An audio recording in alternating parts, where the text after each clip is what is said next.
Welcome back, legends, and if you're new here, welcome to Harryfix. This channel is dedicated to powerful Harry Potter what-if stories, where we explore alternate destinies, hidden power awakenings, and the darker, untold secrets of the wizarding world. Quick note before we begin. This video is self-recorded and fully created in line with YouTube's latest policies. Every story on this channel is originally written, creatively edited, and made purely for storytelling and entertainment. If you enjoy these kinds of stories, make sure to subscribe to Harryfix. What if 5-year-old Harry Potter entered Gringotts and awakened the ancient Peverell Lordship? Now, let the story begin. The dust in the cupboard under the stairs tasted like forgotten things. It coated Harry's tongue, a gritty film over the constant, hollow ache in his stomach. He wasn't supposed to be out. The latch was magic, Uncle Vernon had snarled, welded shut for the night. But the funny hot-cold feeling in his chest had fizzed again, and the lock had just clicked. He sat in the dark, knees drawn to his chin, listening to the Dursley house breathe. The groaning pipes, the tick of the grandfather clock Dudley had broken, the heavy, satisfied snores from upstairs. He was 5 years old, and his world was 4 bare walls, spiderwebs, and the shadow of the boiler. Aunt Petunia's words from that afternoon knifed through the quiet, sharper than any cupboard lock. Your parents were worthless drunks, Harry. They crashed their car and left you here, a burden.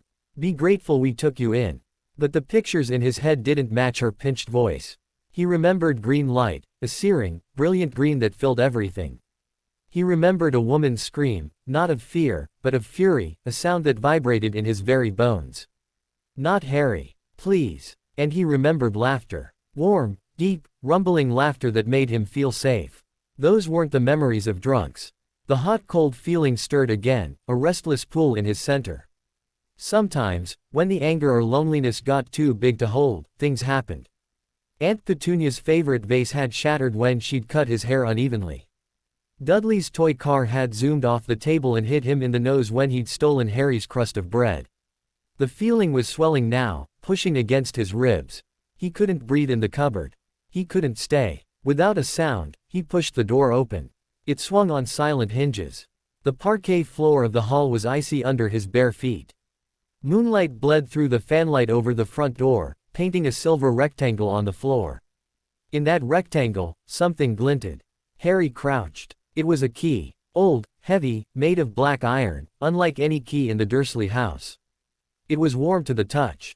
As his fingers closed around it, the hot-cold feeling in his chest surged, not in a burst, but in a wave, a gentle, insistent pull. It tugged him toward the front door. He didn't think. Thinking was for daytime, for when he had to be small and quiet and invisible. This was the moonlit time. The time for memories of green light and laughter. He fitted the key into the lock. It turned with a solid, satisfying clunk that echoed in the sleeping house. He held his breath, waiting for the thunder of Uncle Vernon's footsteps. Nothing came. He stepped out into the night. Privet Drive was a long, neat line of identical sleeping houses. But at the end of the street, where the lamplight faded into shadow, the air shimmered. A bus stood there, impossibly tall and triple-decker, painted a violent purple. The sign above its windshield read, "The Night Bus." A man in a shabby uniform leaned against it, picking his teeth. He saw Harry, a tiny boy in oversized pajamas, clutching a black key. He didn't seem surprised. "Well," the man grunted. "In or out? We're behind schedule." The pull from the key was a physical thing now, a thread of warmth leading away from Privet Drive. Harry climbed the steps. The bus was empty. It lurched forward with a deafening bang, and the world outside became a blur of streaking colors. "Where to?" the conductor barked. Harry opened his mouth. No sound came out. He held up the key. The conductor squinted. "Gringotts key. Blimey. They don't make 'em like that anymore." "Right-o. Next stop, Charing Cross Road." The journey was a roller coaster of noise and violent jerks. Harry clung to a brass pole, his heart hammering, not with fear, but with a wild, soaring feeling. He was going somewhere. The key hummed in his hand. The night bus slammed to a halt in a back alley Harry had never seen. The conductor pointed a gnarled finger. "Through the leaky cauldron. Can't miss it." The pub was dark, smoky, and full of low, rumbling conversations that died as Harry walked in. Eyes followed him, curious, wary eyes from beneath hoods and hats. He saw a man with a claw for a hand, a woman with eyes like a cat. He walked straight through, drawn by the key's pulse, to a brick wall at the back. He didn't know the pattern. He just placed his small hand, the key still gripped tight, against the cold bricks. The bricks shivered. Then they began to fold, to slide, to rotate in on themselves with a deep grinding stone sound, opening an archway onto a sight that stole the breath from his lungs. Diagon Alley. It was a canyon of wonder, lit by lanterns that floated like captive fireflies. Shops stacked haphazardly, displaying cauldrons, broomsticks, live owls, and books with covers that moved. People in long, strange robes bustled past.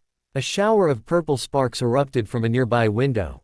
The air smelled of ozone, burnt sugar, and magic, a crisp, electric scent he realized he'd always known, deep down. And at the end of the crooked street, towering over everything else, was a building of blinding white marble.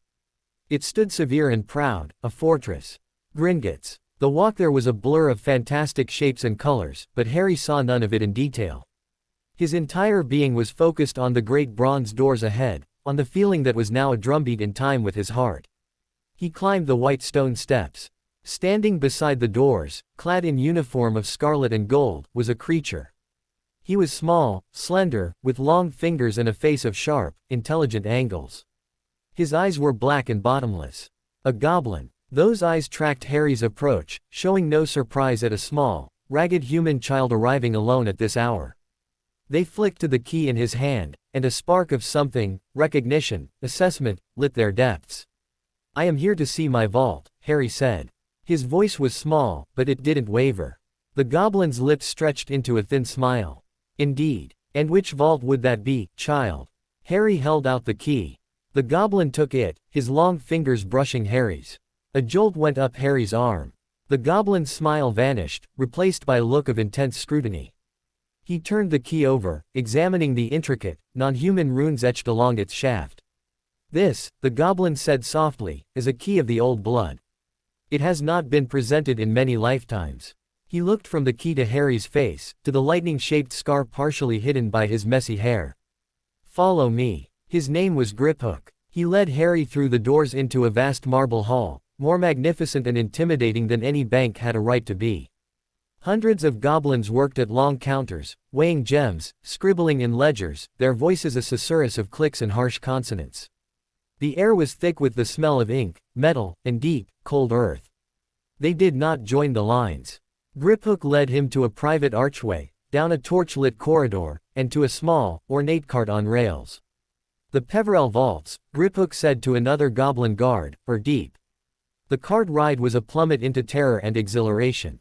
It shot forward, down, down, down into the earth, racing on silver rails through stalactite-filled chasms, across underground rivers that glowed with ghostly light. Harry clutched the cart's edge, the wind tearing at his hair and pajamas. Deeper than he could fathom. Into the bones of the world. Finally, with a shriek of brakes, the cart stopped. They were in a small, natural cavern. Before them was not a bronze door, but a sheer wall. Of black rock, seamless and ancient.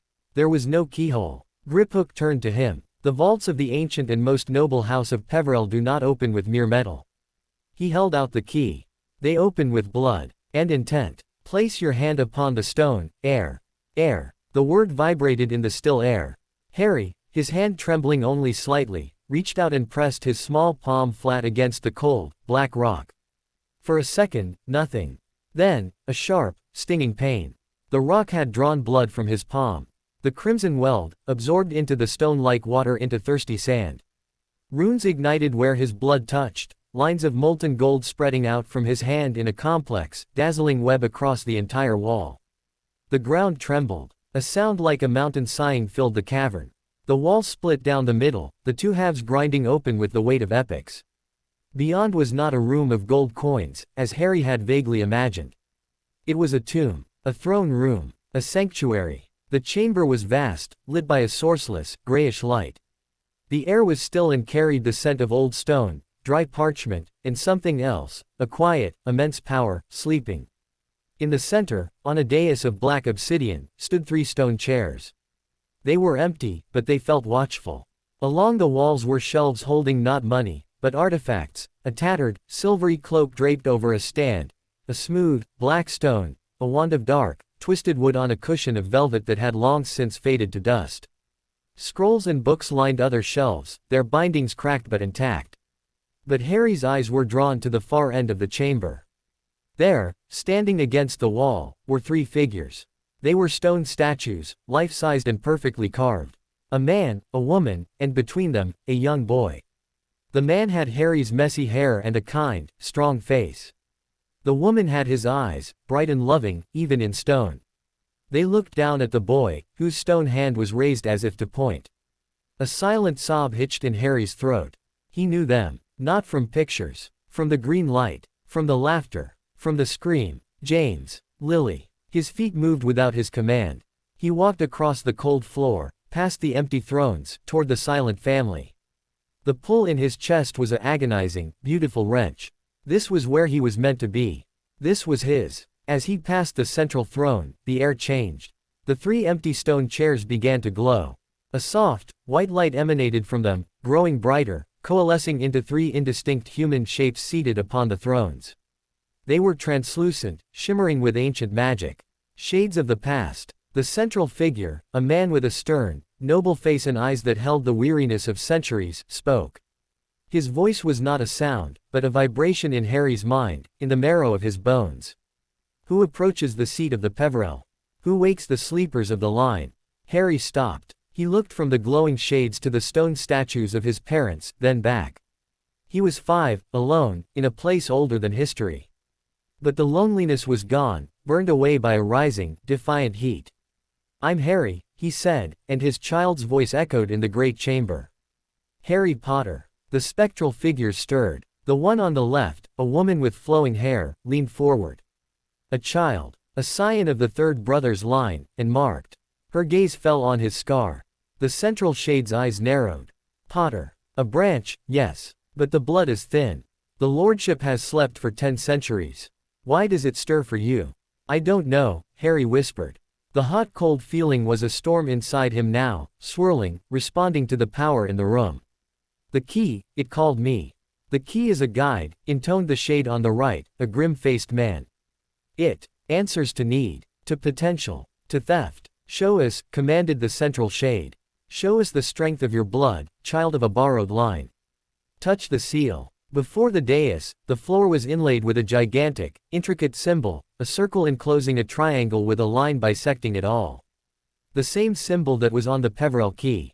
Harry looked at Griphook. The goblin stood in the shadows by the door, his face unreadable, a silent witness. He looked at the stone faces of his parents. They offered no guidance, only a silent, aching presence. The heat in his chest would not be contained. It was grief, and rage, and a desperate, clawing love for the stone people he'd never known. It was the memory of a cupboard, of hunger, of lies. It was the green light. He stepped onto the seal. Fire erupted, not from the floor, but from him. The hot-cold pool in his core exploded outwards in a silent, blinding wave of pure, white-gold light. It filled the chamber, washing over the thrones, the artifacts, the statues. The three spectral figures stood within it, their forms solidifying for a breathtaking moment, their eyes wide with something like shock and recognition. The light poured into the ancient symbol at his feet. The lines of the circle, triangle, and rod ignited like molten platinum, burning with a light that held no heat, only a profound, terrifying weight. The central shade rose from his throne. His form was almost solid now, his voice a clarion call that shook dust from the ceiling.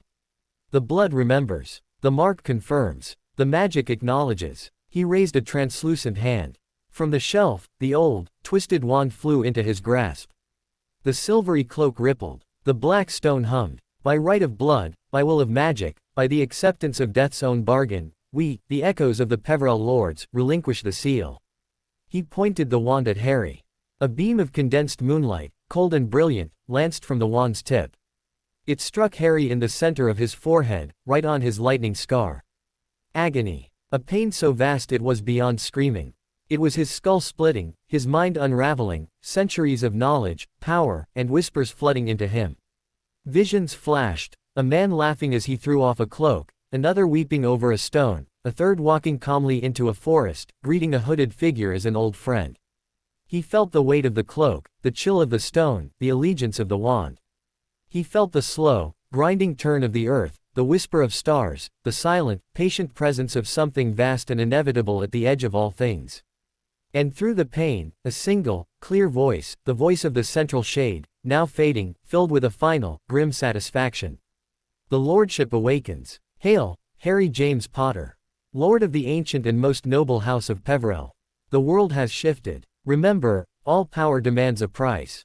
The light died. The shades were gone. The chamber was dark, lit only by the faint, eerie glow from the floor seal, which now pulsed softly with a light that matched the rhythm of Harry's own heartbeat. He collapsed to his knees, gasping. The storm inside him was gone. In its place was a sea. A deep, calm, immeasurably vast sea of power. It hummed in his veins, settled in his bones.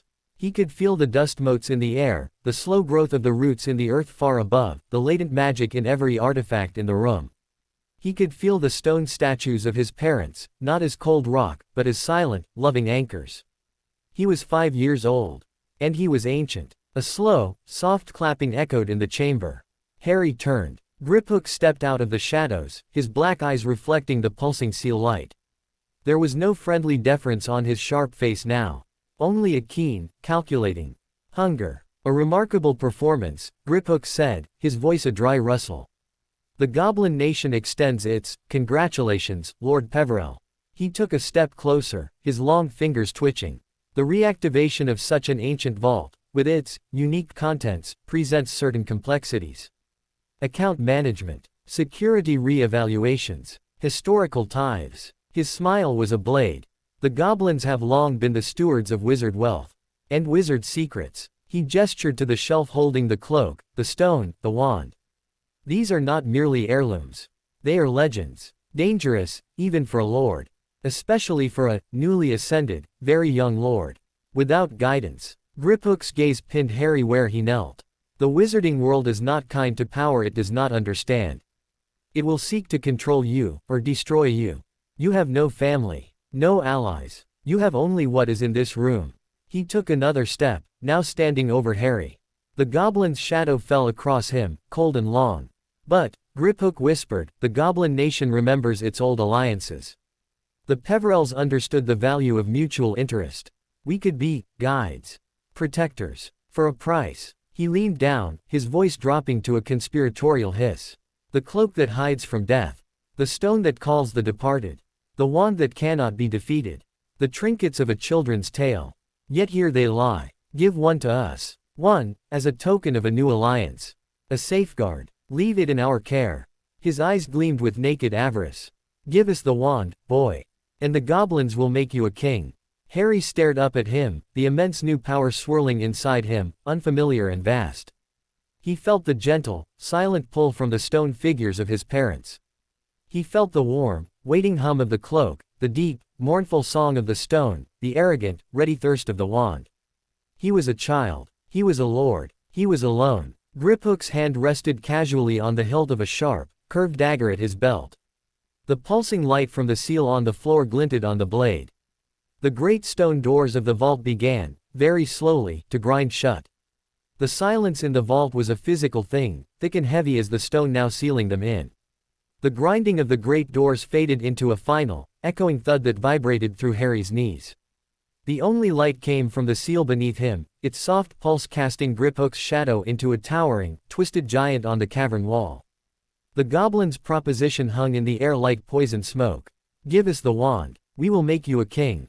Harry's heart was a frantic bird against his ribs, but the new sea inside him, the Peverell magic, did not riot. It deepened. It went still and cold, reflecting the situation back to him with a clarity that was not his own. He was 5. He was small. The goblin was armed, clever, and his black eyes held no mercy, only a transactional greed as old as the hills. The wand on the cushion was just a stick of wood. But the magic in Harry's blood sang a different song. It whispered of betrayal, of long memories, of goblin wars and wizarding treachery. The Peverells did not surrender their power. They bargained. He looked past Griphook's looming form to the stone statues. His mother's carved eyes seemed to hold a warning. His father's stance, a protective readiness. They were just rock, infused with some old, preserving magic, but the connection he felt to them was a lifeline. He was not entirely alone. A king, Harry repeated.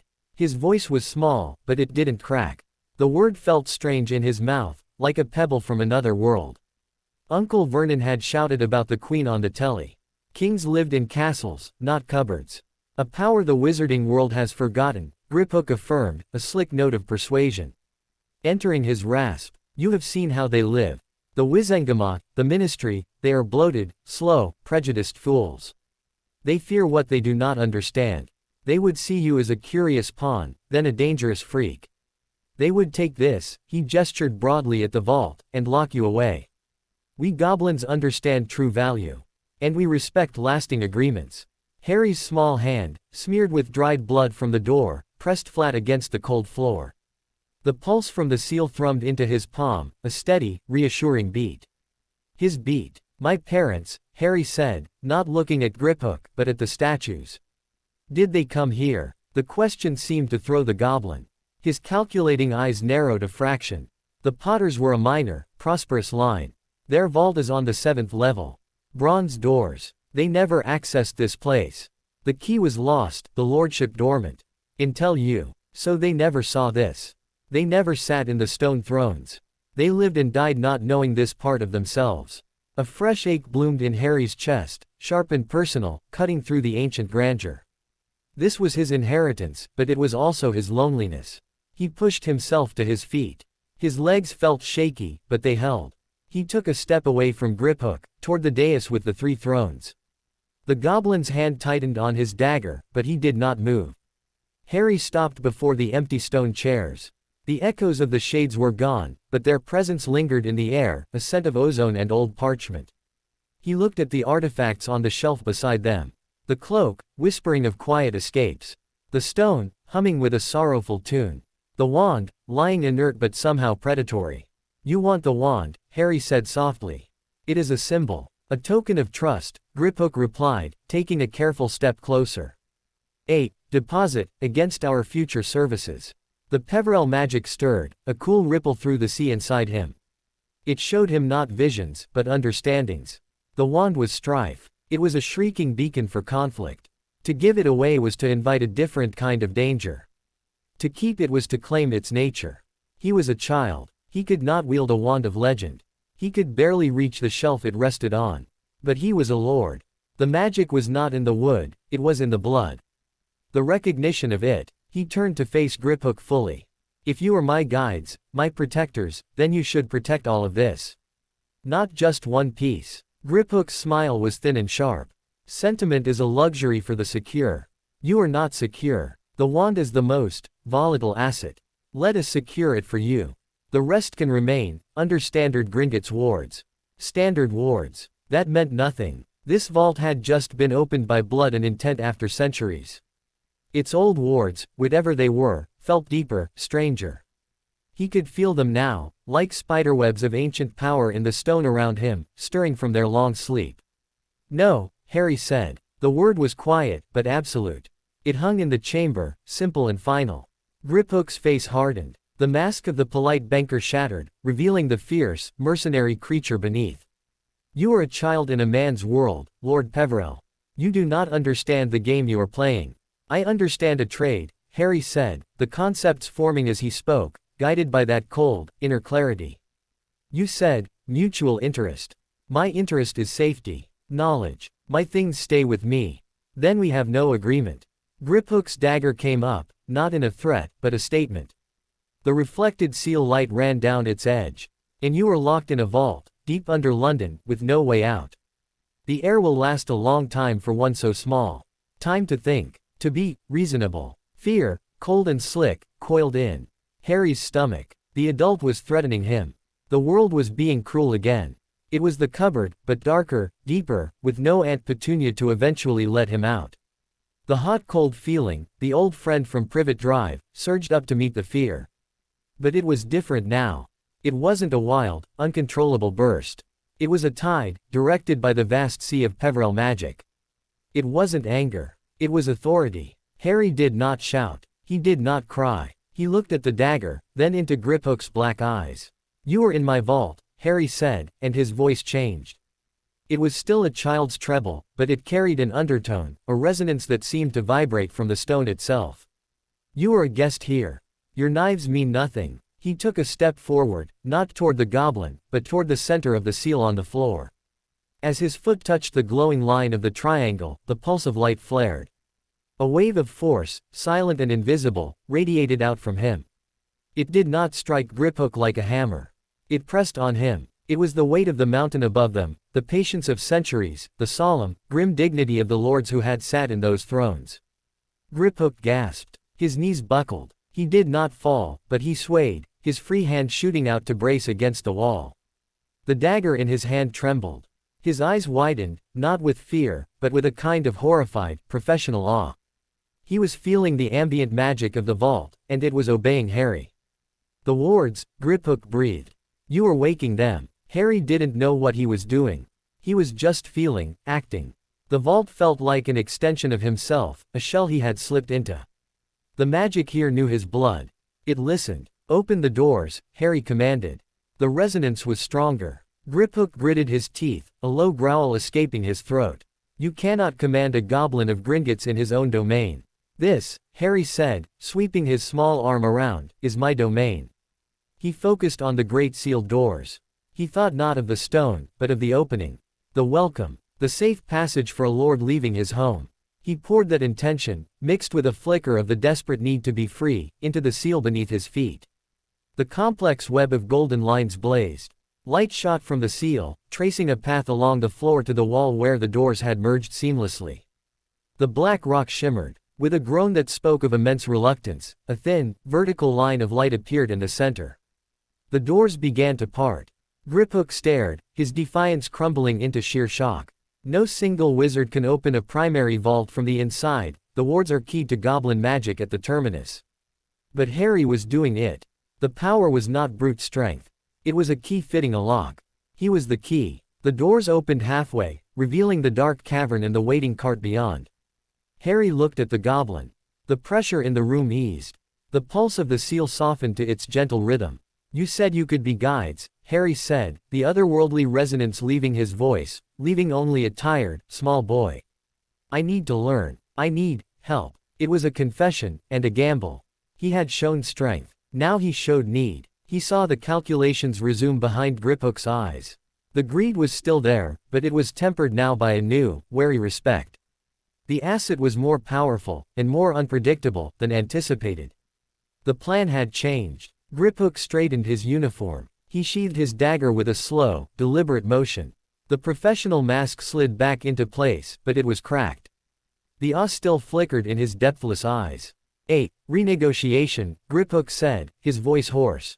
As possible. Harry waited. The artifacts remain. Here. Under the reactivated ancestral wards, which, he conceded with a slight, grudging tilt of his head, are evidently formidable. Gringotts will, of course, provide its standard external protection and confidentiality for the vault, as per our ancient contract with the Peverell line, a contract now reactivated with your ascension. And, Harry prompted. And, Griphook continued, for a monthly fee to be deducted from your vault's liquid assets, which we will need to inventory, the Goblin Nation can provide certain advisory services. Education on wizarding law and custom. Secure communications. Discreet acquisition of necessities. We are bankers. We deal in information and goods. It sounded dry. Official. It was not an alliance of kings. It was a business contract. Harry, who had lived on Dudley's cast-offs and understood the language of lack, found that more trustworthy than grand promises. Okay, Harry said. There is also the matter of your current residence, Griphook said, his gaze sweeping over Harry's torn, oversized pajamas. The blood wards placed upon your relatives, home by your mother's sacrifice are powerful protective magic. They require you to call that place home, to renew their power. Leaving them may have consequences. Home. The cupboard. The locks. The lies. The emptiness in his stomach that was more than hunger. I'm not going back, Harry said, and the finality in his voice brooked no argument. Griphook nodded, as if he had expected this. A compromise, then. You must return, periodically, to maintain the ward's connection. But you need not live there. We can arrange an alternative domicile. A property held in trust by the Peverell estate, perhaps. It would need to be surveyed, secured. A place of his own. Not a cupboard, not a vault, a home. Hope, dangerous and bright, sparked in Harry's chest. He fought to keep it off his face. First, he said, I need clothes. And food. A genuine, sharp-toothed smile touched Griphook's lips. It was not friendly, but it was professional. A deal had been struck. That, Lord Peverell, is easily arranged. Griphook led the way out of the vault. As Harry passed the shelf of artifacts, he paused. Without thinking, he reached out and touched the silvery cloak. It was softer than anything he had ever felt, cool and weightless. It slid from its stand like water, pooling over his arm. He gathered it up. It felt like carrying a patch of shadow, a piece of the quiet night. He did not take the wand. He did not touch the stone. The cloak felt like a friend. Griphook watched but said nothing. He merely gestured for Harry to proceed. The cart ride back up was less terrifying.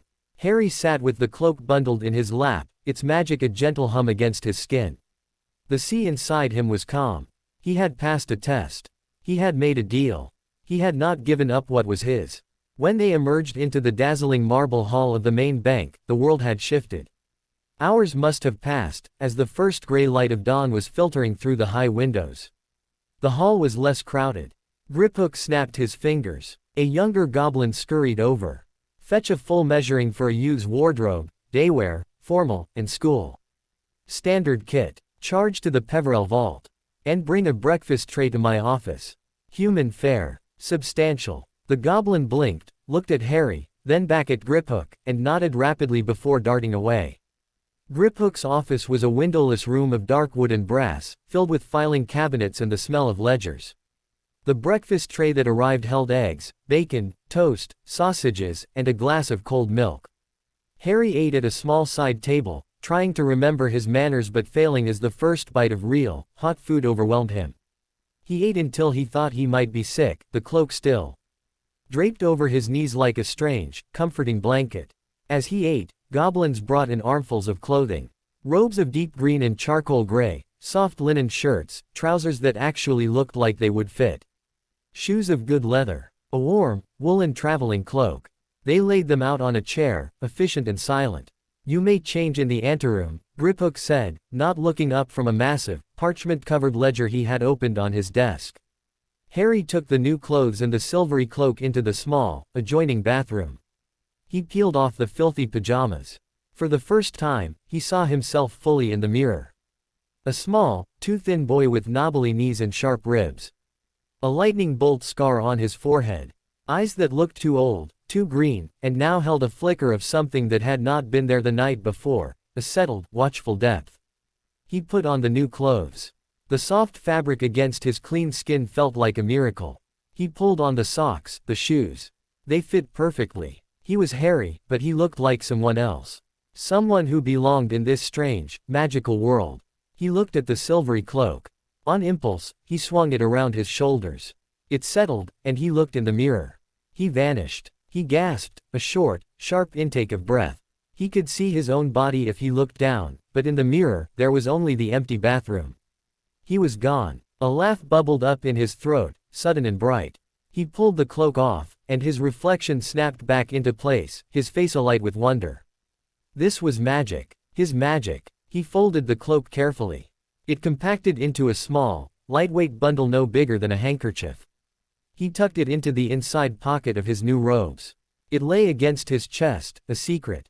When he walked back into the office, Griphook looked up. His eyes took in the transformed boy, lingering for a moment on the now well-fitting robes.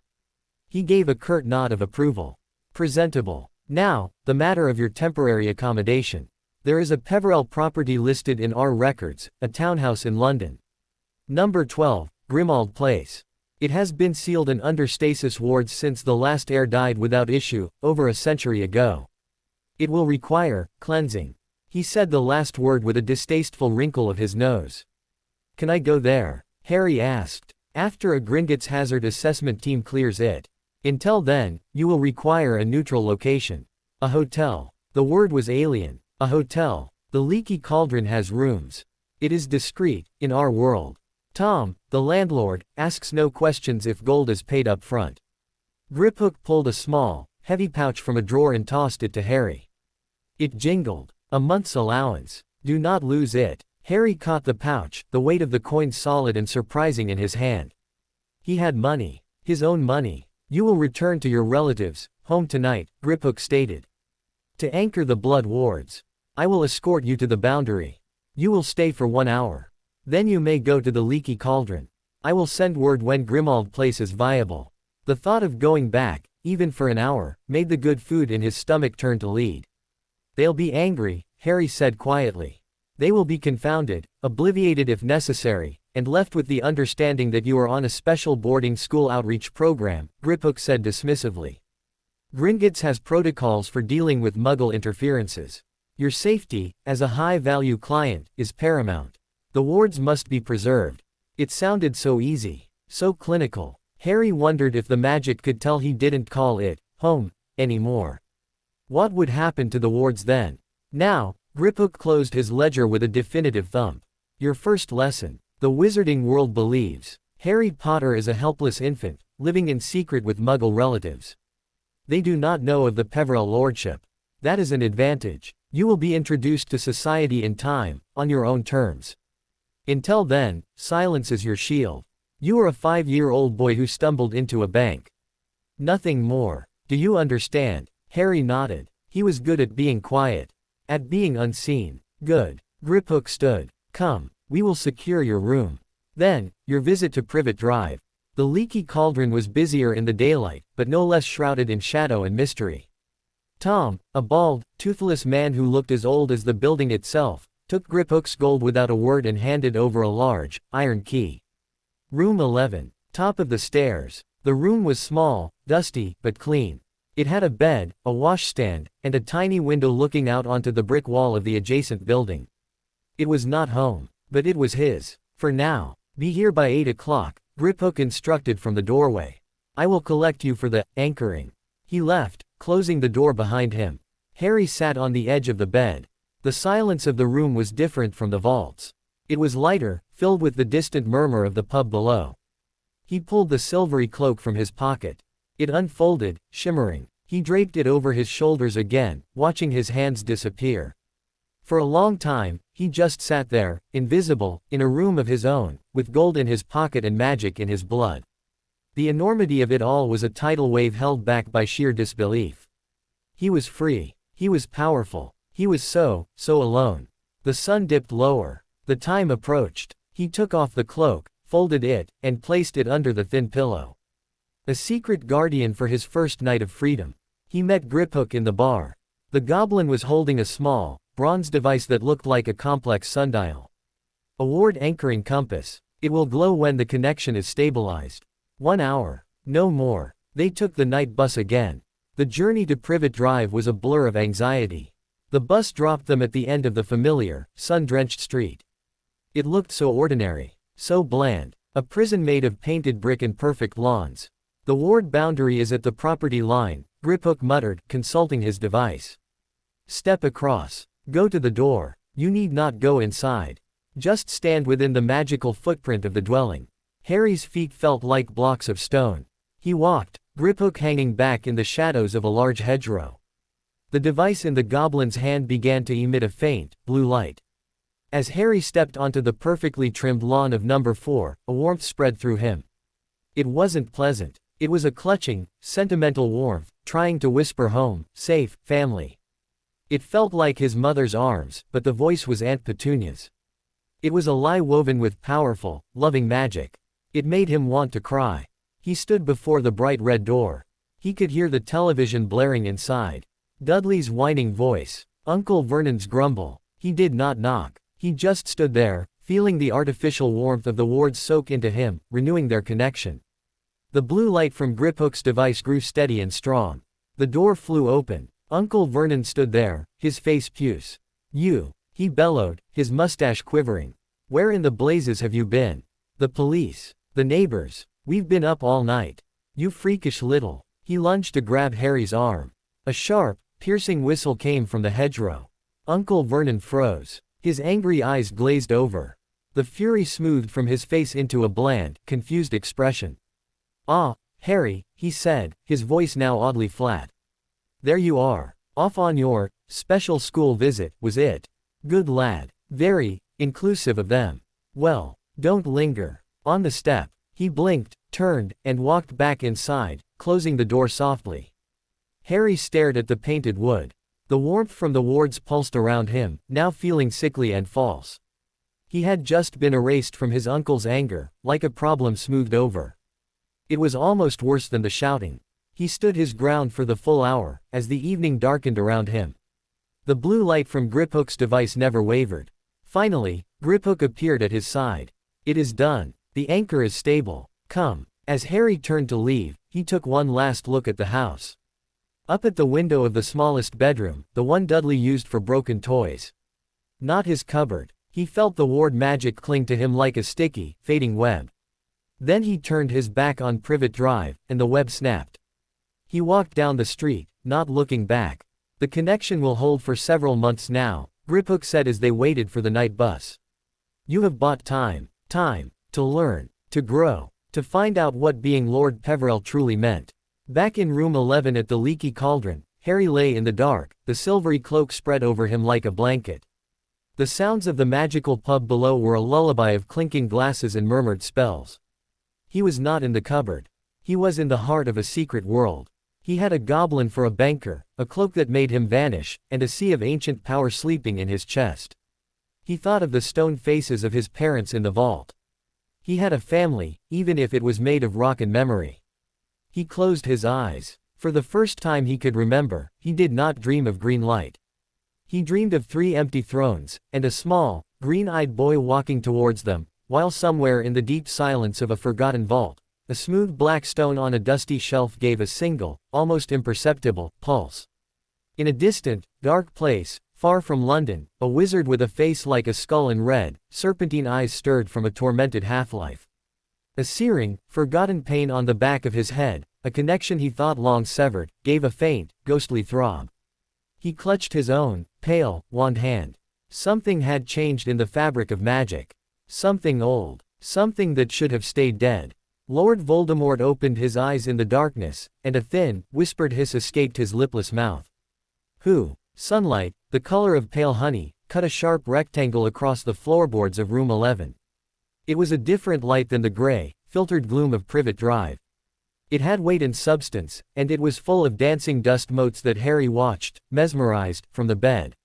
For a long time, he didn't move. He listened. The pub below was quiet, just the low rumble of a single voice and the clatter of dishes. A distant, magical sound like a soft chime echoed from somewhere down in Diagon Alley. He was here. He was still here. He slipped a hand under the pillow. The silvery cloak was there, cool and reassuring. He pulled it out, watching the fabric catch the light and seem to swallow it. He didn't put it on. He just held it. It was proof. His stomach growled, a loud, unfamiliar demand. He had eaten last night, a bowl of thick stew Tom had sent up, but the hunger was back, a deep, physical emptiness that had nothing to do with his cupboard rations. It was the hunger of a body waking up, of magic burning calories he'd never had. He dressed in his new clothes, the soft gray trousers and a green shirt. They still felt strange, like a costume. He looked at the pouch of gold Griphook had given him. He opened it, tipping a few coins into his palm. Galleons, sickles, nuts. They were warm and oddly heavy. He took a single galleon and put it in his pocket. The rest he hid under a loose floorboard he'd discovered, near the bed frame. Then, he went downstairs. The Leaky Cauldron in the morning was a different creature. The shadows were less menacing, more cozy. The air smelled of frying bacon, wood smoke, and a faint, floral polish. A few witches and wizards sat at scattered tables, some reading the Daily Prophet, others talking in low tones. A wizard in bright orange robes was meticulously feeding bits of sausage to a screech owl on his shoulder. Tom was behind the bar, polishing a glass with a dirty rag. He gave Harry a slow, appraising look but said nothing. Harry hovered near the foot of the stairs, uncertainty pinning him in place. At the Dursleys, food appeared on the table at strict times. He was allowed to eat what was put in front of him, if he was allowed at the table at all. Here, there was no table set for him. A witch with kind eyes and a hat shaped like a cabbage noticed his hesitation. First time away from home, dear. she asked, not unkindly. Harry nodded, his throat tight.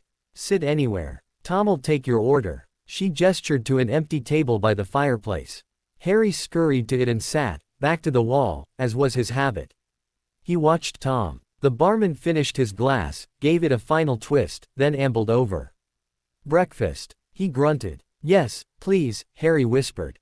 Full English. Porridge. Kippers. He didn't know what a full English was. What do you have? Tom's eyebrows rose slightly. Eggs, bacon, sausage, black pudding, beans, tomato, toast. Tea. It was a list of wonders. That, please. The full one. Tom nodded and shuffled away.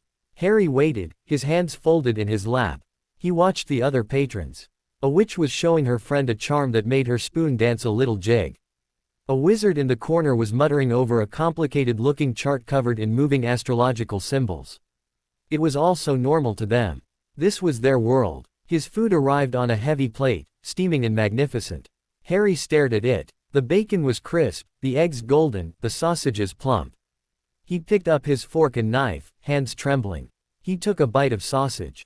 Flavor exploded in his mouth, rich and herby and perfect. He had to close his eyes. He ate slowly, savoring every bite, methodically cleaning the plate until it shone. He drank the hot, sweet tea Tom brought.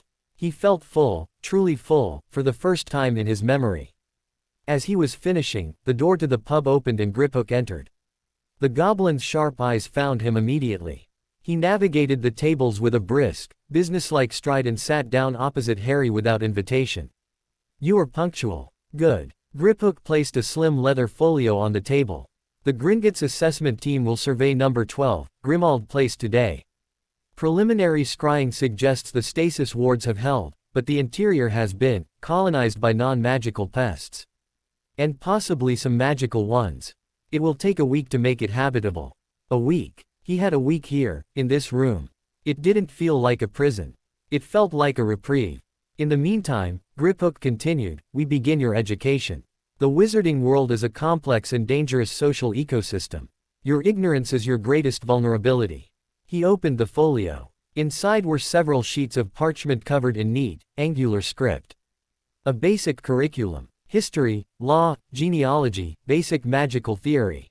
You will not be performing magic yet, but you must understand its foundations. Harry looked at the parchment.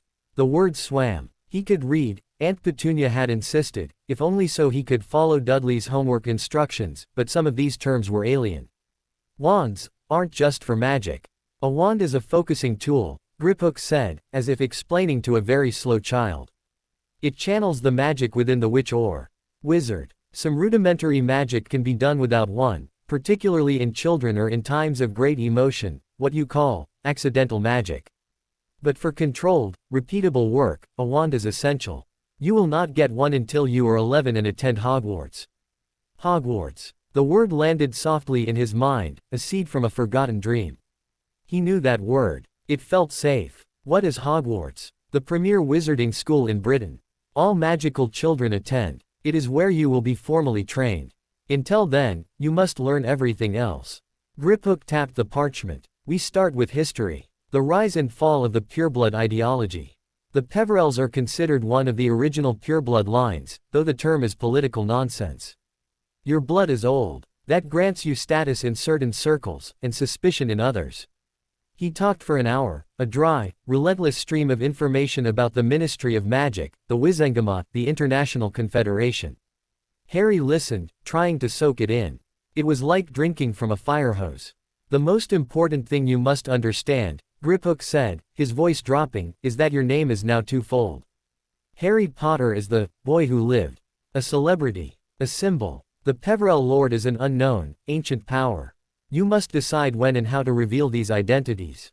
I advise keeping the Peverell title secret until you are older and can defend the political weight it carries. Why? Harry asked. If it gives me status. Status invites challenge. From other old families who will see a child as a weak point to exploit. From the Ministry, which will seek to regulate or tax newfound assets. From those who followed the Dark Lord and might see the resurrection of an ancient house as a threat, or an opportunity. Griphook's black eyes were intent.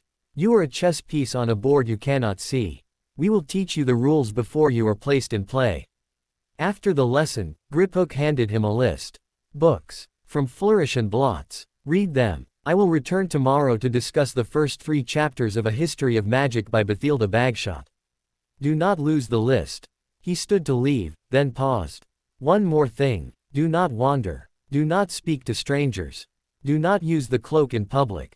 The eyes of the world are not upon you yet, but they are always blinking, looking for interesting things. When Griphook was gone, Harry looked at the list and the heavy galleon in his pocket. A wild, rebellious thought took root. He was supposed to stay put. To be quiet. But he was in a street of magic. And he had gold. He walked out of the leaky cauldron's back door into the courtyard. The wall was just brick to him now. He didn't have a wand to tap the sequence. He stood there, feeling foolish. An old witch with a basket full of chattering crystals saw him. Stuck, dearie. I can't remember the pattern, Harry said, which was technically true. She chuckled and pulled out her wand. With a few deft taps, the bricks began their incredible dance, unfolding into the archway. Diagon Alley spread before him, brighter and more bustling in the late morning light. Thank you, Harry said. Mind your pockets, she called after him as he stepped through. The noise and color were even more overwhelming today. He could take it in slowly, without the desperate pull of the key driving him forward. He saw Elop's Owl Emporium, with dozens of beautiful birds preening in the windows. He passed a joke shop that belched out multicolored smoke and made a loud honking noise as he went by, causing him to jump. He saw witches and wizards of all ages, some looking normal, others with shocking purple hair or scaled skin. He found Flourish and Blots. It was a towering, narrow building stuffed to the rafters with books. Ladders on rails slid of their own accord to help customers reach high shelves. The smell of old paper, ink, and something like static electricity filled the air. He approached the counter, where a harried-looking man was stamping prices into a stack of textbooks. I need these, please, Harry said, handing over Griphook's list. The man glanced at it, then at Harry.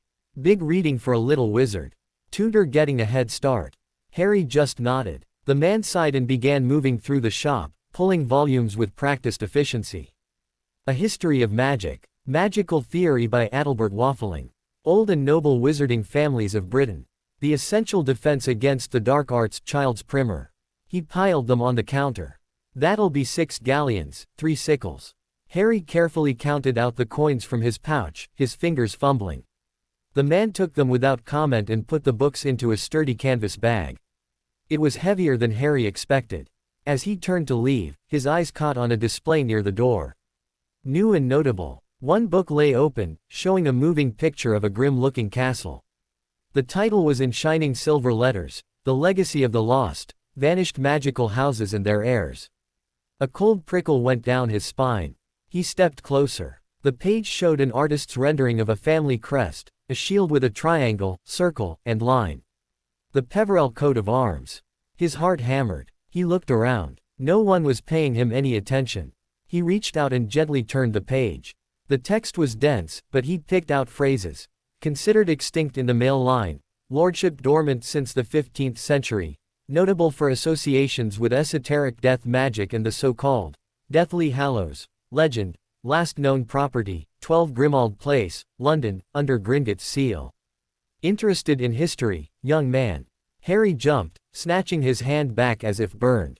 A tall, thin wizard with a pointed gray beard and kind eyes stood beside him. He wore deep blue robes embroidered with stars and moons. No, Harry stammered, stepping back. Just looking. The wizard's eyes twinkled. A wise pursuit. Just looking, is how many great discoveries begin. His gaze flicked to the book, then back to Harry's face. He didn't comment on the scar, which was half hidden by Harry's fringe. That particular house has been of interest to many scholars. A tragic end to a noble line. Did they die out? Harry asked, against his better judgment. Officially, yes. But magic has a way of surprising us with heirs when we least expect them. The wizard's smile was enigmatic. I am, by the way, Albus Dumbledore. I teach at Hogwarts School. The name meant nothing to Harry, but the man's presence was calming and intense all at once. He felt seen, but not threatened. I'm Harry. Well, Harry, I wish you a pleasant day of looking. Dumbledore gave a slight nod and moved away, his attention caught by a display on advanced transfiguration. Harry clutched his book bag to his chest and hurried out of the shop, the feeling of being observed lingering on his skin like sunlight. He didn't go straight back to the leaky cauldron. The bag was heavy, but a new, stubborn energy filled him. He walked the length of Diagon Alley, peering into windows. He saw cauldrons of all sizes, gleaming in quality Quidditch supplies, and a crowd gathered around a sleek, new broom model. He saw stern-faced witches in apothecaries weighing dried herbs and pickled things in jars. Outside Madame Malkin's robes for all occasions, he paused. In the window, a boy about his age was being fitted for school robes. He had pale blonde hair and a pointed, haughty face. He was complaining to a tall, equally blonde man. "But I wanted the dragon hide gloves, father. Everyone says they're the best." "Patience, Draco. You'll have the best. The Malfoys have always had the best." The man's voice was cold and drawling. Harry shivered, though the sun was warm. There was something in that voice that reminded him of Uncle Vernon's worst rages, a sense of entitlement that could curdle the air. He ducked his head and walked on. Back in his room, he emptied the book bag onto the bed. He ran his fingers over the embossed titles. Then he opened A History of Magic to the first chapter. The words were difficult, the concept strange. But he persevered, sounding out the long names, frowning over descriptions of goblin rebellions and witch burnings. He learned about the founding of Hogwarts, about the 4 founders. He read about the Statute of Secrecy, which hid the magical world from muggles. He was so engrossed he didn't notice the time passing until his stomach growled again. He went downstairs for a late lunch of soup and bread, taking magical theory with him. He read about the core principles: intention, incantation, wand movement. He learned that magic was a force that existed in all living things, but was strongest in witches and wizards, and that it could be shaped by will. Will. Intention. He thought of the vault doors opening. Of the pressure he'd put on Griphook. That had been will. Raw, unfocused, but powerful. That night, after another meal, he lay in bed with the child's primer on defense. It was simpler, with illustrations. It showed basic hex deflection stances, how to identify a Bogart, the importance of a strong happy thought to fight a Dementor. The pictures moved, demonstrating the stances. Harry got out of bed and tried to mimic one, feet shoulder-width apart, hand extended as if holding a wand. He stood there in the dark room, his small hand outstretched. He thought of the Dursleys. Of the cupboard. Of the loneliness. That wasn't a happy thought. He thought of the feel of the silvery cloak. Of the taste of bacon. Of the stone faces of his parents, watching over him. A faint, warm glow began to emanate from his fingertips. Not light, but a shimmer in the air, a distortion like heat haze. He could feel it, a gentle push of energy. It wasn't a spell. It was just magic, responding to his feeling of safety, of possession. He held it for a moment, awestruck. Then he let his hand fall. The glow faded. He was magical. He was really, truly magical. The days began to form a new pattern. He would wake, go downstairs for breakfast, and read until Griphook arrived for his lesson. The Goblin was a stern, impatient teacher, but he was thorough. He quizzed Harry on historical dates, on the names of Wizengamot members, on the principles of magical law. He explained Gringotts' role, the importance of oaths and blood magic in goblin culture. The Peverell vault was sealed with a blood lock because your ancestors understood that blood is the first and final contract, Griphook said one afternoon. It cannot be forged. It carries memory. It carries debt. Your blood paid the price of entry. Now it carries the lordship. Remember that. Every magical bond of consequences tied to life, and therefore to blood. It was a dark lesson, but Harry absorbed it. The world was built on these unseen currents. He spent his free afternoons reading in his room or, when he felt brave, exploring the very edges of Diagon Alley.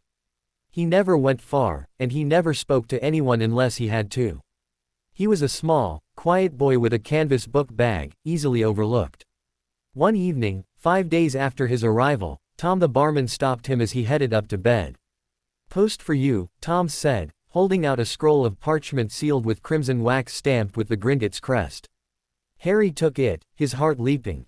"Thank you." Up in his room, he broke the seal. "Lord Peverell, the hazard assessment of 12 Grimmauld places complete. The structure is sound. Non-magical infestations have been cleared. The permanent magical defenses of the house have been reactivated and are now keyed to your blood. You may take possession at your convenience. Asterisk. Please present this letter at the main Gringotts desk to receive the property keys and a full report. Respectfully. Ragnarok, Manager of Estate Reclamations. Gringotts Bank. A home. A real home. Not a temporary room. Not a vault. A house. Excitement warred with a sudden, sharp fear. It would be empty. It would be full of shadows and the ghosts of a family he didn't know. He would be alone there. But it would be his. He slept fitfully that night, the letter on the bedside table. He dreamed not of the vault, but of a dark, silent house. He walked through dusty halls, and portraits turned to watch him pass with empty eyes. At the end of a long corridor, a door stood ajar. From within, he heard a soft, rhythmic sound. Tick, tock, tick, tock. It was the sound of the grandfather clock from the Dursleys' hall. But here, in this dark place, it sounded like a heartbeat. Or a countdown. He woke with a start just before dawn, the echo of the ticking clock still in his ears. The room was dark and still. He reached for the silvery cloak, seeking comfort, but his hand froze halfway. A new sound replaced the fading memory of the clock. Tap, tap, tap, tap. It was coming from his window. He sat up slowly. The tiny window was a square of deep blue pre-dawn sky. Silhouetted against it, perched on the narrow ledge, was the bulky shape of an owl. It had a letter tied to its leg. It wasn't one of the screech owls from Aeolus. This was a large, tawny owl with fierce, intelligent eyes. It tapped its beak against the glass again, impatient. Harry got out of bed and crept to the window. He fumbled with the latch, finally pushing the small pane open. The owl hopped inside, landing on the foot of the bed with a soft thump. It held out its leg. Harry's fingers were clumsy as he untied the scroll. The parchment was expensive, thick. The seal was plain black wax, with no crest. The owl didn't wait for a reply. It gave a soft hoot, spread its wings, and swooped back out the window, vanishing into the fading night. Harry stood holding the scroll. The room was cold. He broke the black seal and unrolled the parchment. The handwriting was elegant, spidery, and cruel. To the newborn lord, a light has sparked in a forgotten corridor. A bell has tolled in a silent belfry. The old magic stirs, and those who listen in the dark places hear its whisper. You are a child playing with a king's crown. You do not know its weight, nor the shadows it attracts. The world is not ready for a Peverell. It will seek to break you before you can learn to stand. Some would break you out of fear. Others out of greed. I would break you only to see the pieces shine. We will meet when the clock chimes for the third time. Watch for the serpent in the sun. With interest. A well-wisher. Harry's blood turned to ice. The parchment crumpled in his tightening fist. He looked around the small room, suddenly sure that he was not alone, that the shadows in the corners were deeper, that the silence was listening. The letter was a threat. A promise. A predator catching a scent. He stumbled to the door and locked it. He dragged the room's one rickety chair and wedged it under the doorknob. Then he climbed back into bed, pulling the silvery cloak over himself completely, making himself invisible to the empty air. He lay there, heart pounding, the sea of Peverell magic inside him churning, not with power, but with a primal, child's terror. He was not just a boy in a pub. He was a prize. And the hunt had begun. Outside, the first true rays of sunrise pierced the London skyline, glinting off something long, slender, and metallic left on the windowsill where the owl had perched. A single, shed feather, black as a midnight river, with a sheen like oil on water. The sun rose, bold and uncaring, bleaching the terror from the room. The black feather still lay on the windowsill, a slash of darkness against the peeling white paint. Harry watched it from under the cloak, unmoving, until his limbs cramped and the sounds of the waking pub below forced him back into the world. He shoved the crumpled letter into the bottom of his book bag, beneath magical theory. A well-wisher. The words tasted like poison. He picked up the feather. It was cool and unnaturally smooth, and for a second, he imagined it dissolving into smoke in his hand. It didn't. It was just a feather. But the owl that carried it had not come from Aeolus. He needed to get out of this room. He needed walls that were his. Griphook was not due until afternoon. Harry dressed quickly, his movements sharp with a new kind of fear, not the dull, constant dread of the Dursleys, but a sharp, alert tension. Someone knew. Someone was watching. The cloak went into his pocket, a habit now. The books, the feather, the letter, all went into the bag. He would not leave anything behind. Downstairs, he forced himself to eat breakfast, though every bite felt like ash. He kept his back to the wall and his eyes on the door. Every stranger was a potential threat. The wizard in orange robes. The witch with the cabbage hat. Were they just patrons, or were they watching him? As soon as he finished, he went to Gringotts. The walk through Diagon alley felt different. The wonder was still there, but it was now layered with suspicion. The joyful bark of a child from the joke shop made him flinch. The floating lanterns seemed less like fireflies and more like eyes. In the marble hall, he approached a teller, not Griphook. He placed the letter from Ragnarok on the counter. The goblin, named Bogrod according to his plaque, read it, his expression inscrutable. He looked from the parchment to Harry, his gaze lingering on the scar for a fraction of a second too long.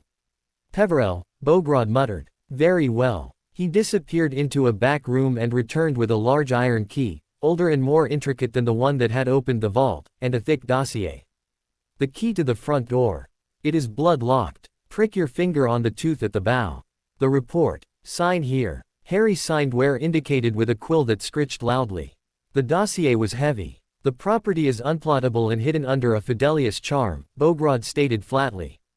The secret is that number 12, Grimmauld Place, is the London residence of the ancient and most noble house of Peverell. You are the secret keeper. You may choose to divulge the secret to others, at which point they will be able to perceive and enter the dwelling. Do not share it lightly. Harry nodded, though he only half understood. He took the key and the dossier. The key was icy cold. Griphook will be informed of your relocation, Bogrod said, dismissing him. Harry left the bank, the key a heavy weight in his hand. He had the address, but no idea how to get there. He stood on the white steps, feeling lost. Lost, lad. He spun. It was the old witch from the leaky cauldron courtyard, the one with the crystal-filled basket. She was smiling, her eyes crinkled. I need to go home, Harry said. But I don't know the way. Where's home? Grimmauld Place. The witch's smile didn't falter, but a knowing look entered her eyes. Ah, one of those places. Can't be summoned by the night bus, can't be found on a map. You'll need to walk the in-between. Or know the trick. The trick? Harry asked, desperate. Focus, she said, her voice dropping to a conspiratorial whisper. Hold your key. Think of the secret. Not the words. The feeling of it. The truth of it. You are Lord Peverell. Grimmauld Place is your home. And then, walk towards where London feels oldest. The magic will guide your feet. It sounded like nonsense. But so had a brick wall opening into an alley. He had nothing else. He thanked her and walked away from Diagon Alley, back through the leaky cauldron and into the mundane crush of London. The noise was a physical assault after the magical quiet. Cars roared, people shouted into mobile phones, the air smelled of exhaust and fried food. He held the key in his pocket, his fist clenched around it. He thought of the Peverell vault. The stone thrones. The feeling of the seal under his feet. I am Lord Peverell. I have a home. He repeated it in his head, a silent mantra. He walked without direction, letting his feet choose the turns. He moved away from the main thoroughfares, into narrower, quieter streets. The buildings grew older, grimmer. The modern glass and steel gave way to soot-stained brick and wrought iron. The noise faded to a distant rumble. He found himself in a forgotten square, a patch of limp grass in the center surrounded by tall, terraced houses. They were elegant once, but now leaned against each other like tired old men, their windows dusty, their paint peeling. The plaque read, Grimmauld Square. His heart thumped. He looked at the numbers. 10, 11, 13. There was no 12. He stood between 11 and 13, staring at a blank stretch of grimy brick wall and a single, dying oak tree. This was it. The Fidelius. He took the key from his pocket. In the daylight, he could see the tiny, needle-like tooth at the top of the bow. He took a deep breath and pricked the tip of his thumb. A bead of blood welled, dark red. He pressed the bloody thumb to the cold iron of the key. A shock, subtle but deep, ran up his arm. The key grew warm. The tooth retracted, sealing his blood inside it. He looked at the blank space between the houses. He thought the secret, not as words, but as a fact, solid and undeniable. Number 12, Grimmauld Place is my home. The air shimmered. It wasn't a dramatic rippling like the leaky cauldron wall. It was a sigh, a letting go, as if the world had been holding its breath. The bricks of the wall seemed to step forward, rearranging themselves with a soft, grating sound of stone on stone. Windows pushed themselves out of the flat plane. A heavy black door emerged, set with a silver knocker in the shape of a serpent eating its own tail. The brass number 12 appeared, tarnished and green. Number 12, Grimmauld Place, revealed itself. It was the tallest, narrowest, and most forbidding house on the square.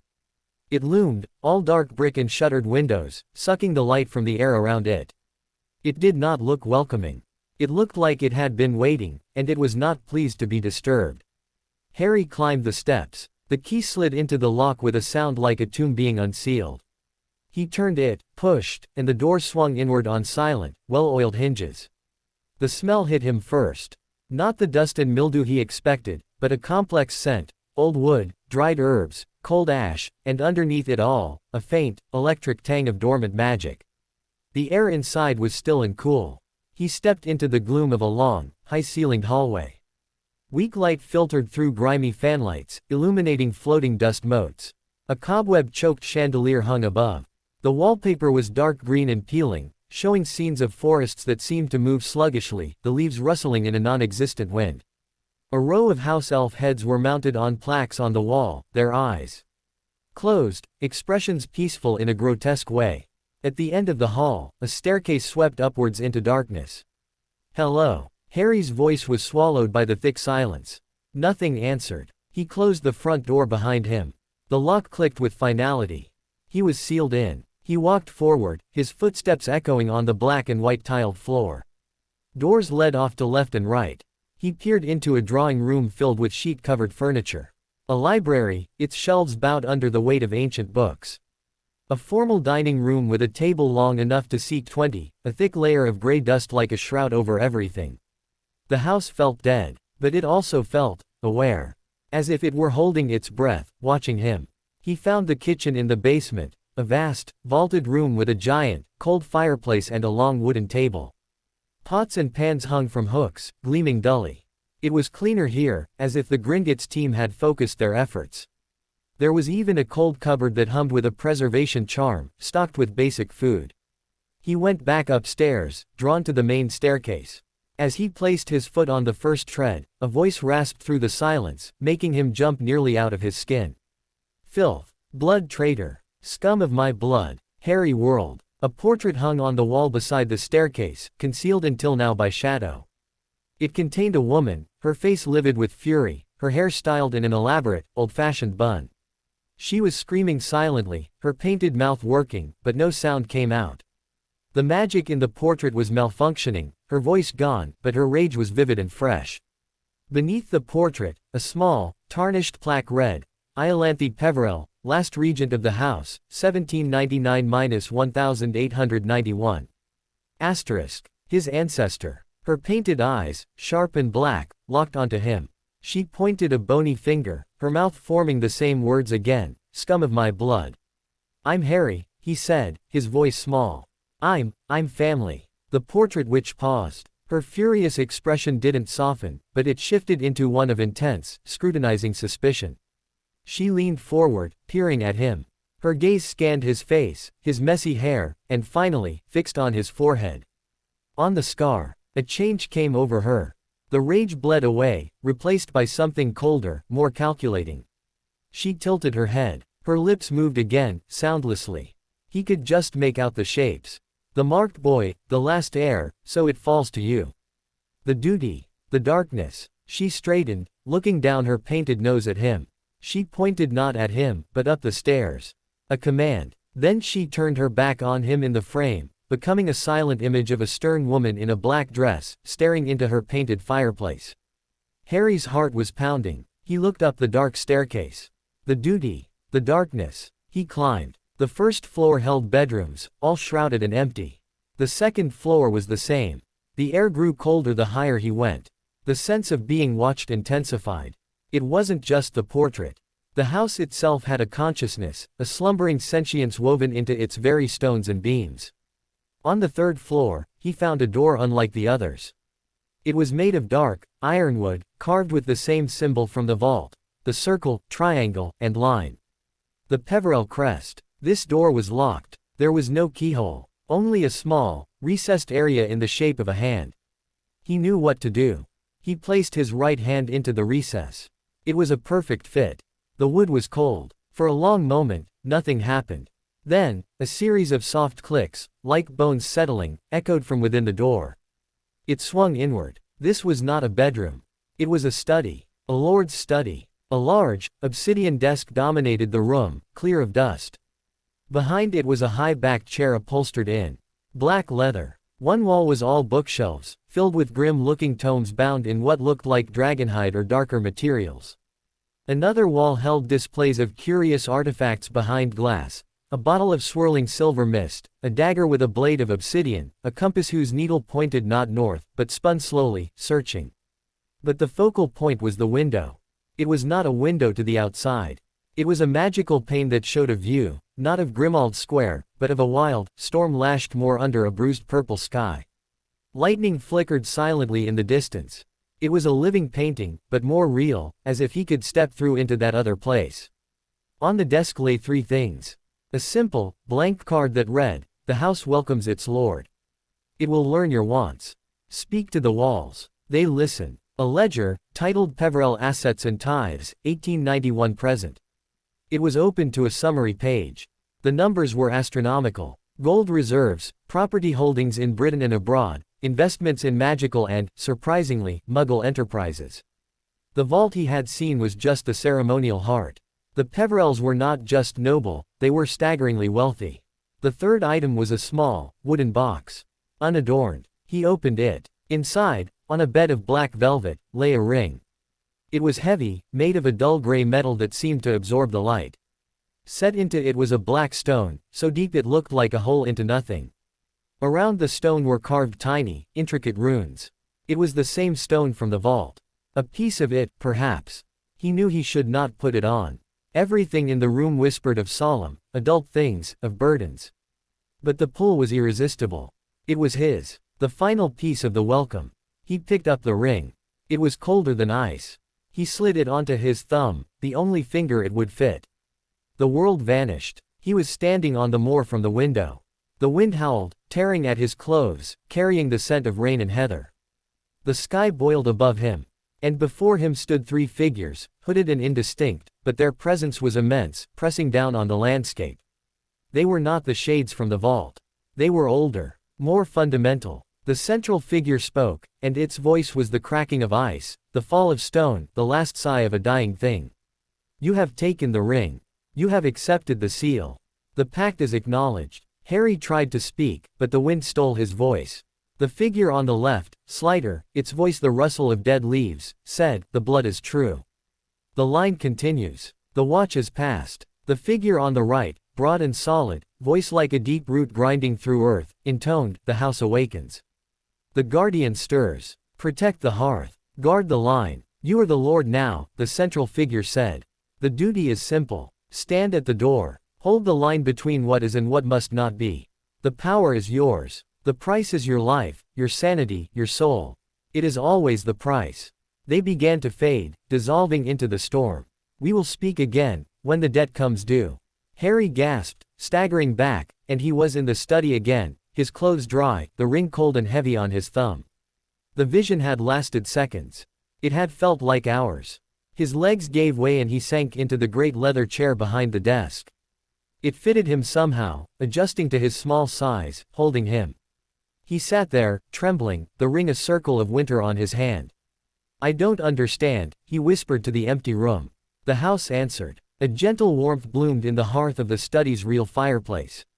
Flames sprang to life, cheerful and ordinary. The dust on the shelves seemed to withdraw, shrinking into the corners. The light from the magical window softened, the storm calming to a gentle, twilight rain over the moor. A sense of orientation flowed into him. He knew, without knowing how, that there were 12 bedrooms, 3 receiving rooms, a library of 4,322 books, a potions lab in the sub-basement, and that the kitchen cold cupboard was now stocked with apples, cheese, and fresh bread. The house was telling him. It was learning him, and showing him itself. It was not a friendly feeling. It was proprietary. He was its lord, and it was his house. It was a symbiotic bond, ancient and stern. But it was not malevolent. It had been waiting for him. He spent the rest of the day exploring, this time with the house's quiet guidance at the edge of his mind. He found a bedroom on the second floor that felt right, smaller than the master suite, with walls the color of parchment and a window that, when he touched the glass, shifted its view to show a quiet, sun-dappled forest instead of the square. The bed was large, with heavy green hangings. It felt safe. He brought his meager belongings from the leaky cauldron bag and placed them on the dresser. The books, the cloak, the black feather and the threatening letter he hid in a drawer. As dusk fell, he went to the kitchen. He found bread and cheese and made a simple meal, eating at the long table. The silence was immense, but it was no longer empty. The house creaked and settled around him like a great, sleeping beast. The portrait of Iolanthe Peverell remained with her back turned, a silent, disapproving guardian. He was in the drawing room, trying to light a lamp with a muttered, "Lumos." That produced only a faint spark from his fingertip, when he felt it. A presence, not in the house, but at its edge. A pressure against the magical boundaries. He froze. The house's awareness sharpened in his mind, a silent alert. The wards had been touched. Not breached. Tested. He ran to the front hall, his heart hammering. He peered through a side window, carefully moving a heavy curtain. Out in the darkening square, under the lone oak tree, stood a figure. Tall, clad in a long, dark cloak, their face hidden in shadow.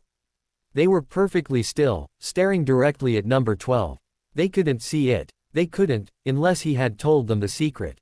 But they were looking at the exact spot. The figure raised a hand. Not a wand. Just a hand, palm out, as if feeling the air. The street lamp nearby flickered and died. The figure stood there for a full minute, a statue of darkness. Then, they turned and walked away, melting into the gloom between houses. Harry stood at the window, cold to his bones. The ring on his thumb felt like a shackle. The well-wisher had found him. Not the house, but the place where the house was hidden. The clock was ticking, and he was alone in a house that breathed, with only the portrait of a furious ancestress and the ghost of a storm in a magical window for company. He locked every door and window he could find. He barricaded himself in his chosen bedroom with a chair. He put on the silvery cloak and sat on the bed, invisible. He waited. The house waited with him. Somewhere in the depths of the building, in a forgotten room behind a wall, something that had been sleeping for a century stirred. Not a beast, not a ghost, something older, placed there as a guardian when the last regent died. It uncurled, sensing the touch on the wards, sensing the fear of its new, young lord. In the pitch-black sub-basement, 2 points of cool, blue light ignited in the darkness. Tick, tock, tick, tock. The sound wasn't coming from a clock. It was the sound of slow, deliberate footstep. The footsteps were not loud. They were a soft, rhythmic pressure through the floorboards, a vibration in the bones of the house.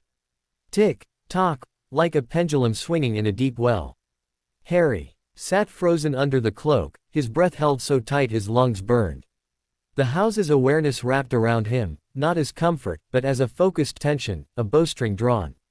It was listening too. It was assessing the thing climbing from its depths. The footsteps reached the top of the stairs somewhere below. They paused. Harry could feel a presence in the hallway, a cold spot moving through the warmth of the awakened house. It was coming towards his room. He wanted to whimper. He wanted to run. But where could he go? This was supposed to be his fortress. His sanctuary. And something had been sleeping in its cellar. The footsteps resumed, closer now. They stopped outside his bedroom door. Silence stretched, thin and terrible. Harry could see the door through the shimmer of the cloak. The heavy iron latch didn't move. No knob turned. Then, a sound. A low, resonant hum, like a giant finger tracing the rim of a crystal glass. It came from the other side of the wood. The door itself began to glow with a faint, silvery light, the same light as the lines of the Peverell seal. The hum intensified, vibrating in Harry's teeth. The glow traced the symbol, circle, triangle, line, across the grain of the wood. It flashed once, brightly, and then died. The footsteps retreated. Tick, tock, moving back down the hall, descending the stairs. Fainter, fainter, gone. Harry didn't move for an hour. The house's tension gradually ebbed, replaced by a watchful calm. The guardian had come. It had checked the door. It had found the seal approved. It had left. His muscles screaming in protest, Harry finally slid from the bed, letting the cloak fall away. He crept to the door and pressed his ear against it. Nothing. He touched the wood where the symbol had glowed. It was warm. He couldn't stay barricaded in here. He had to know. He had to see. He took a heavy candlestick from the dresser, a poor weapon but something solid in his hand. He unlocked the door and peered out. The hallway was empty, lit only by the moonlight from the magical window at the far end. The forest scene was tranquil, still. He followed the path the footsteps had taken, down to the main floor, then to the kitchen, then to a door beside the pantry he hadn't noticed before, a narrow, black door of riveted iron. It was slightly ajar. A chill, damp air breathed from the darkness within. Stone steps led down into absolute blackness. Harry stood at the top, his heart a frantic drum. The house's awareness nudged him. It was not a push, but a presentation. This is part of your domain. You are the Lord. He lit the candle with a match from the kitchen drawer. The flame guttered in the cold draft. He descended. The stairs spiraled deep, far deeper than the basement. The air grew colder, smelling of wet stone and something metallic, like old blood and ozone. The walls changed from brick to rough-hewn bedrock. He was below the foundations, in London's ancient bones. At the bottom, the stairs opened into a circular chamber. It was not large. In the center stood a stone plinth. And on the plinth sat a suit of armor. It was not ornamental. It was battle armor, old, made of a dark, non-reflective metal etched with the same runes as the ring on his thumb. It was faceless, the helm a smooth, featureless oval with only a thin, dark slit for vision. It sat motionless, a pair of gauntleted hands resting on the pommel of a great sword whose point was driven into the base of the plinth. The sword was not metal, but looked like it was forged from black glass or obsidian. This was the Guardian, the source of the footsteps. As Harry's candlelight fell upon it, the slit in the helm glowed with a soft, steady blue light. The same light he'd imagined in the dark. A voice spoke in the chamber, but not from the armor. It came from the air itself, deep, resonant, and devoid of life. It was the voice of the storm moor, the voice of the three figures. Lord Peverell. Harry jumped, the candlestick shaking. Who are you? The warden. The sword. The last oath bound. I am the guardian of the hearth, bound to the stones of this house, to the blood of the line. The blue lights in the helm regarded him. You are young. The youngest lord. You were coming for me. Harry's voice trembled. The wards were tested by an outsider. A probe of malign intent. I awake to such threats. I came to confirm the Lord was secure within the seal. You are. The voice held no emotion, only statement. My function is preservation. Of the house. Of the line. I do not sleep. I wait. What are you? Harry whispered, taking a step closer. A construct. Forged in the dark of the moon, animated by the last breath of a dying lord, bound by oaths of blood and earth.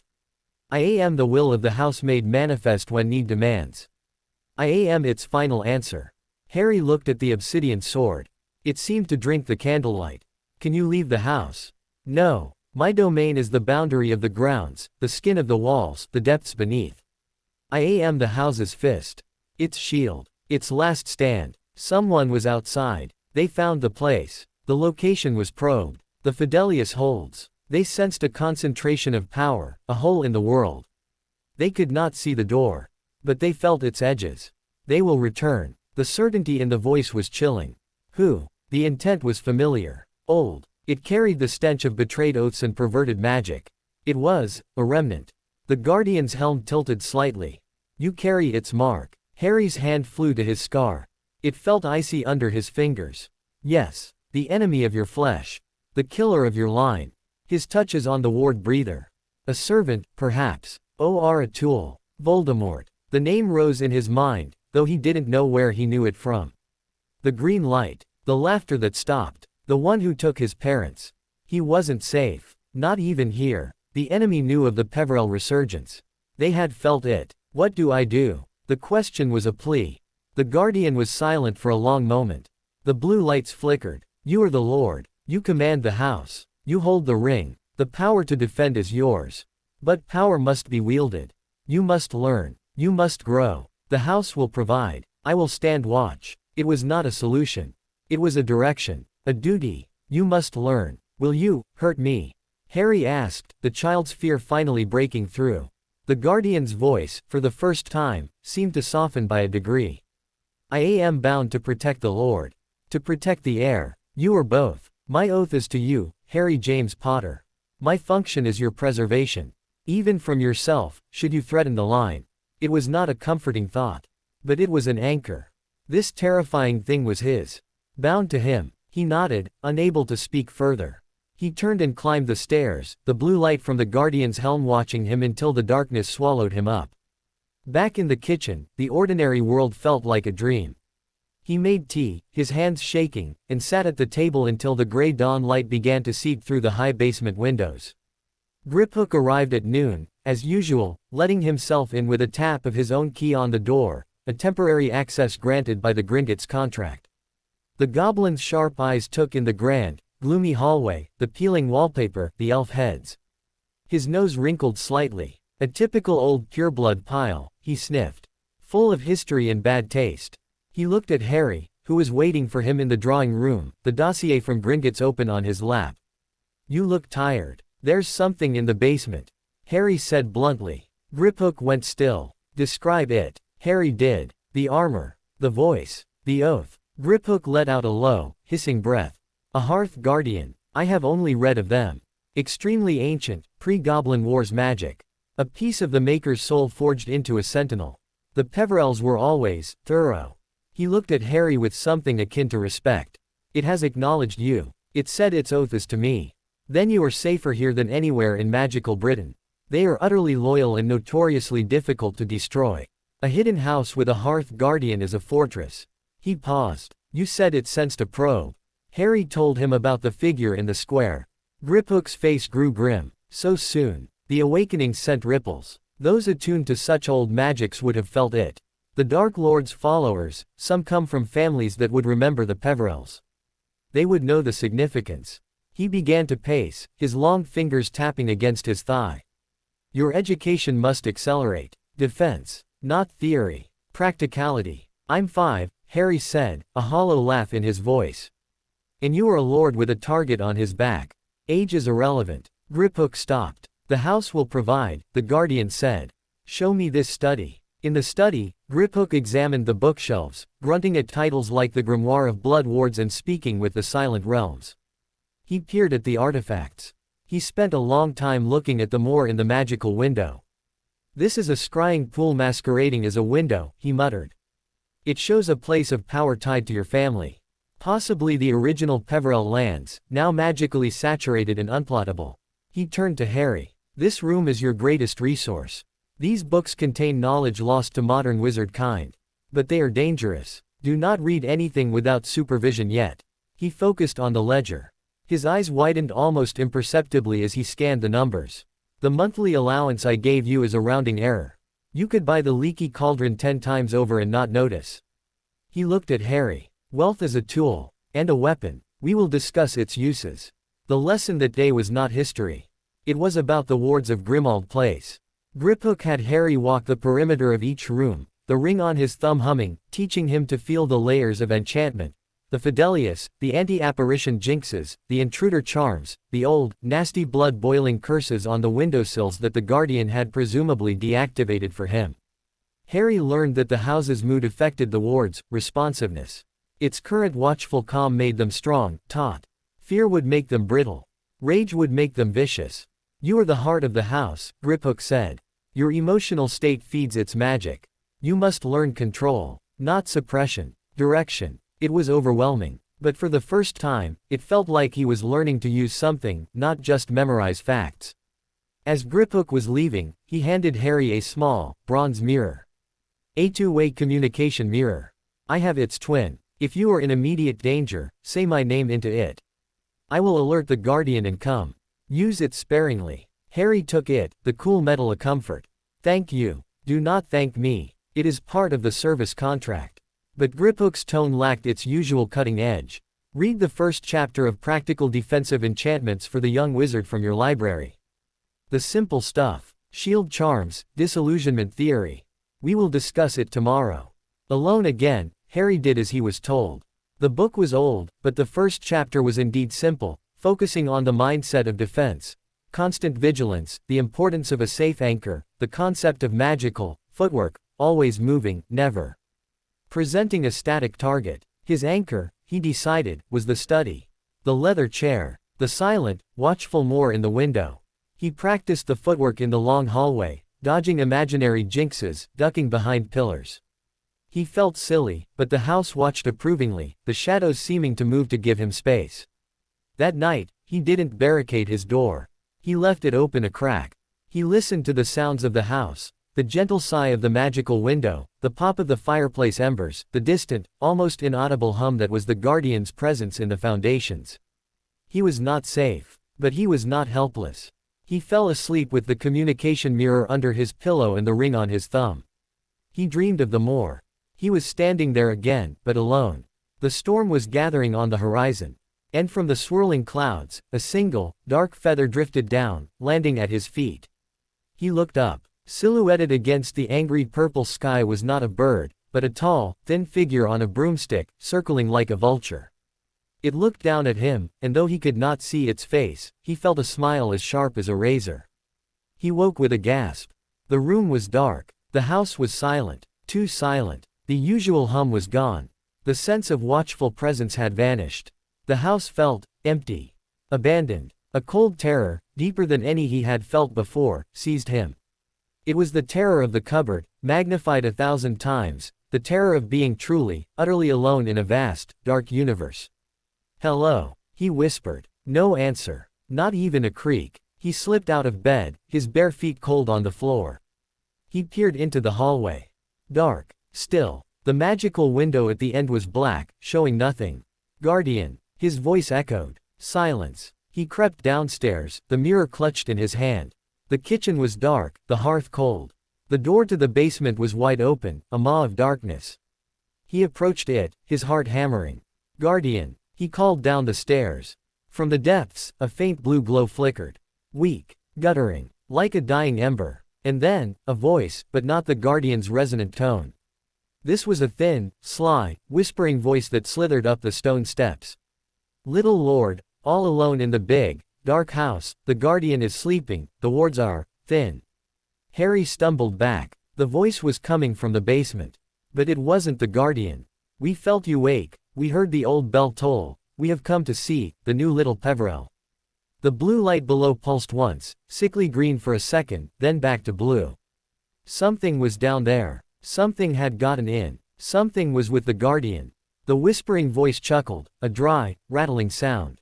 "Shall we come up and play?" Harry turned and ran. He didn't know where to go. The front door. Would it even open? Would he be running into the square where the dark figure waited? He ran to the study. The one room that felt like his. He slammed the ironwood door behind him and leaned against it, panting. The magical window was a void. No more. No storm. Just endless, starless black.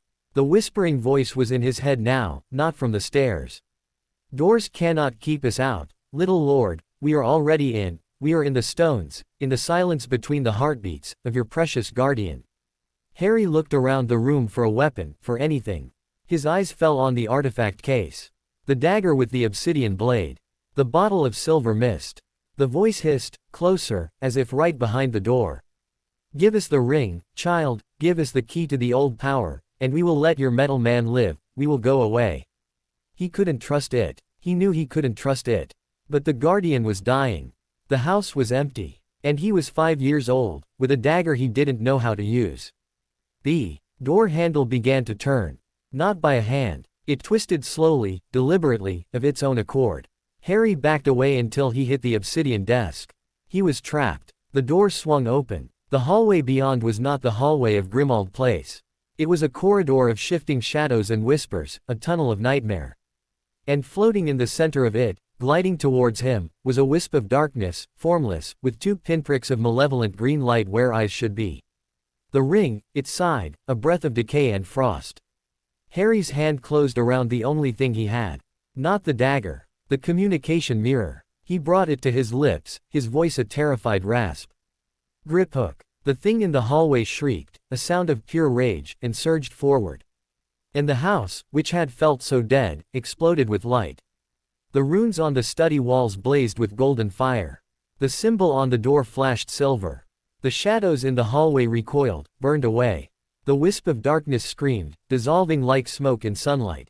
From the depths of the house came a roar of fury that shook the very foundations.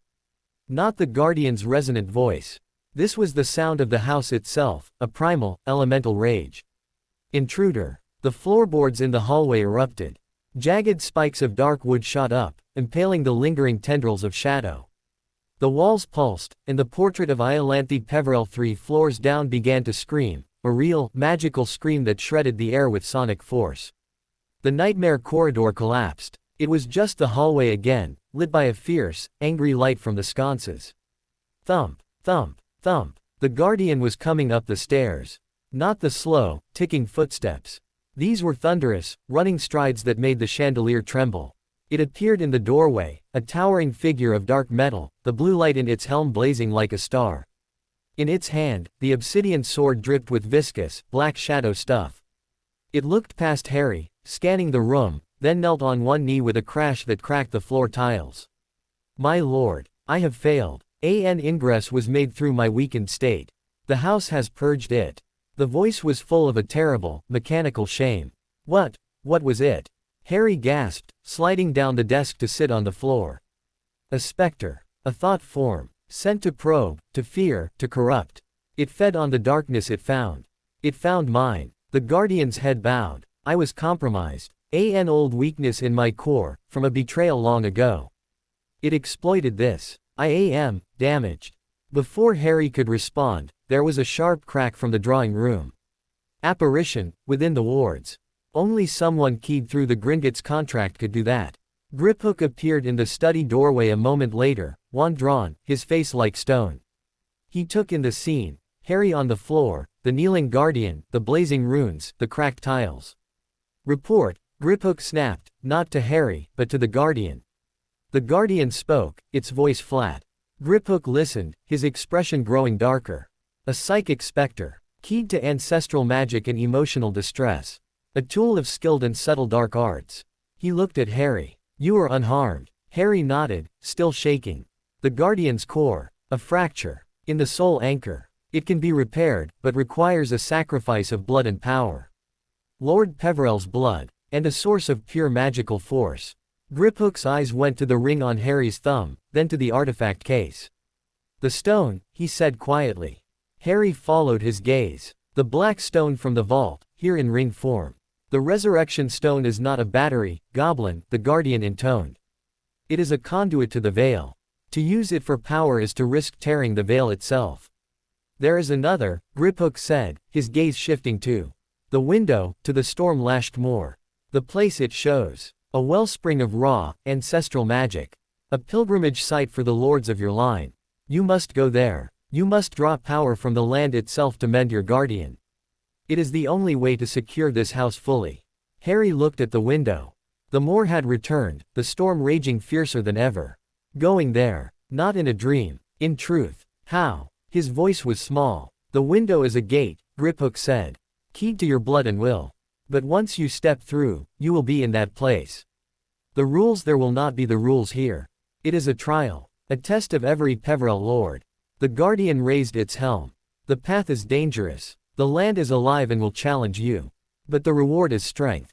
For you. For the house. For me. Harry looked from the goblin's grim face to the guardian's blazing blue eyes. The house around him felt wounded, its rage spent, leaving a vulnerable ache. He was the Lord. The duty was simple. Stand at the door. Hold the line. He pushed himself to his feet. He walked to the magical window. The storm called to him, the wind howling silently against the glass. He placed his hand, the one wearing the ring, against the cold surface. The glass dissolved into a shimmering curtain of rain and mist. The smell of wet earth and lightning filled the study. He looked back once. Griphook gave a sharp, approving nod. The guardian knelt, a silent sentinel. Harry James Potter, age 5, took a deep breath. And stepped through the window, into the storm. The world inverted. The solid floor of the study became yielding, wet earth. The silence of the house shattered into the roar of wind and the drumming of rain. Cold, so intense it felt like a physical blow, soaked through Harry's pajamas in an instant. He stumbled, his bare feet sinking into icy, sucking mud. He was on the moor. It was vaster than it had seemed through the window. A desolate, Rolling landscape of heather and gorse stretched to a horizon lost in bruised cloud. The sky was a cauldron of purple and black, lit from within by silent flashes of lightning. The wind howled, a living thing that tried to tear the breath from his lungs. It carried the scent of ozone, crushed bracken, and a deep, mineral smell like blood from a stone. He turned. The window was gone. Behind him was only a standing stone, twice his height, carved with the Peverell crest, slick with rain. His only landmark in the wilderness. The guardian's words echoed in his mind. The land is alive and will challenge you. This wasn't a challenge. It was an annihilation. He was a speck, a leaf in a hurricane. I have to mend the guardian, he shouted into the wind, but the words were ripped away. He wasn't sure why he said it aloud. A reminder. An anchor. He was here for a purpose. He clung to that. He had no wand, no cloak, only the ring on his thumb, a circle of cold that seemed to pulse in time with the distant thunder. He focused on it. I am Lord Peverell. This is my land. The thought felt absurd, but he sent it out into the storm. The wind did not abate. The rain did not slow. But something shifted. A pressure. The land was listening. He had to move. Standing still meant freezing. He looked around. There were no paths. No signs. Just the endless, storm-lashed moor. Then he saw it. A faint, ghostly light, flickering like a will-o'-the-wisp far in the distance, somewhere in the deepest valley between two rugged hills. It wasn't lightning. It was a steady, pallid glow. It felt like a destination. He began to walk. The ground was treacherous. Tussocks of grass tripped him. Hidden streams, swollen with rain, cut across his path, the water so cold it burned. He fell, repeatedly, his hands and knees scraped raw on rocks and thorny gorse. The wind pushed him sideways. The rain blinded him. He was crying. He couldn't help it. Tears mixed with the rain on his face. This was impossible. He was a child. He was going to die here, lost and frozen, and the guardian would fail, and the house would fall, and the well-wisher would win. A particularly violent gust knocked him flat onto his back in a freezing puddle. He lay there, gasping, the fight bleeding out of him with his body heat. The gray sky swirled above him. It would be so easy to just stop. Scum of my blood. The soundless shriek of his ancestress, Iolanthe, cut through his despair. Not here, but in his memory. Her fury wasn't just anger. It was expectation, a refusal to accept weakness. You are the Lord now. The three hooded figures on this very moor, their voices of ice and stone. The duty is simple. Stand at the door. He wasn't at a door. He was in the mud. But the door was back there, in London, unguarded. He was here to fix the lock. With a sob of effort, he rolled over and pushed himself up. His limbs shook violently. He looked towards the pale light. It was still there, still calling. He kept walking. Time lost meaning. It was 1 foot in front of the other. A battle for every yard. The ring on his thumb began to feel warmer. Not comfortable, but a focused heat, a beacon. As he trudged, he started to feel, not the land itself, but lines within it. Like veins. Faint threads of power running beneath the peat and rock. They hummed, a low vibration he felt through his feet. Some felt inert, dormant. Others felt jagged, hostile. One, ahead, leading toward the light, felt like a deep, steady drumbeat. A heart. He followed the drumbeat. The land began to change. The heather gave way to strange, twisted trees, bare of leaves, their branches clawing at the sky like skeletal hands. They formed a gnarled, whispering wood at the base of the valley. The pale light emanated from within it. Harry hesitated at the edge of the trees. The darkness between them was absolute, swallowing the storm's gloom. The drumbeat of power was strongest here, but it was mixed with something else, a sadness so profound it made his chest ache. He stepped into the wood. The wind died. The rain lessened to a drip from the black branches. The silence was worse than the storm's fury. It was a watchful, grieving silence. And the light, it came from a clearing ahead. He walked towards it, the sodden earth muffling his footsteps. The clearing was circular, ringed by the tallest of the twisted trees. In its center was a pool of black, still water. And from the center of the pool, rising on a small island of rock, grew a tree.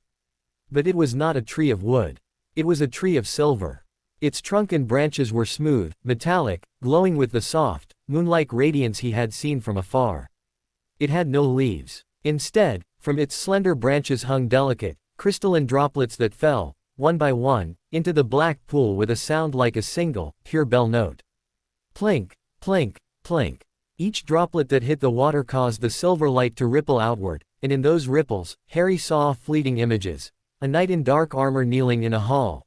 A woman weaving a cloak from moonlight, 3 brothers laughing on a road, a funeral with an empty coffin. This was the heart, the wellspring. He approached the pool's edge. The water was obsidian dark, reflecting nothing, not even the glowing tree. The drumbeat of power was a physical thrum in the air here, vibrating in his teeth. Hello, he whispered. The bell-like droplets continued to fall. Plink. A figure coalesced from the mist between the silver trees. Not a solid form, but a shape of gathered shadow and memory. It was a man, tall and gaunt, with hair as black as the pool and eyes that held the same silver light. He wore simple, ancient robes. He looked at Harry, and his gaze was neither kind nor cruel. It was assessing. You have come to draw from the heart, the figure spoke, and its voice was the sound of the droplet falling, multiplied. Why? My guardian is broken, Harry said, his voice small but clear in the sacred quiet.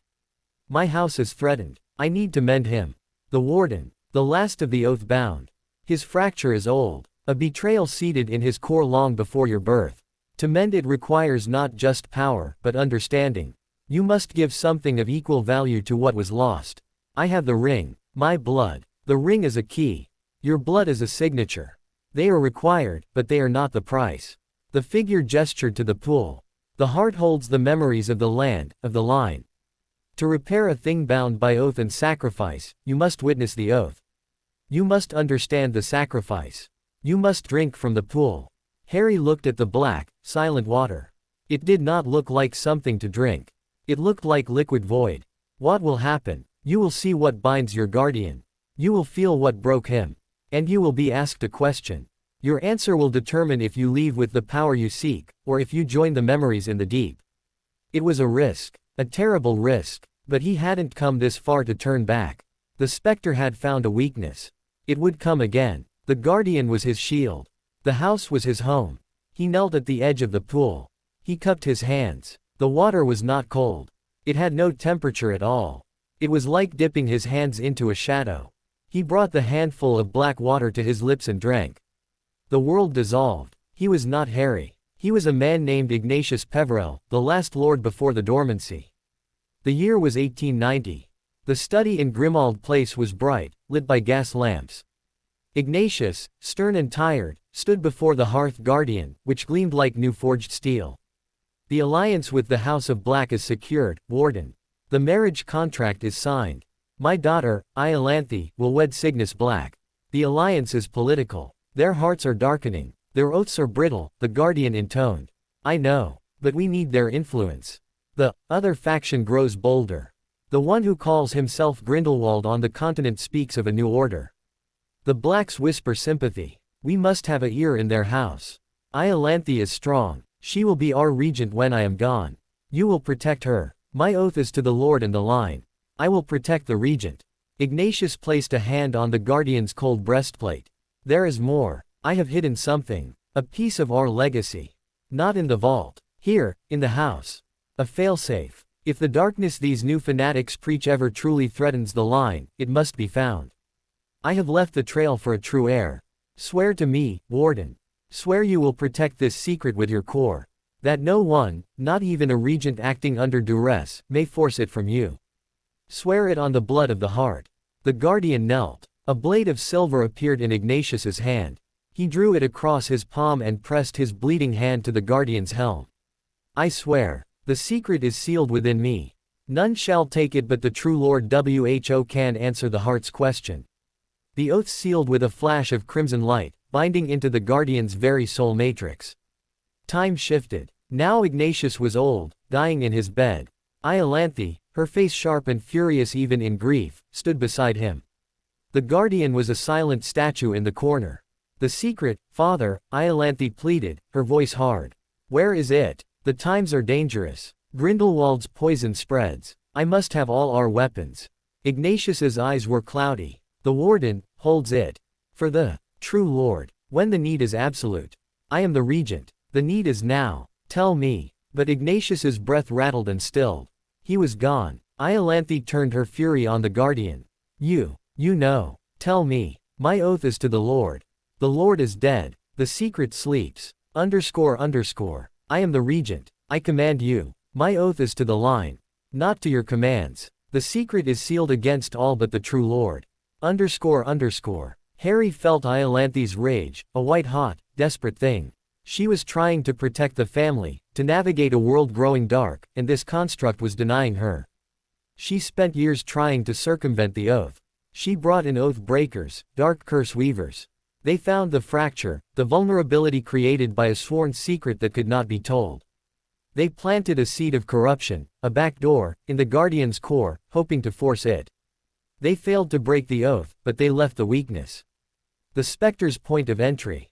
Iolanthe grew old, bitter, her portrait forever screaming her frustration. The secret died with her. The Guardian stood guard, his core subtly compromised, waiting for a lord who never came. Until a key turned in a vault, a century later. The vision broke. Harry was on his knees by the pool, gasping, the taste of blood and betrayal in his mouth. The grief of Ignatius. The fury of Iolanthe. The steadfast, lonely vigil of the Guardian, damaged by the very family he was sworn to protect. The silver figure stood before him. You have seen. The fracture is a wound of mistrust, a flaw in an oath of perfect loyalty. To mend it, you must give an oath in return. A bond of equal weight. What must I swear? Harry asked, his voice raw. The Guardian's purpose is preservation. But preservation can become stagnation. He is a shield. But a lord must also wield a sword. You must give him permission to be more. To act beyond his original programming, with initiative, to protect you in the world beyond the stones, should you call him. In return, you must swear your own oath, that you will never use his loyalty to betray the line. That you will seek the hidden secret not for power, but for protection. That you will be a lord worthy of his sacrifice. Harry understood. The Guardian was bound by ancient, rigid rules. Iolanthe had chafed against them. Harry had to remake the bond, making it stronger but more flexible. A partnership, not just servitude. He stood up. He felt older than he had minutes before. He walked to the edge of the pool, directly below the silver tree. He held his hand over the black water, the ring gleaming. I, Harry James Potter, Lord of the ancient and most noble house of Peverell, swear on my blood and on the heart of my line. I will never betray the trust of my guardian. I will seek my family's secret only to defend our home. I will strive to be a lord worthy of your oath. He took a deep breath. And I give you my oath in return. You are not just a shield for the stones. You are the protector of the Lord. Where I go, if I have need, I will call you. Your duty is to preserve me, and through me, the line. I free you to fulfill that duty by any means your wisdom sees fit. He drew the sharp edge of the ring across his palm, wincing. Blood, dark red, welled and fell into the black pool. Plink. The sound was different, deeper, resonant. The pool erupted, not with water, but with light. The silver radiance from the tree flooded downward, meeting the crimson of his blood. A column of shimmering, rose-gold power shot up from the water, engulfing the tree, illuminating the entire clearing with a light that held no shadow. The power flowed into Harry. Not as a wild surge, but as a directed river. It filled the sea inside him, not expanding it, but deepening it, clarifying it. He felt it stream through the connection. He had to the house, across the impossible distance, through the window, down to the foundation chamber. He saw it, in his mind's eye. The Guardian, kneeling before its plinth, the fracture in its core a jagged, sickly crack. The rose-gold power poured into the crack, welding it shut with seams of molten light. The obsidian sword flared. The blue light in the helm blazed, pure and strong once more. Back in the clearing, the light faded. The pool was still and black again. The silver tree glowed, but softly now, peacefully. The spectral figure nodded. The bond is remade. Stronger. The warden is whole. The price is paid. It began to fade. Wait. Harry called. The secret, what is it? The figure was almost transparent. Its voice was the last echo of a bell. That is not the heart's question. The question is for you. You have sworn to seek it for protection. The path to it is now open. The first clue lies where the first lord fell. Look to the stone that does not sleep. It vanished. The storm, held at bay by the wood, returned with a vengeance. Wind shrieked through the twisted branches. Icy rain lashed down. But Harry felt different. He was soaked, frozen, scraped, and exhausted. But the sea within him was calm, potent, and threaded through with a new, silver strand of resolve. He had faced the heart of his legacy and had not been found wanting. He turned from the pool. He didn't need to follow the drumbeat back. He could feel the house now, a steady, warm pull in his chest, a homing beacon. He knew the way. The journey back was no easier physically. The storm raged. The mud still sucked at his feet. But he did not fall. He walked with a new certainty. The land no longer felt actively hostile. It was just, indifferent. A test passed. He crested the final hill and saw the standing stone. As he approached, the carved Peverell crest began to glow with the same rose-gold light that had mended the Guardian. The stone became a doorway of shimmering light. He didn't hesitate. He walked through. Warmth, dryness, silence. He was back in the study. The magical window showed the moor, the storm already calming, a break in the clouds showing a sliver of silvery twilight. He was dripping mud and water onto the Persian rug. He was shivering uncontrollably. But before him, kneeling, was the Guardian. Its armor gleamed, the runes etched upon it shimmering with a faint, inner light. The blue gaze from its helm was steady, powerful. My lord, the fracture is healed. The oath is renewed. My thanks are inefficient. My service is eternal. Harry managed a nod, his teeth chattering. You're welcome. A house elf, not a mounted head, but a living one, popped into existence with a soft crack. It was ancient, its skin like parchment, its eyes milky but sharp. It wore a clean tea towel stamped with the Peverell crest. Master is being wet and cold, it squeaked, its voice like rustling paper. Creature is being ordered by the house to see to master. Creature will draw a bath. Creature will make soup. Harry stared. The elf snapped its fingers. The mud and water vanished from Harry's body and clothes, leaving him clean and dry in his pajamas.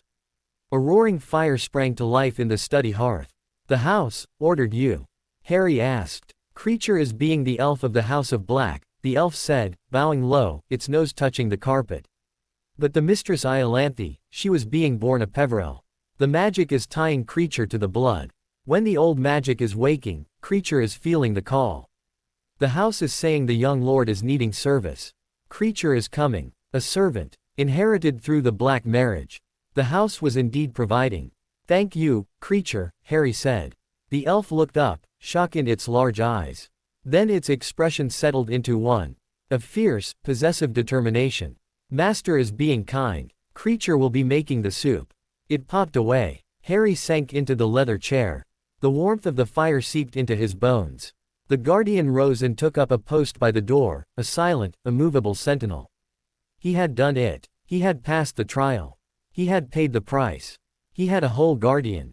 A house elf. A stronger connection to his magic. And a new mystery. Where the First Lord fell. The stone that does not sleep. He was so tired. His eyes fluttered shut. Just for a moment. In the quiet study, with the Guardian watching and the house humming contentedly around him, Harry Potter slept the deep, dreamless sleep of the truly spent. He did not see the magical window.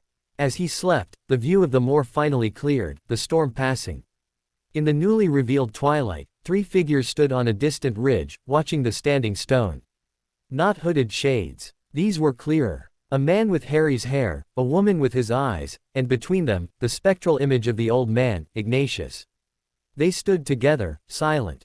Then the woman, Lily, raised a hand in a gentle wave towards the window, towards her sleeping son. And the scene faded back to the empty, tranquil moor, leaving only the whisper of the wind and the first, faint stars of a Peverell night. He woke to the smell of baking bread and the soft, steady tick-tock of a properly functioning clock. For one disorienting second, he thought he was back in the cupboard, listening to the Dursley grandfather clock through the thin slats. But the bed beneath him was white and soft, the blankets heavy and warm. Sunlight, real, golden, London sunlight, streamed through a window showing a quiet, ordinary square. He was in his bedroom in Grimmauld Place. The storm was over. He sat up. Every muscle protested, a symphony of aches from his ordeal on the moor. But beneath the physical soreness was a profound, settled feeling. The sea of magic inside him was calm, deep, and connected. He could feel the house around him like a second skin, the slow breath of its magic in the walls, the steady, watchful hum of the Guardian far below, the busy, fretful energy of creature moving in the kitchen 2 floors down. He was not just living in the house. He and the house were becoming one organism. A soft pop announced Creature's arrival. The house elf stood by the bed, holding a tray. On it was a large bowl of steaming porridge drizzled with golden honey, a glass of milk, and a single, perfect red apple. "Master is awake," Creature said, his milky eyes wide. "Creature has brought breakfast. The house is saying Master needs feeding up after the travails." "Thank you, Creature." Harry's stomach growled fiercely at the sight of the food. He took the tray, the porcelain warm under his fingers. "How long did I sleep?" "Through the night and half the morning, Master. The guardian is standing watch. The wards are strong. No nasty specters." Creature's long fingers twisted the hem of his tea towel. Creature has taken the liberty of airing the library and dusting the family portraits. The mistress's portrait is being quieter. Harry ate the porridge. It was creamy and sweet, the best thing he had ever tasted. "The mistress? You mean Iolanthe?" Creature flinched slightly at the name. "Yes, Master. The Regent Iolanthe Peverell, a most formidable witch." Creature's old mistress, Walburga Black, was being her great niece. "Tempers run in the blood." He said it with a strange mix of pride and fear. "She's not screaming anymore. The house is telling the portraits to be respecting the young lord. They is listening. For now." Creature's eyes darted around the room. "Master should be visiting the study when he is finished. The house is having something to show." Intrigued, Harry ate quickly. The milk was cold and fresh. The apple crunched with a sharp, sweet tang. He felt strength seeping back into his limbs with every bite. Dressed in clean clothes, Creature had evidently laundered everything. Harry made his way to the study. The door was open. The room felt different, lighter. The magical window showed the moor under a clear, pale blue sky, the heather blooming with tiny purple flowers. The scene was peaceful, belying the fury it had held. On the obsidian desk, the ledger and artifacts were as before. But in the center of the desk, a new object had appeared. It was a stone. Not the black stone of the ring, but a flat, gray river stone, smooth and oval. It looked utterly ordinary. But as Harry approached, he saw words carved into its surface in a thin, spidery script, the same hand that had written the note from the well-wisher. "The First Lord fell where the water forgets the sky. Seek the reflection that holds no light. The stone that does not sleep points the way.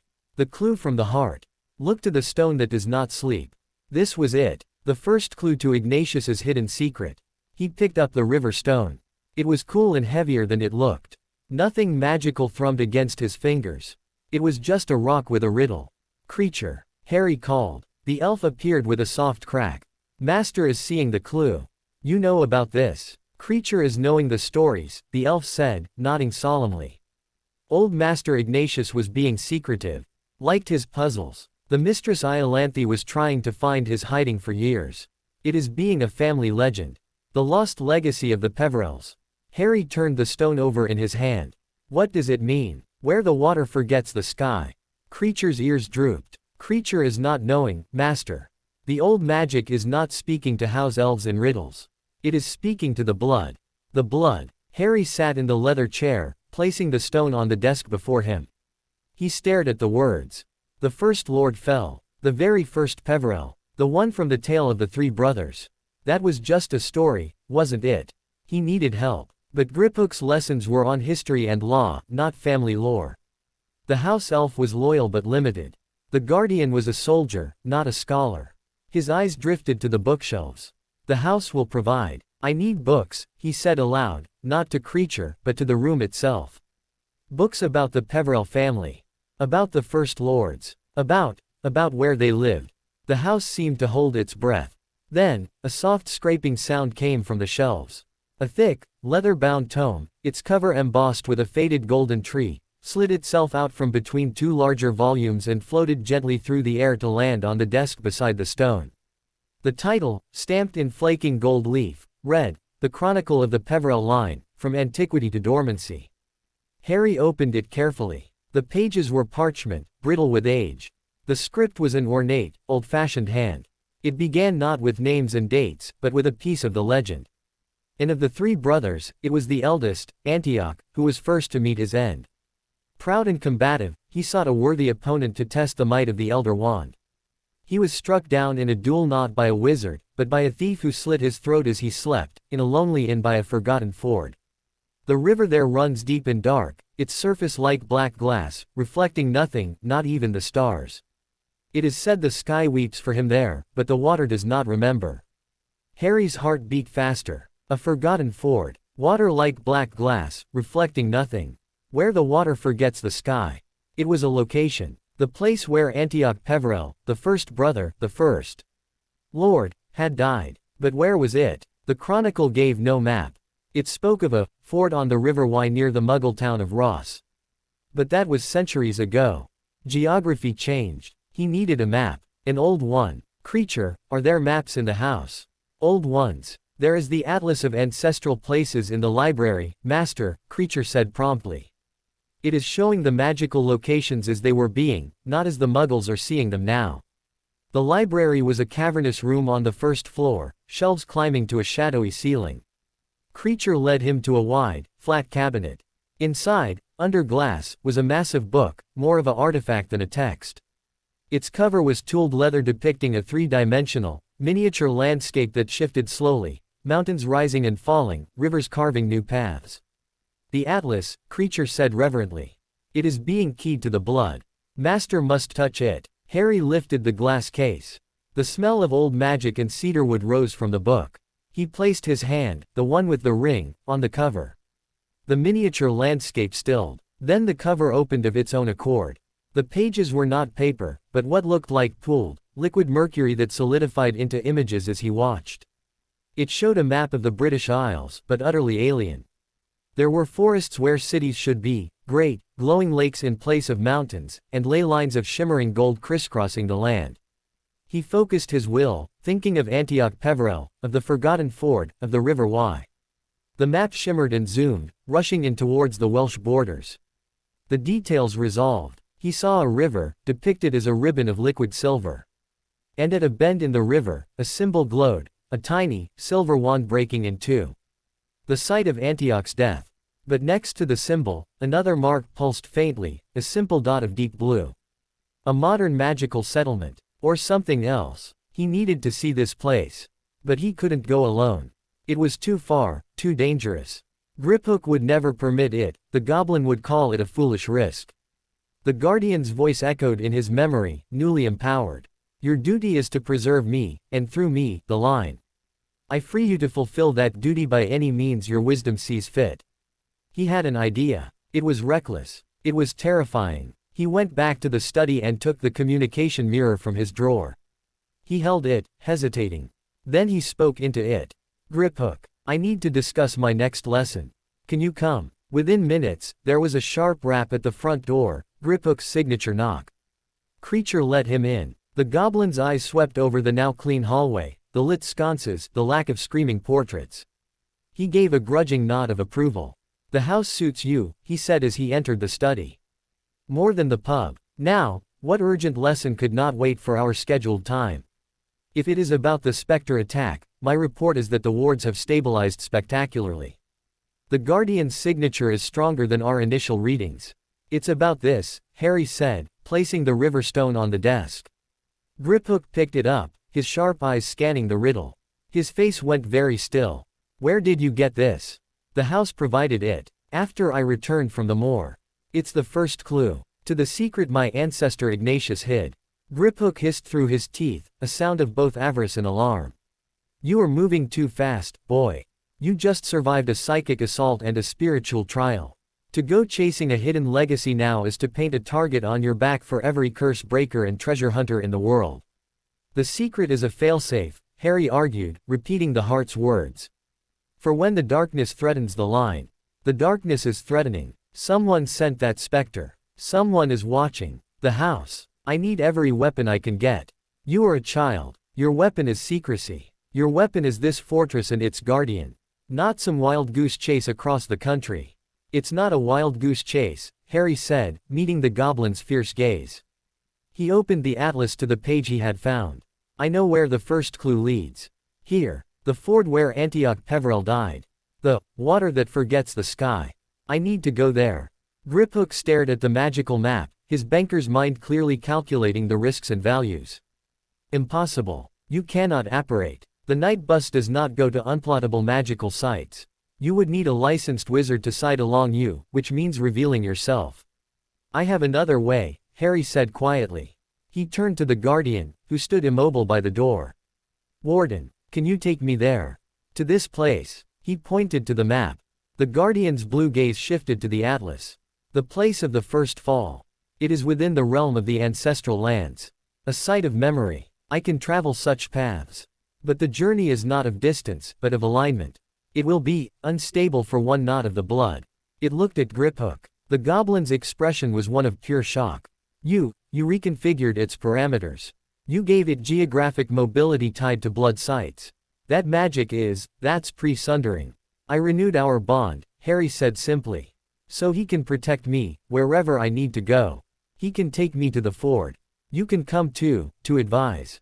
To supervise. It was a gamble. Inviting the goblin was a concession to practicality and a test of trust. Griphook was silent for a long minute, his eyes darting between Harry, the stone, the guardian, and the map. The potential for historical discovery, and the securing of a client asset, he muttered to himself. Then he snapped his gaze to Harry. If we do this, it is under my terms. We go at twilight, when magical ambiances are in flux, offering some natural concealment. We take no more than 1 hour. You follow my instructions without question. And we tell no one. Ever. Harry nodded. Agreed. Griphook looked at the guardian. Can you bring us back here directly? If the Lord wills it, and the hearth fire burns, the path will hold for return. Then we go tonight. The day passed with agonizing slowness. Harry tried to read more of the chronicle, but the words blurred before his eyes. Nerves buzzed under his skin. He was going to leave the house. To step into a story. To walk where the first Peverell Lord had died. Creature fussed over him, packing a small satchel with a flask of pumpkin juice, a meat pasty, and a woolen cloak. Master must be keeping his strength up. The old places are being cold in the soul. As the sun began to dip, casting long shadows across Grimmauld Square, they gathered in the study. Griphook had changed from his banker's robes into darker, more practical attire, a wand holster visible on his forearm. He carried a small leather bag of his own, tools, Harry assumed. The guardian stood in the center of the room, its obsidian sword now strapped across its back. Hold to me. The Lord's hand upon my arm. The advisor's hand upon the Lord's shoulder. Do not release until the world solidifies. Harry placed his right hand on the guardian's cold, rune-etched vambrace. Griphook, with a look of profound distaste, placed a long-fingered hand on Harry's shoulder. The guardian raised its free hand. It did not wave a wand. It simply drew a symbol in the air, the triangle, circle, and line, and the air where it passed ripped open. Not a crack of apparition. It was a tear in the fabric of the room, showing not darkness, but a swirling vortex of grays and silvers, like rushing water over stone. A roar of wind and the scent of wet rock filled the study. Now, the guardian stepped forward, pulling them into the tear. The world became a torrent. It was not spinning, but flowing. Harry felt like a leaf in an underground river, hurtling through a tunnel of ancient memory. He saw fleeting images in the rushing gray. A man with a wand of dark wood laughing, a flash of green light, a cloak billowing on a lonely road, a stone sinking into black water. The whispers of the Peverell dead brushed against his mind, not hostile, but mournful, curious. He held onto the guardian's arm with all his strength. Griphook's grip on his shoulder was vice-like. As suddenly as it began, it ended. They stumbled onto solid ground. The roaring ceased, replaced by an immense, ringing silence. They were outdoors. The air was damp and chill, smelling of river mud, moss, and something else, a lingering, metallic tang of old magic and old blood. It was twilight, the sky a deep indigo above, but the light here was strange, swallowed by the landscape. They stood on the bank of a river. But it was unlike any river Harry had seen. The water was utterly black, a viscous, ink-like flow that made no sound. It reflected nothing, not the emerging stars, not the dark shapes of the trees on the opposite bank. It was a slit of oblivion cutting through the land. The water that forgets the sky. Before them was the ford, a shallow, pebbled crossing where the black water ran slightly thinner. On the far side, the crumbled remains of a low stone wall marked where an inn might once have stood. This is it, Harry breathed, his voice tiny in the consuming quiet. The forgotten ford. Griphook was already scanning the area, his wand out, making subtle motions. Powerful residual magic. Not dark, but final. A place of endings. The clue: seek the reflection that holds no light. That would be the water itself. But you cannot look into it. Harry walked to the very edge of the Black River. He knelt, peering at the opaque surface. Nothing. He pulled the river stone from his pocket. The carved words gave no further instruction. The stone that does not sleep points the way. He looked at the stone in his hand, then at the water. An idea, absurd and instinctive, came to him. He didn't throw the stone in. Instead, he gently placed it on the surface of the black water, as if it were a leaf. It did not sink. It did not float. It rested on the surface as if on solid glass. And then, it began to move. Slowly, with no current to push it, it slid across the black mirror towards the center of the ford. They watched, mesmerized. The stone stopped directly over the deepest part of the crossing. And there, in the water beneath it, a light kindled. Not a reflection from above. A light from within the impossible blackness. A soft, silvery glow, the same light as the tree in the heart pool.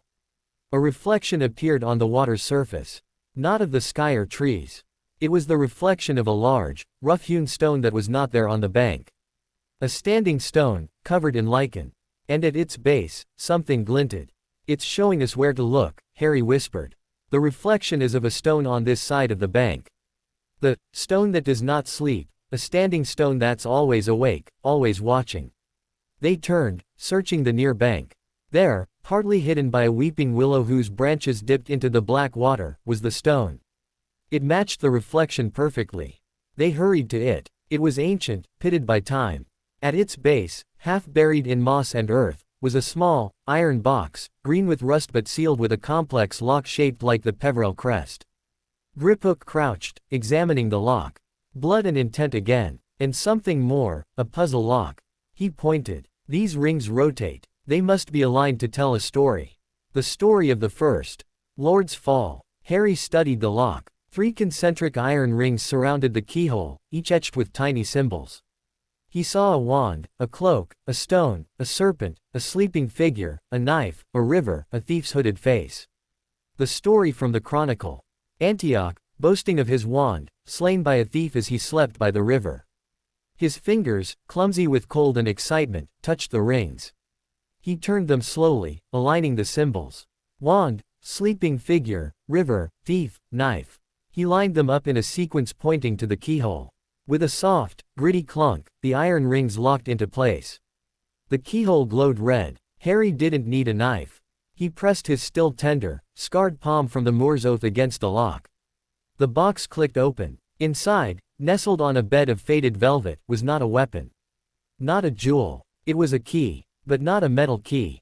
It was a key carved from a single piece of bone, yellowed with age.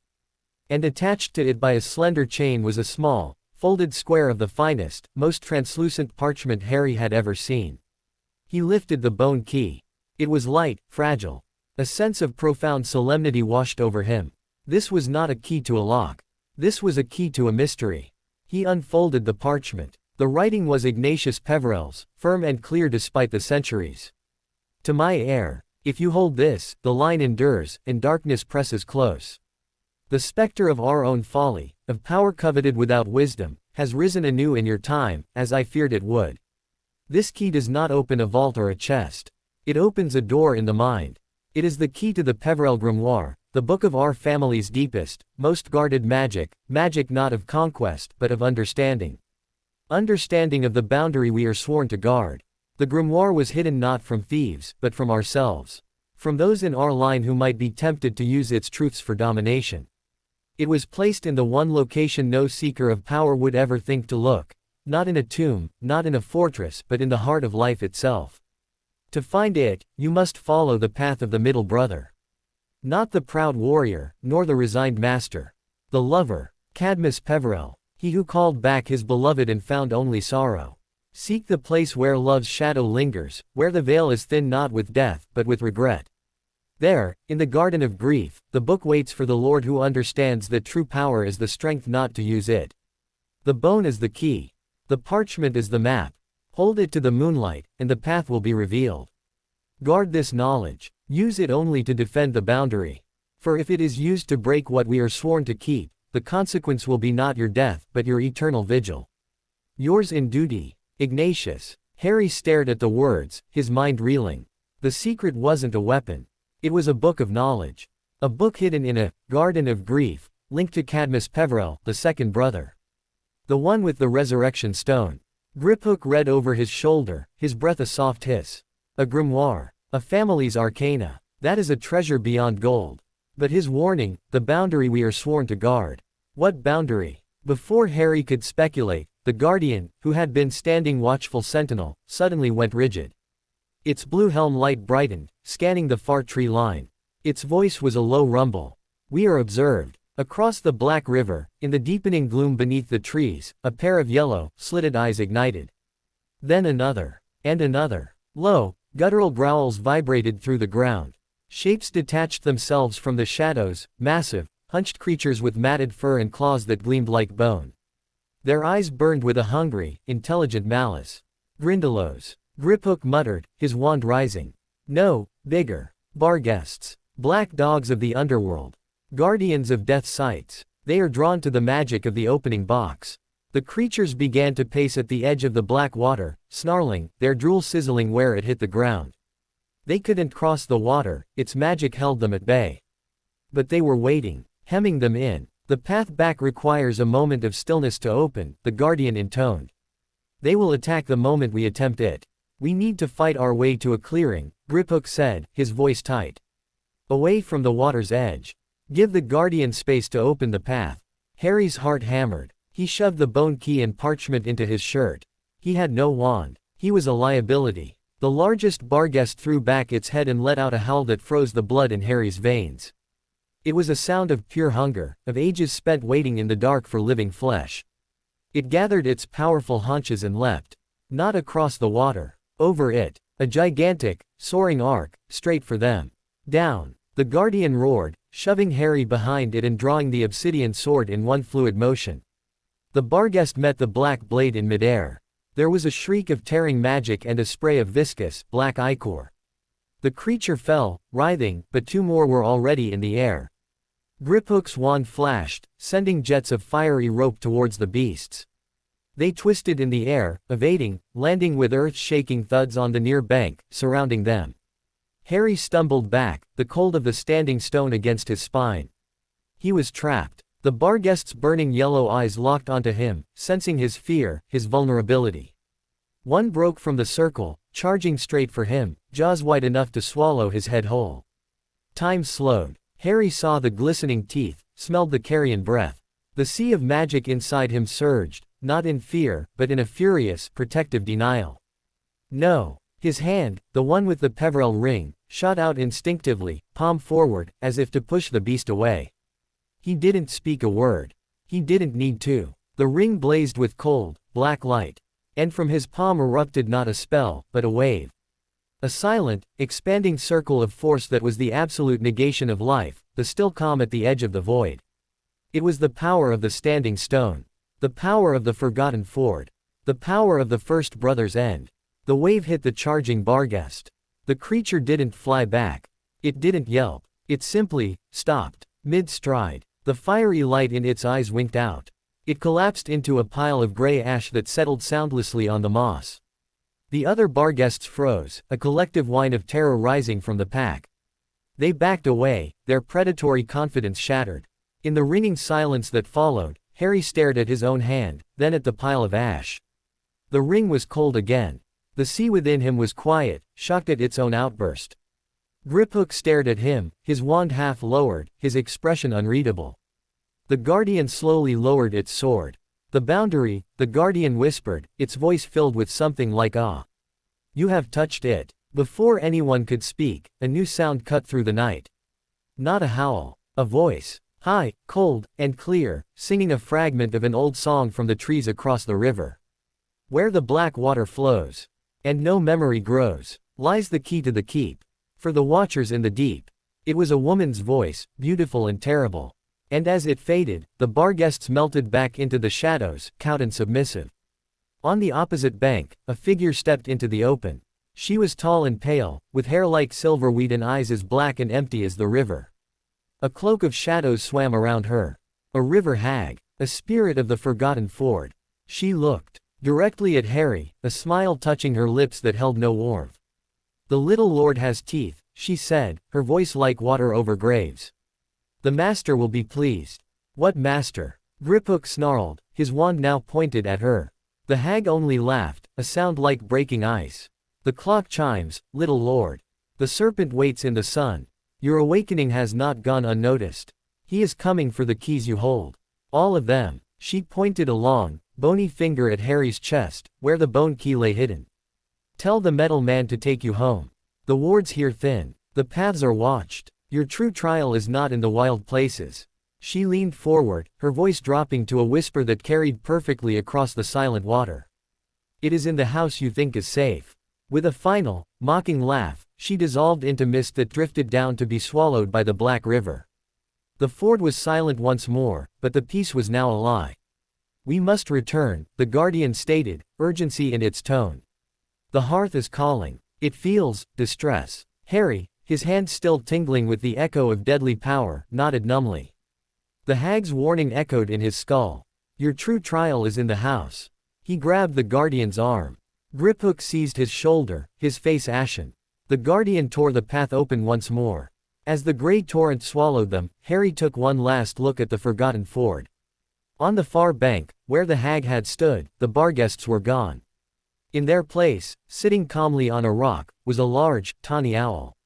The same owl that had delivered the well-wisher's letter. It watched them leave, its head tilted. Then it winked one great, knowing eye. The grey torrent spat them back into the study. The transition was jarring, not the smooth flow of their departure, but a violent stumble, as if the path had bucked them off. Harry crashed to his knees on the Persian rug, the bone key digging into his chest through his shirt. Griphook staggered against the desk, knocking the atlas askew. Only the guardian remained solid, its blade still drawn, blue light scanning the room. The house did not feel like a sanctuary. It felt like a held breath. The usual warm, watchful hum was gone, replaced by a high, thin vibration of alarm. The fire in the hearth guttered, not with warmth, but with a sickly greenish light.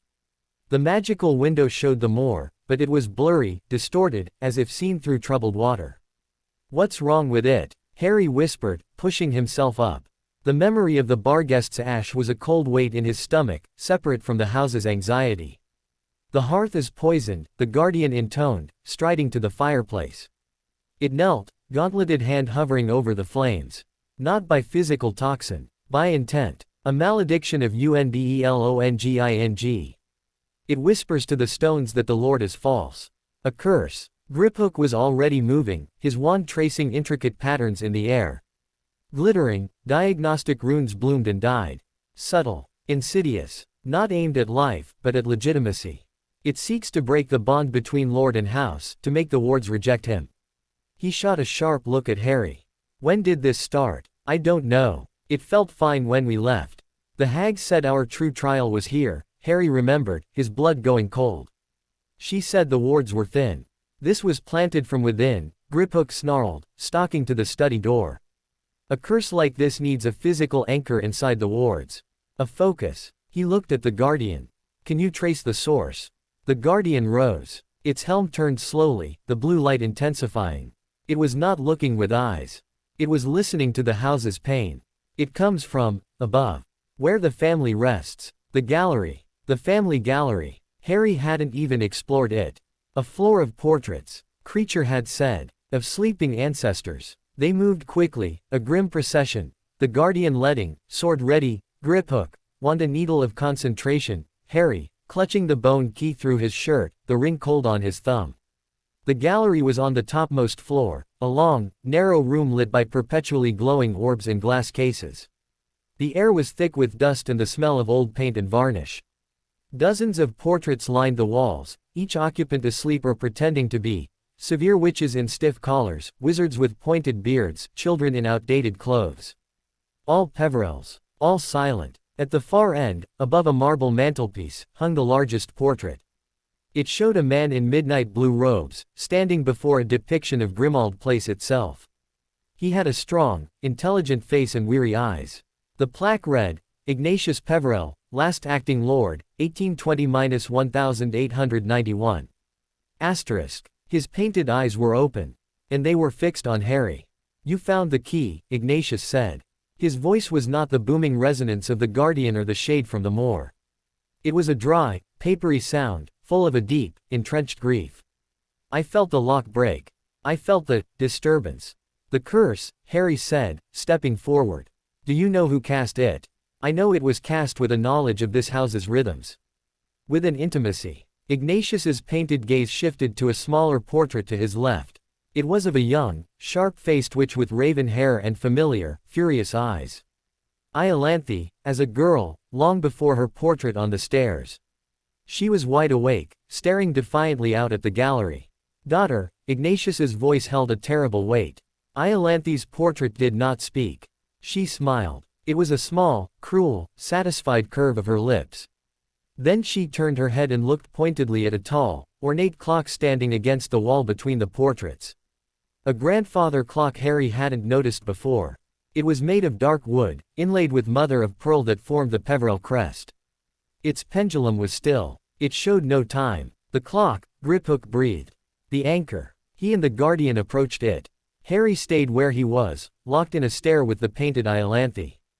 Her eyes glittered with a triumphant malice. You helped them, Harry accused softly. The well-wisher. You're helping them get in. Iolanthe's smile widened. She mouthed two soundless words, scum. Air. She cannot act directly, Ignatius said, his voice heavy with shame. Her portrait magic is bound to the house. But her bitterness, it is a crack in the window. A whisper in a silent room. She has spent decades nursing her rage at being denied the secret. That rage resonates. It can be tuned. Amplified from the outside. How do we stop it? Harry asked, tearing his eyes from Iolanthe to look at the clock. Griphook was examining it. The curse is woven into the clock's enchantment. A piece of venom, of rejection, slipped into the mechanism that measures the house's time. To remove it, we must break the clock's connection to the house's heart. Which will destabilize all temporal wards, stasis preserves, aging slows. A risky procedure. The guardian boomed, its voice cutting through the tension. The Lord can claim the clock. Anchor it to his blood. Overwrite the poison with his will. It is a test of dominion. A direct contest of wills with the curse weaver, Griphook said, turning to Harry. Through the medium of the artifact. If you fail, the backlash could shatter your connection to the house entirely. Harry looked at the still clock. At Iolanthe's gloating face. At Ignatius's sorrowful one. The house's distress was a physical ache in his own chest, a feeling of being rejected, of not belonging. It was the cupboard under the stairs. It was Privet Drive. It was. Every time Aunt Petunia had looked at him like he was a stain. He was done not belonging. What do I do? Place your hand upon it, the guardian instructed. Call the house to you. Not as a master. As its heart. Remind the stones whour. Harry walked to the clock. The wood was cold and smooth. He could feel a faint, nasty thrumming coming from within, like a trapped wasp. The curse. He took a deep breath. He placed his right hand, the one wearing the Lord's ring, flat against the mother of pearl crest. He closed his eyes. He didn't think of commands. He thought of feelings. The solidity of the vault floor. The silent welcome of the stone thrones. The protective fury of the guardian. The warmth of creature's soup. The wild, storm-lashed beauty of the Moor's heart. The sorrowful duty in Ignatius's letter. I am Harry James Potter. My parents died for me. My blood opened the door. My will mended the shield. This is my home. These are my stones. This is my family, even in paint and memory. You are mine, and I am yours. He poured the certainty, the defiant belonging, down his arm, through the ring, into the clock. For a moment, nothing. Then, the cold wood grew warm. The mother of pearl under his palm began to glow with a soft, white light. The cursed thrumming inside intensified, fighting back, a spike of alien hatred, of cold rejection that whispered orphan, outsider, thief. Harry flinched but held on. He focused on the sea inside him, on the new, silver strand from the heart tree. He drew it up, weaving it with his own resolve, and pushed it into the clock like a spear of pure belonging. The clock shuddered. The glass over its face cracked. A wisp of oily, black smoke seeped out from the keyhole.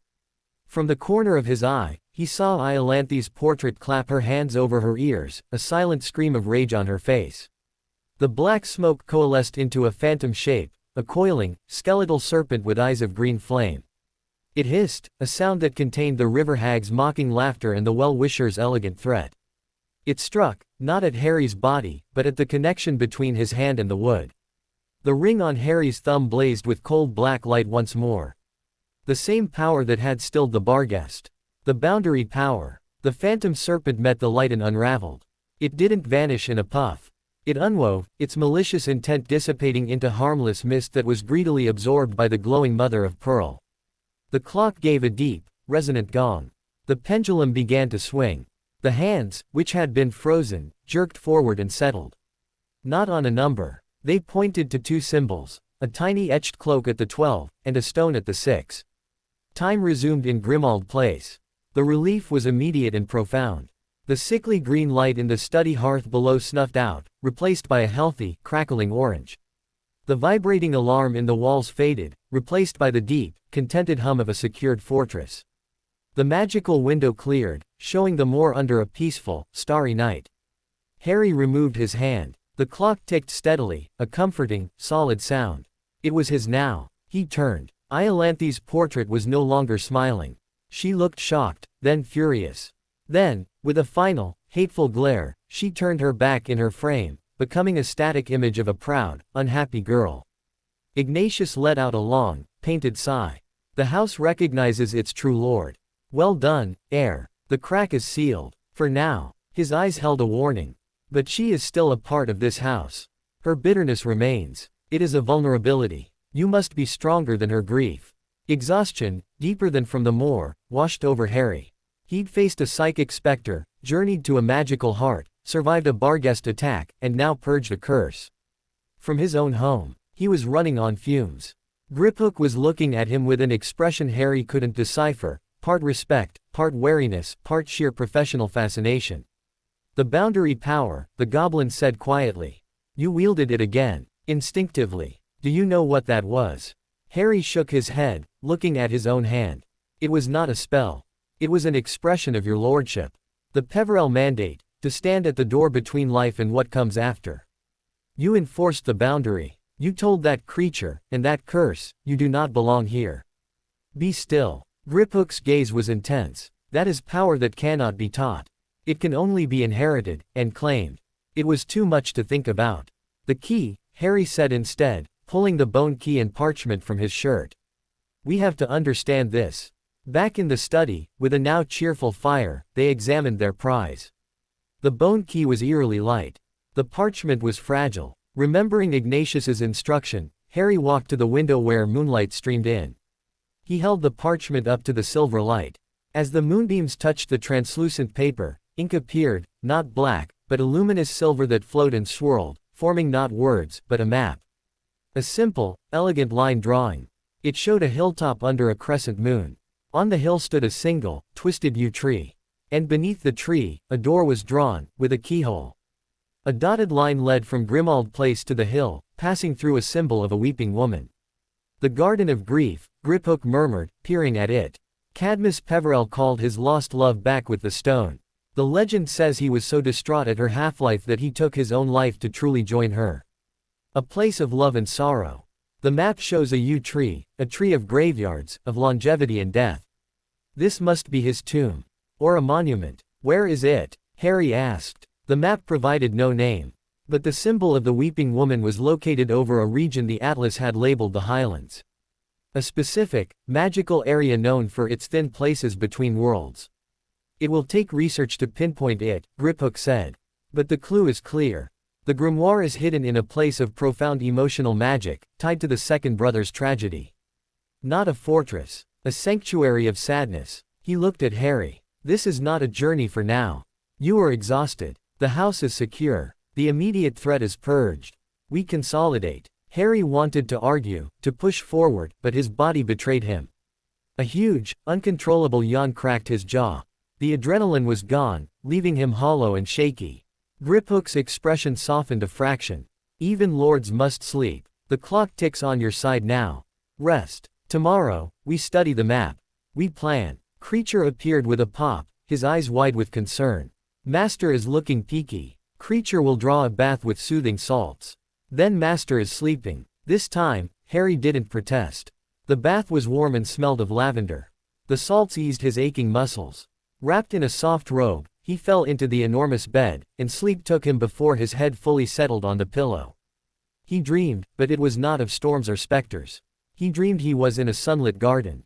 It was overgrown but beautiful, full of white roses and the sound of bees. A young man with dark hair and sad eyes sat on a bench, turning a black stone over and over in his hands. He wasn't the Cadmus from the tale. He looked like Harry, but older. A version of himself, weighed down by a grief he didn't yet understand. The Harry in the dream walked forward. The young man looked up. His eyes were lilies. The love is the key, the young man said, his voice echoing with a double timbre, his own, and a woman's gentle tone.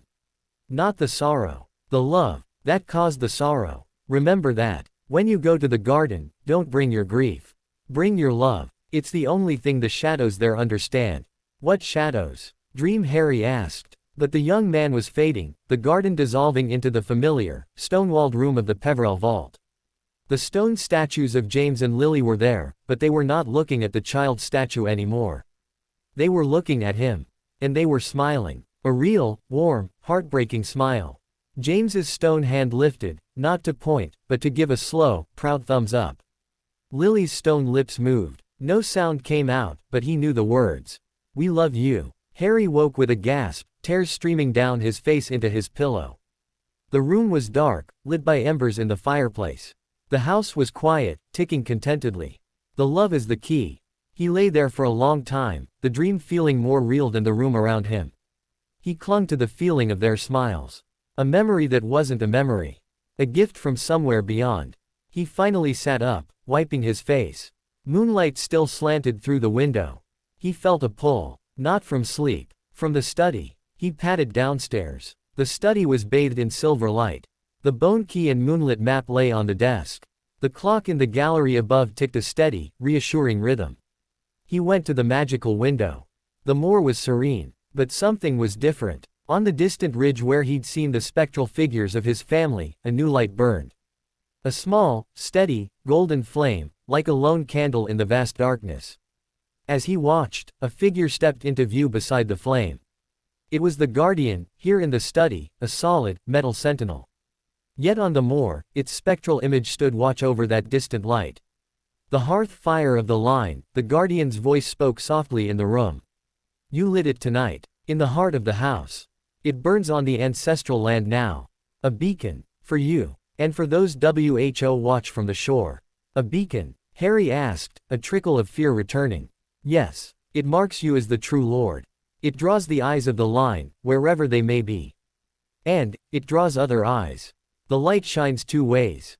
It illuminates your path. And it reveals you to those walking in the dark. The guardian turned its helm from the window to look at Harry. The blue light was solemn. The quiet days are over, Lord Peverell. You have planted your flag. The battle for your home was won tonight. The war for your legacy begins at dawn. Outside, in the mundane world of London, the first faint hints of grey light touched the horizon. In a distant, decaying manor, surrounded by whispering woods, the tall, thin figure who had probed Grimald's wards sat before a scrying bowl filled with black water. The image of a golden flame on a moor flickered in its depths. A long, pale finger traced the rim of the bowl. A lipless mouth curved into something resembling a smile. So, the little lion finds his den. And lights a candle. How conspicuous. The figure leaned back, steepling its fingers. Its red eyes glowed in the dark. The serpent in the sun. It is time to bask, and to strike. Somewhere, a clock chimed 3 times. Dawn did not bring peace. It brought a sharp, crystalline clarity. The golden flame on the moor in the window had faded with the rising sun, but its afterimage was burned into Harry's mind. A beacon. A target. Creature served breakfast in the kitchen with a new, fierce diligence. The elf seemed to have taken the previous night's curse attack as a personal insult. The porridge was perfect, the toast crisp, and a single, perfect white rose in a thin vase sat beside Harry's plate. For the master's table, Creature muttered, avoiding Harry's eyes. The house is wanting beauty. Despite the ugliness that came in, Harry touched a velvety petal. Thank you, creature. The elf's ears quivered. He popped away, returning a moment later with a copy of the Daily Prophet, neatly folded. The post owl is coming. Creature is checking for poisons. It is clean. Harry had never seen a wizarding newspaper. The front page showed a moving photograph of a severe-looking witch in lime green robes shaking her finger at the camera. The headline read, Ministry Crackdown on Unauthorized Portkeys, Bagman Defends, Entrepreneurial Spirit. It was all nonsense to him. He flipped through pages filled with ads for Sleekeasy's hair potion and reports on the Chudley Cannon's losing streak. A small notice in the announcements section caught his eye. The Department of Magical Records notes the reactivation of certain dormant familial magics in the London area. Standard audits for historical tax compliance and ward registration will be scheduled in due course. By order of Mafalda Hopkirk, Office of Lineage and Legacy. He stared at it. Dormant familial magics. The ministry had felt the house waking up. They didn't know it was him, but they knew something. Griphook had warned him about this. The machine of the ministry was slow, but it was turning its gears in his direction. Griphook arrived precisely at 9, his expression grim. He placed his leather folio on the kitchen table with a decisive thump. The ministry has taken notice, he said without preamble, tapping the announcement in the Prophet. A routine filing. For now. But it begins with audits and ends with special advisors and heritage levies. We must construct a facade. A facade? Harry asked, pushing his plate away. A story. A reason for the magical resurgence that does not involve a 5-year-old lord. I have taken the liberty of drafting a petition to the Wizengame's Family Claims Council. He pulled out a sheet of official-looking parchment. It states that the Peverell Lordship, following a prolonged period of magical dormancy due to lack of a viable heir, has been automatically transferred to the nearest magical blood relative, one Harry James Potter, as per the terms of the family's trust, established 1672. The reactivation of estate magics is attributed to the standard coming-of-age triggers in the trust, mistakenly activated early due to ambient magical surge in the London basin. A bureaucratic mystery. It paints you as a passive beneficiary, a child placed in a preserved estate by ancient magic, not an active power. Will they believe it? They will want to. It is neat. It explains the magic without upsetting the balance of power. It places you under the umbrella of wardship, likely assigned to a ministry-approved guardian until you are of age. That, Griphook said, his eyes sharp, is the problem. We must preempt that. We must name your own guardian before they do. Harry's throat tightened. Who? Ideally, a respectable, neutral party with no desire to actually oversee you. A figurehead. I have reviewed the list of possible candidates from the old alliance contracts. He pulled out another sheet. Most are dead. Others are politically untenable. There is one name. A retired scholar, reclusive, considered eccentric but unimpeachably honest. He has no known political affiliations, no desire for power or gold. He is also, conveniently, very old and very busy. He would likely accept a titular role as your magical guardian in exchange for access to the Peverell Library for his research. What's his name? Albus Percival Wulfric Brian Dumbledore. The name from Flourish and Blots. The wizard with the kind, twinkling eyes who had spoken to him about the Peverell book. A cold trickle of suspicion ran down Harry's spine. He approached me. In the bookshop. He knew about the Peverells. Griphook went very still. Describe the interaction. Harry did. The goblin's face grew tighter with each word. He was testing the waters, Griphook concluded. Feeling for your knowledge. His interest is not coincidence. He is the chief warlock of the Wizengamot, the supreme mugwump of the International Confederation. The most powerful wizard in Britain. And he has a known fascination with lost magics and the greater good. He drummed his fingers. This changes things. He is not a neutral party. He is a strategist. But his involvement could also be the perfect shield. No one would dare challenge a guardianship under Albus Dumbledore. And it would bring the entire ministry inquiry to a graceful halt. But you don't trust him, Harry stated. I do not trust anyone who seeks power, however benevolently they claim to wield it, Griphook corrected. But this may be a necessary chess move. We will extend the offer. Through formal, goblin-channeled contracts, limiting his authority to the symbolic. The true control remains with you, through the House and Gringotts. He gets academic access. We get a formidable protector in the political arena. It felt like being traded. Like a piece on Griphook's board. But the goblin was right. He needed a shield in the human world. Okay, Harry said, the word tasting like ash. Good. I will draft the proposal. In the meantime, your education turns practical. The boundary power you manifested. We must understand it, if you are to have any hope of controlling it. Griphook's gaze was intent. It is not a spell. It is a state of being. A declaration. Today, you will try to summon it willingly. They went to the drawing room. A spacious, high-ceilinged chamber creature had cleared of dust sheets. The guardian took up a post by the door, a silent observer. Think of the feeling, Griphook instructed, standing across from Harry. When you stilled the barghest. When you purged the curse. What was in your mind? They didn't belong, Harry said slowly. They were wrong. In my space. I just wanted them to stop. That is the core. A sense of territorial right, mixed with a profound denial of the intruder's validity. Now, I will not attack you. But I will cast a minor, irritating charm. A tickling hex. Your task is not to shield yourself in the normal way. You are to tell the magic itself that it does not belong in your space. That it is untrue here. Use the ring as a focus. Harry nodded, nervous. He raised his hand, the ring heavy on his thumb. Griphook flicked his wand. Titleindo. A shimmer of pink light shot towards Harry. He focused on the ring, on the feeling of the study, of his bed, of creature soup. This is my place. Your magic is not welcome here. Nothing happened. The tickling charm hit him square in the ribs. An immediate, uncontrollable giggle erupted from him. He doubled over, laughing helplessly, the serious mood shattered. Griphook cancelled the charm, his expression impassive. Again, you are thinking of comfort. Of soft things. The boundary power is not soft. It is absolute. It is the cliff edge. The closed door. The final, no. Think of the cupboard door locking. Think of the word, mine. Not as a plea, as a law. Harry, still catching his breath, flushed with embarrassment. He thought of the cupboard door. But not from the inside. From the outside, the night he left. Him turning the key, locking the Dursleys in their own ignorance. Him claiming the night is his.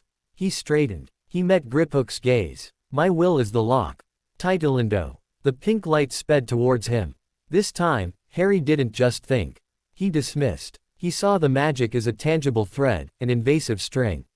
He imagined the ring's cold power as a pair of shears. The pink light struck an invisible field an inch from his chest. But it didn't splash or deflect. It unraveled. The charming spell dissolved into harmless, glittering motes that faded to nothing before they hit the floor. Silence. Griphook lowered his wand slowly. Good, he said, and there was genuine surprise in his voice. Very good. You enforced your reality upon the incoming magic. You did not block it. You denied its existence within your domain. He paced. This is ancient, high magic. Ward-making magic. The magic of kings and ley lines.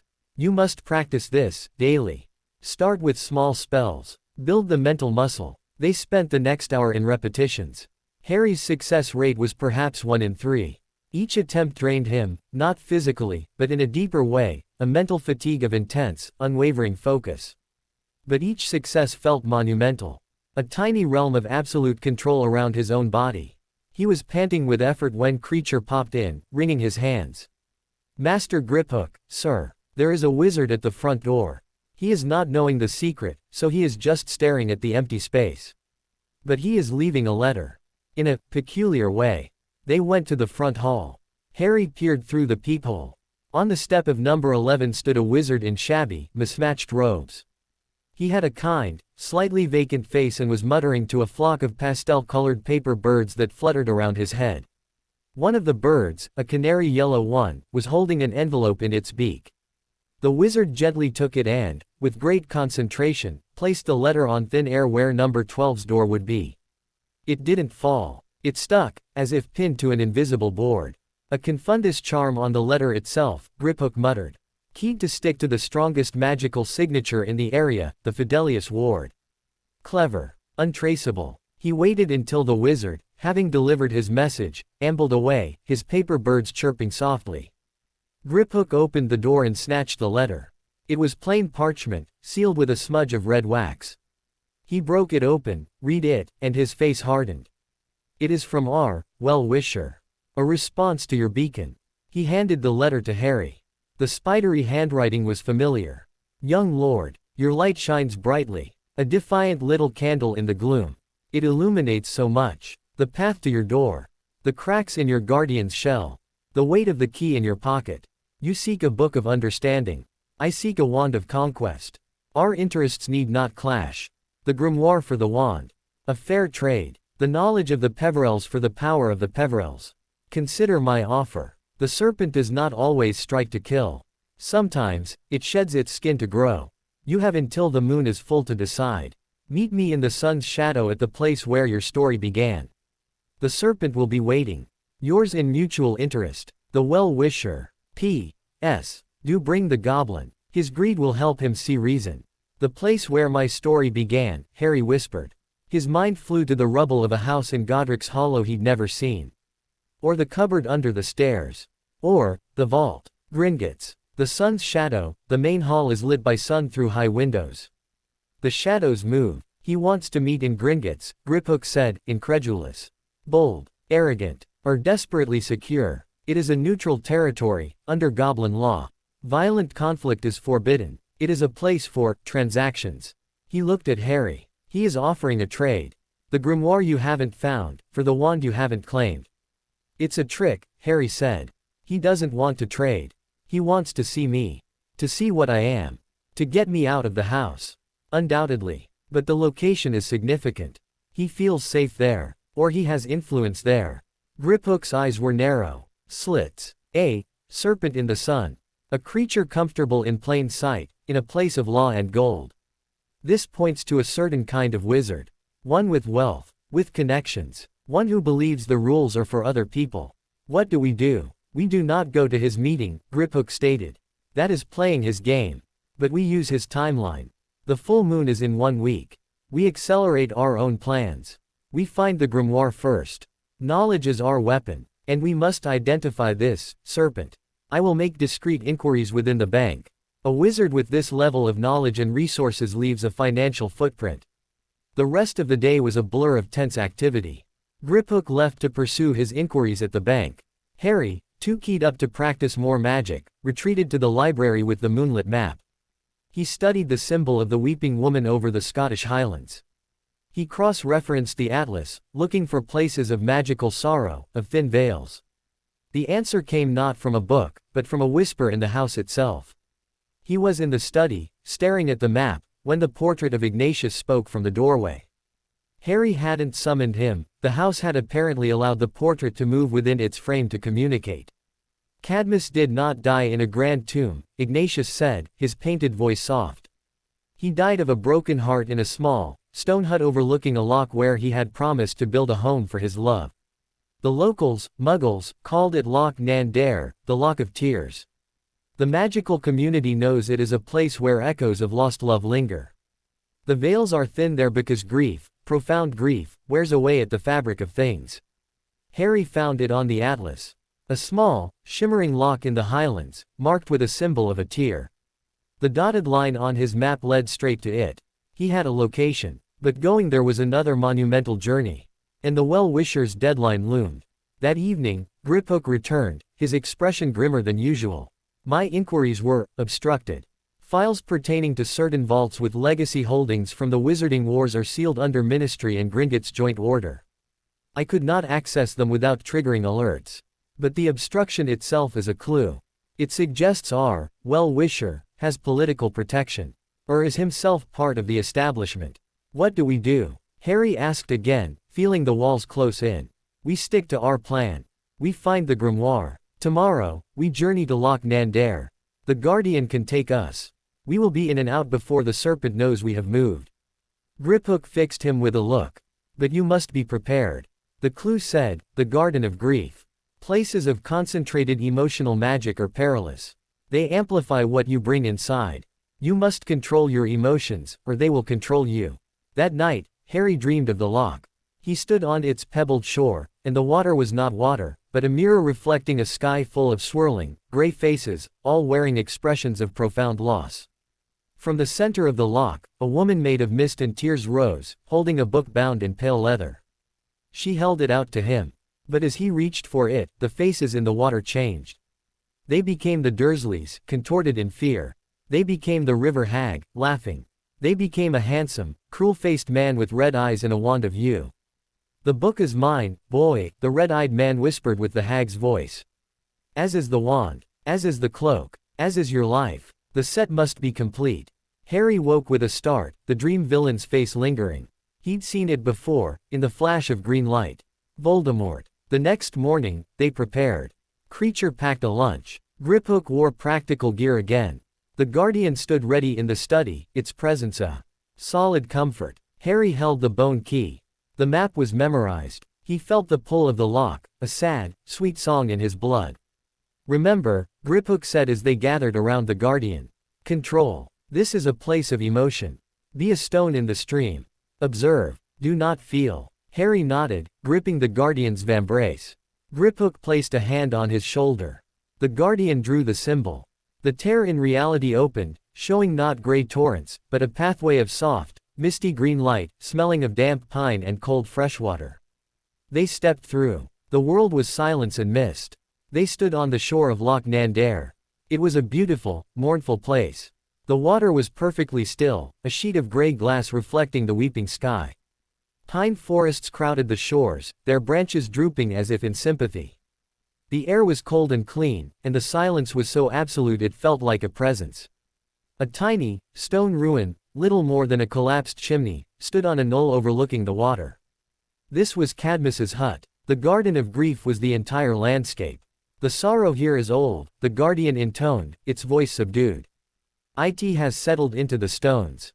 It is not hostile, but it is heavy." Harry could feel it, a gentle, incessant pressure on his heart, a temptation to remember every loss, every loneliness.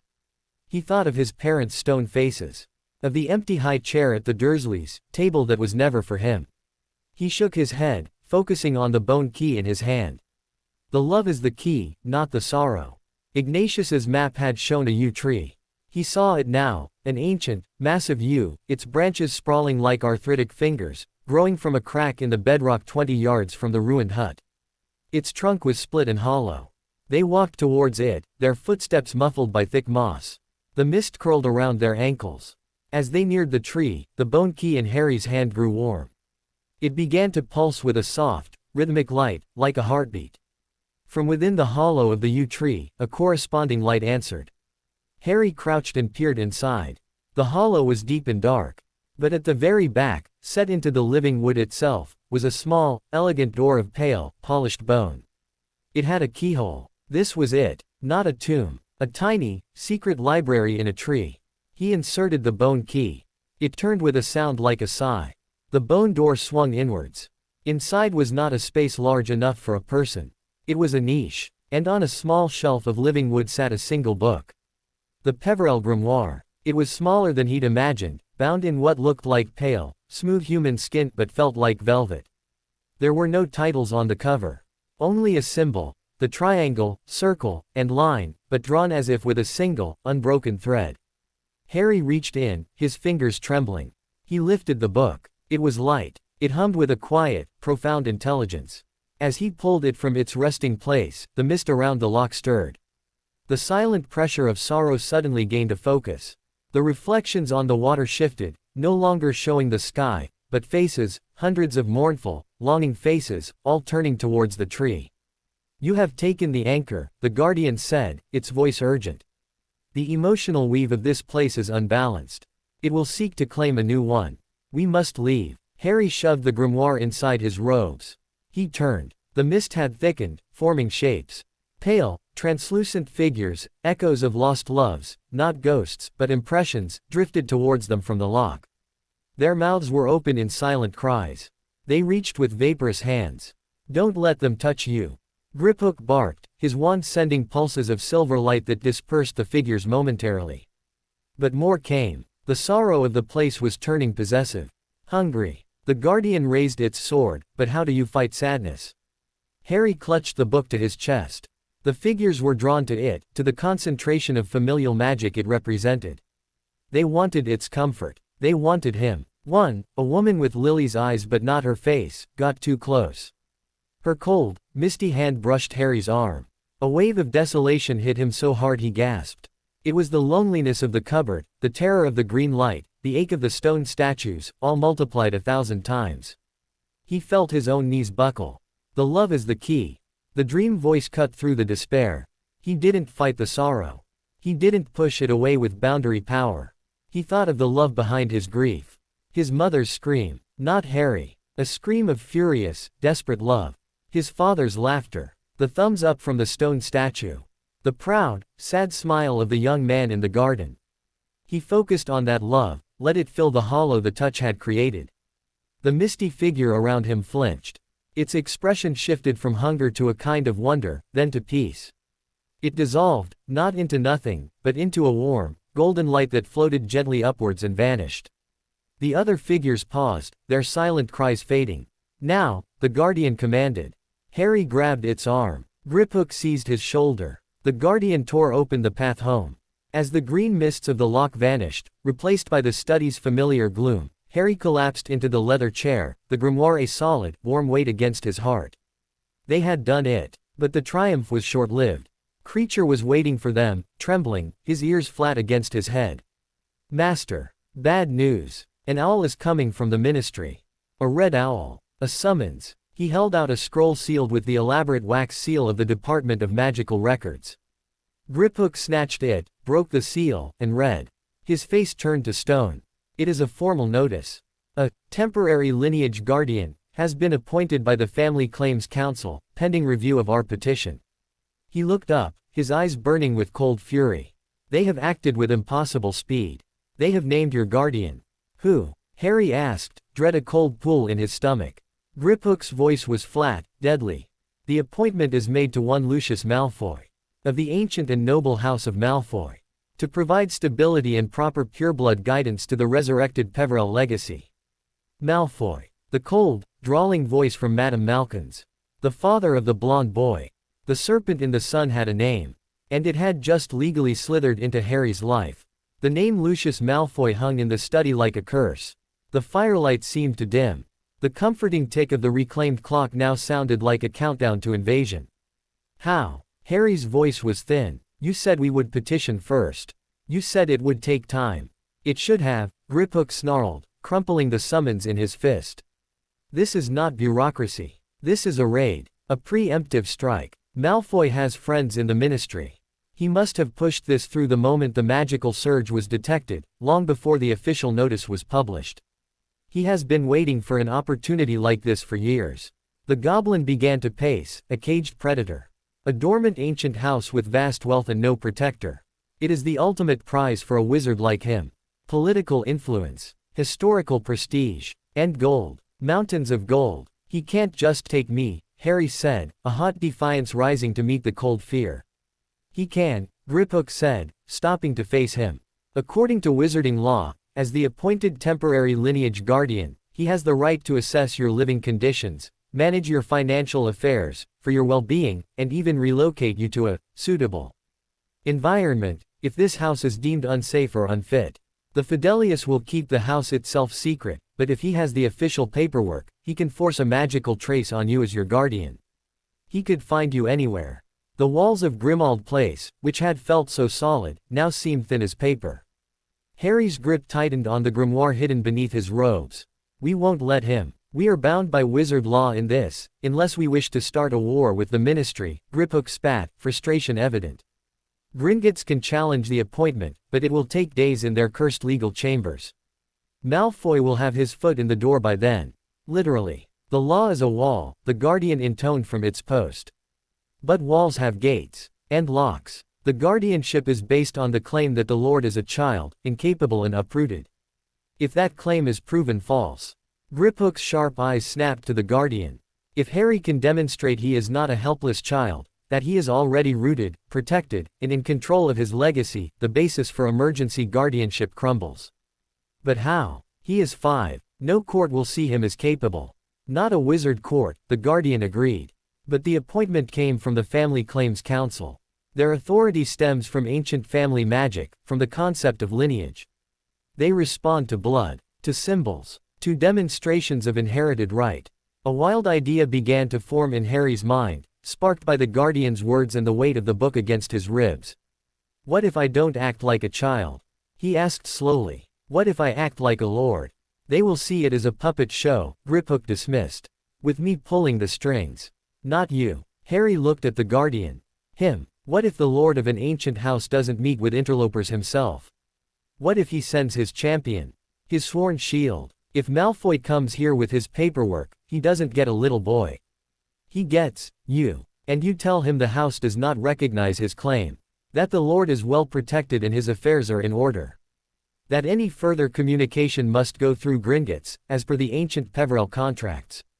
Griphook was silent, considering. The goblin's mind was clearly racing through legal precedents and magical traditions. It is unorthodox. Blatantly so. It would be seen as an insult. A provocation. Is it legal? There is no law against a magical construct speaking for its master, if the construct's sentience and authority are recognized in the family's charter. And the Peverell Charter, which we reactivated, is notoriously broad in its definition of household. It includes all sworn beings and enchantments bound to the hearth. The Guardian qualifies. A slow, sharp-toothed smile spread across Griphook's face. It is a gambit. If Malfoy accepts the Guardian as an interlocutor, he tacitly acknowledges your authority and the house's autonomy. If he tries to force his way past it, he violates the sanctity of an ancient house under its own wards, a serious breach of wizarding custom. He would look like a thug, not a guardian. But he's powerful. What if he just fights? Harry asked, looking at the Guardian. The construct was formidable, but Malfoy was a wizard with a wand. Let him try. The Guardian's voice held a new, grim edge. The house is whole. I am whole. My oath is renewed. I am no longer bound to the stones alone. My domain is wherever the Lord's safety is threatened. If he raises a wand within these wards with hostile intent, the house and I will answer. According to ancient law, the master of the house may use lethal force to repel a magical intruder seeking to usurp his rights. Harry swallowed. Lethal force. This was escalating far beyond petitions and guardianship. It is a risk, Griphook said, his smile gone, replaced by analytical coldness. But the alternative is letting him in, letting him poke around, letting him plant his own advisors in your home. That is a slower, more certain defeat. This way, we force a confrontation on our terms, on our ground. We call his bluff. What about the well-wisher? The full moon is in 6 days. What if this is part of his plan? To distract us with Malfoy? Almost certainly, Griphook nodded. The serpent in the sun is Lucius Malfoy. A wealthy, politically connected pureblood with a known history of associating with dark artifacts and the Dark Lord's cause. He moves in the open, in the sunlight of society. The well-wisher's letters, the psychic specter, the river hag, that is the shadowy flank. They are working together. Malfoy applies legal pressure. His partner applies magical pressure. They want you cornered, desperate, willing to trade the wand for protection. He looked at the grimoire in Harry's hands. Which is why we must now understand what we truly have.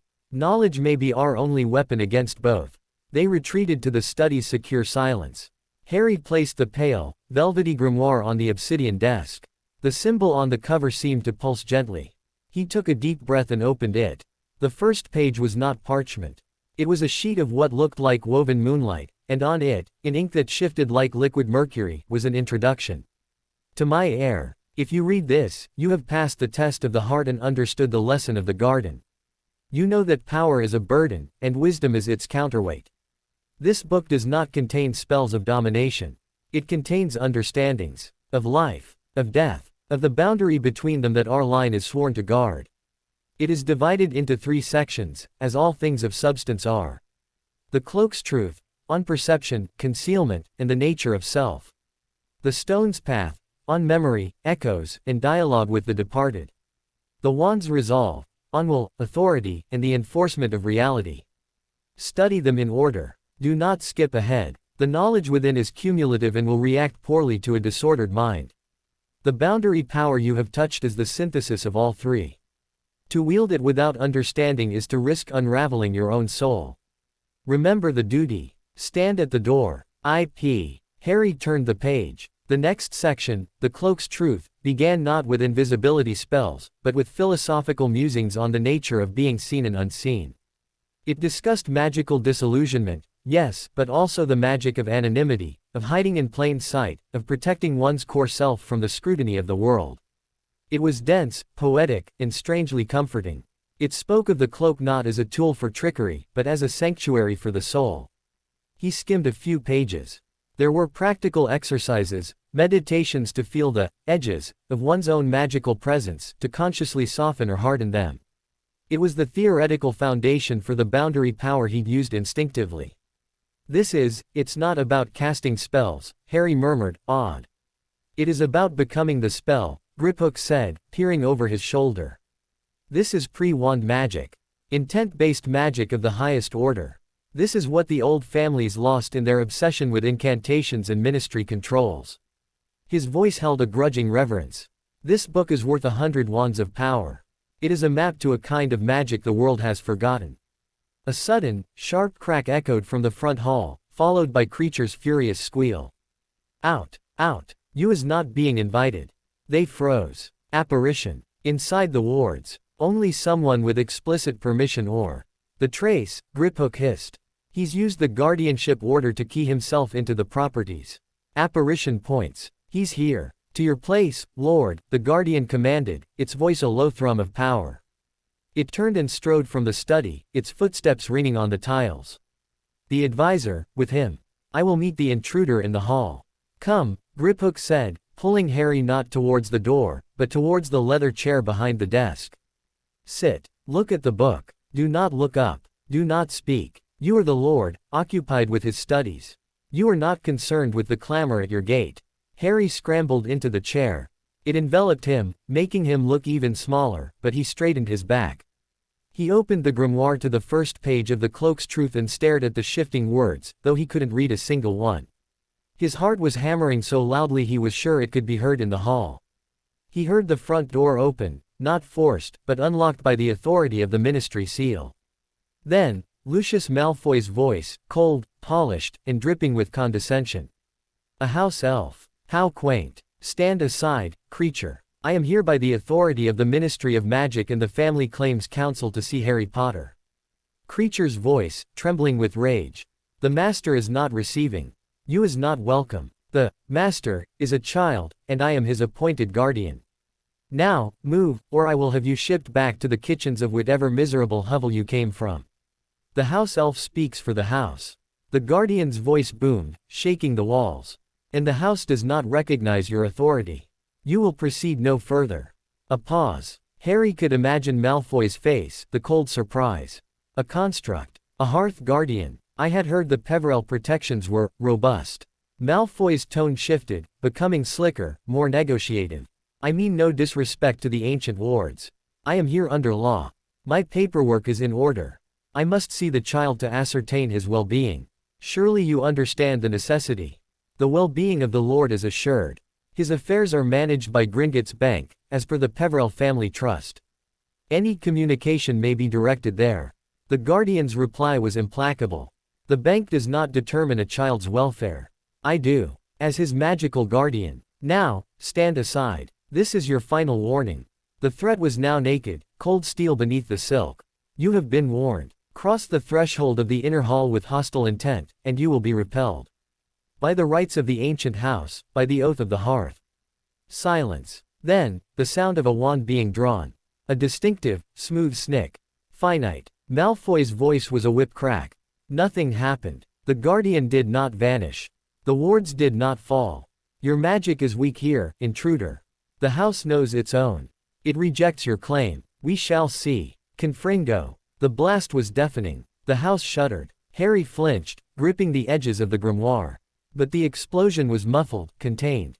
He heard the guardian's sword ring out, a clear, sharp note that cut through the noise, and a pained, surprised gasp that could only be Malfoy. The house has answered. There was a scuffle, a curse, the sound of shattering wood, a side table, perhaps. Then Malfoy's voice, breathless with fury and pain. You dare. Do you know who I am?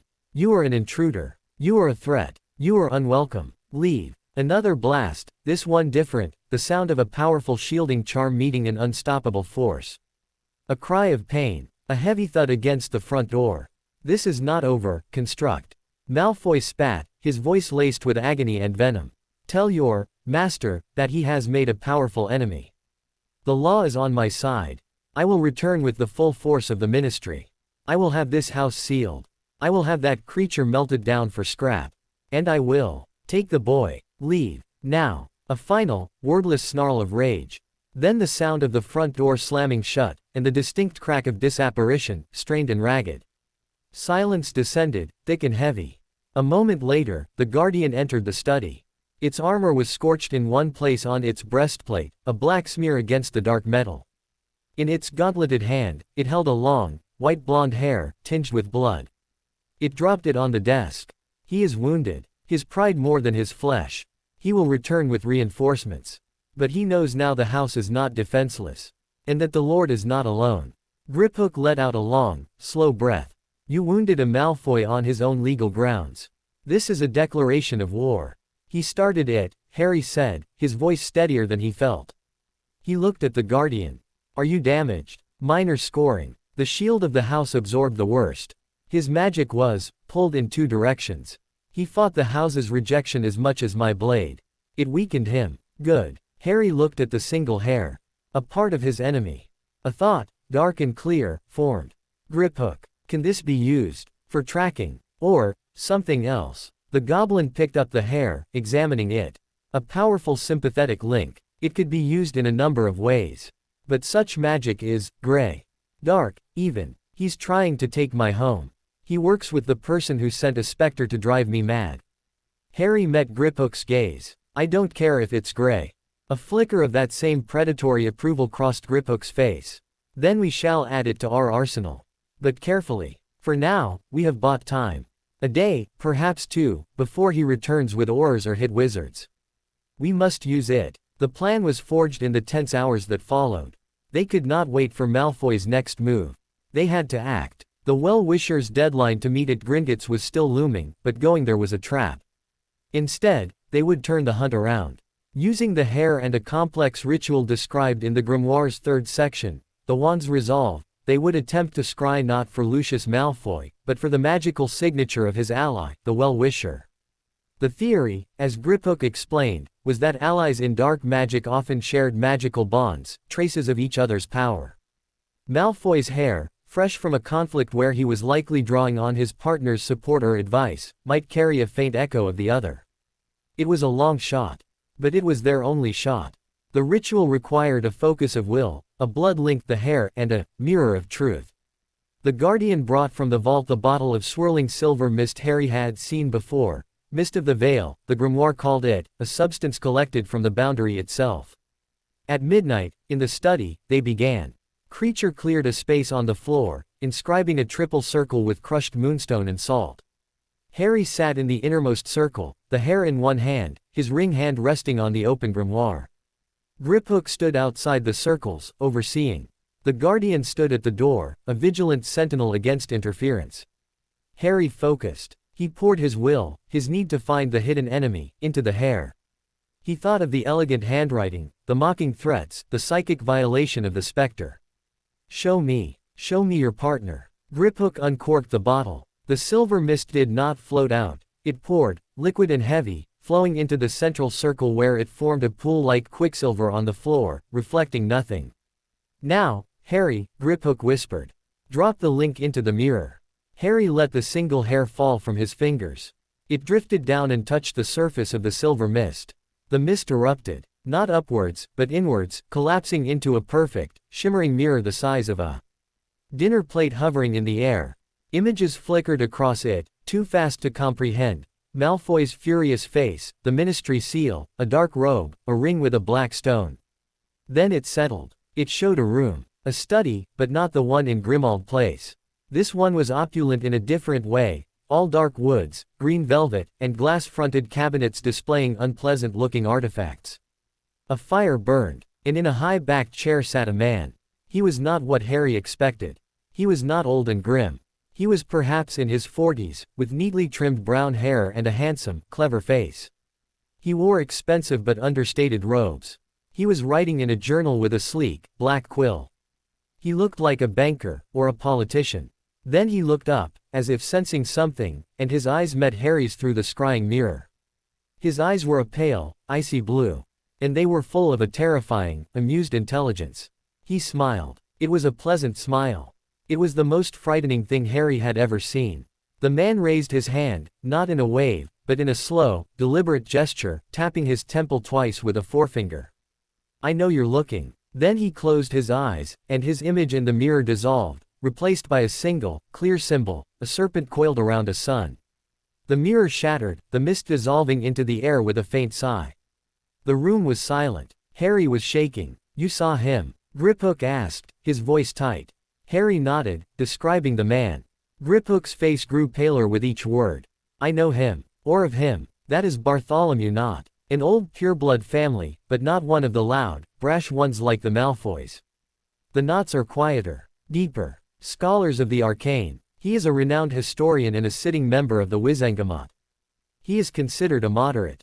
Griphook's laugh was bitter. "A well-wisher. Of course. He has been studying the Peverell line for decades, publishing obscure papers. He must have felt the Lordship awaken before anyone. He is not after gold or political power. He is after the knowledge. The Hallows. He wants to complete the set. And he's working with Malfoy," Harry said. "Malfoy gets the gold and the political capital.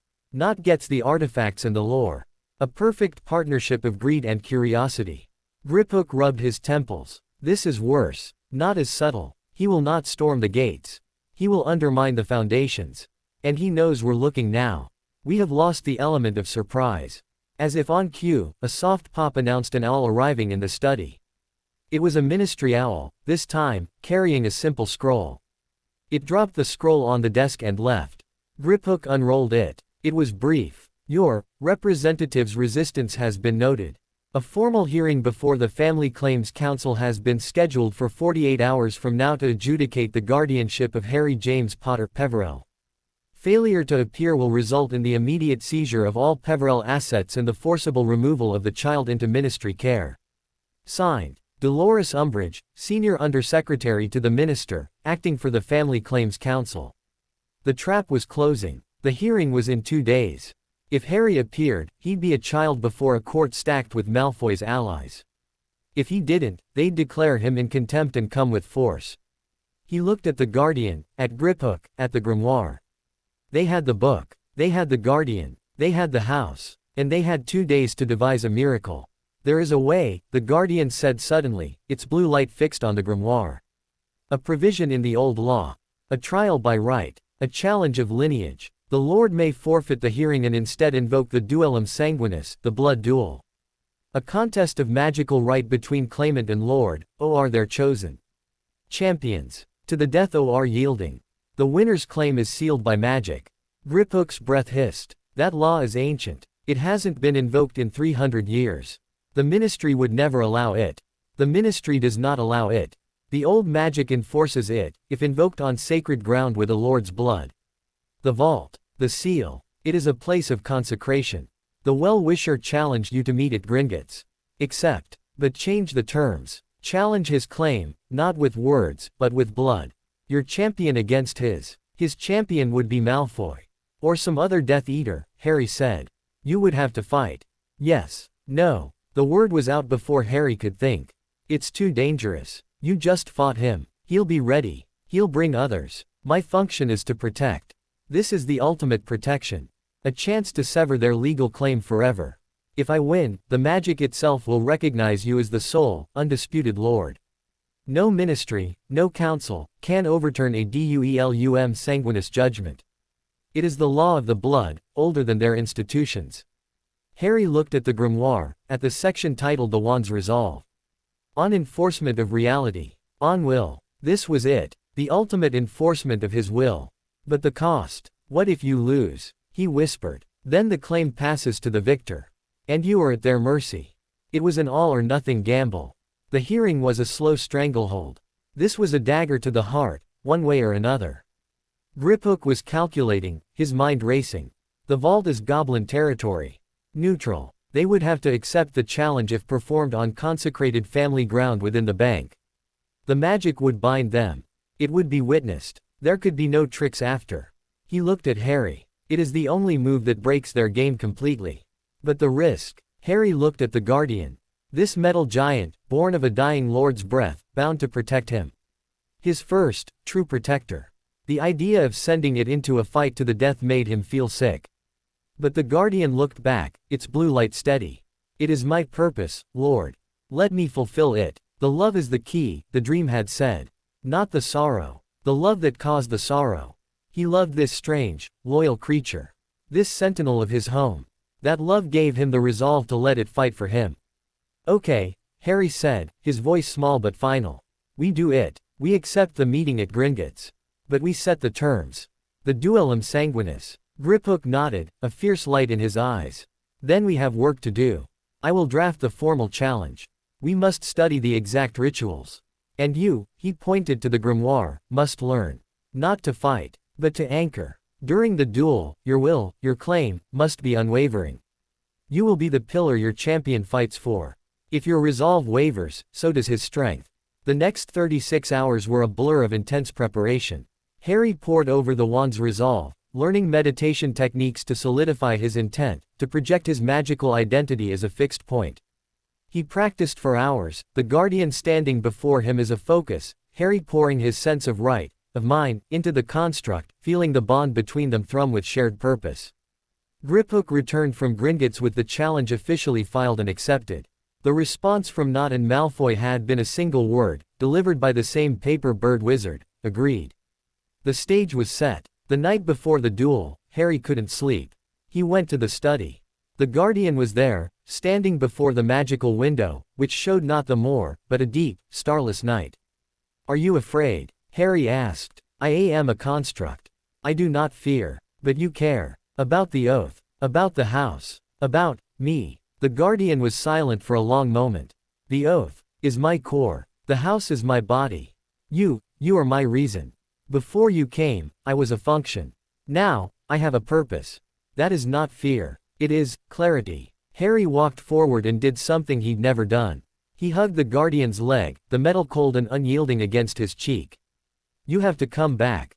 A heavy, gauntleted hand came to rest, with infinite gentleness, on top of his head. I will fight to return to the hearth. This, too, I swear. At dawn, they stood in the Peverell vault. The stone thrones were empty, but the air thrummed with ancient magic. Griphook was there, as was Ragnarok, the Gringotts manager, acting as a neutral witness. Two figures awaited them on the other side of the seal. Lucius Malfoy, his face a mask of cold hatred, one arm in a sling, a fresh scar marring his pale cheek. And beside him, Bartholomew Nott, looking calm, intrigued, like a scientist at an interesting experiment. He held a long, black wand casually at his side. The challenger, Harry James Potter, Lord Peverell, and his chosen champion, the Hearth Guardian of the house, Ragnarok announced, his voice echoing. The claimants, Lucius Malfoy, appointed temporary guardian, and his chosen champion, Bartholomew Nott of the noble house of Nott. The terms, a duellum sanguinis to settle all claims of guardianship and lineage interference. To yield or death, the magic of the seal will bear witness and enforce the outcome. Nott stepped forward, smiling pleasantly at Harry. A bold move, young lord. Foolish, but bold. I look forward to studying your guardian's remains. The crafting magic must be remarkable. The guardian stepped onto the center of the seal, drawing its obsidian sword. It said nothing. Nott took his place opposite. He raised his wand in a dueler's salute.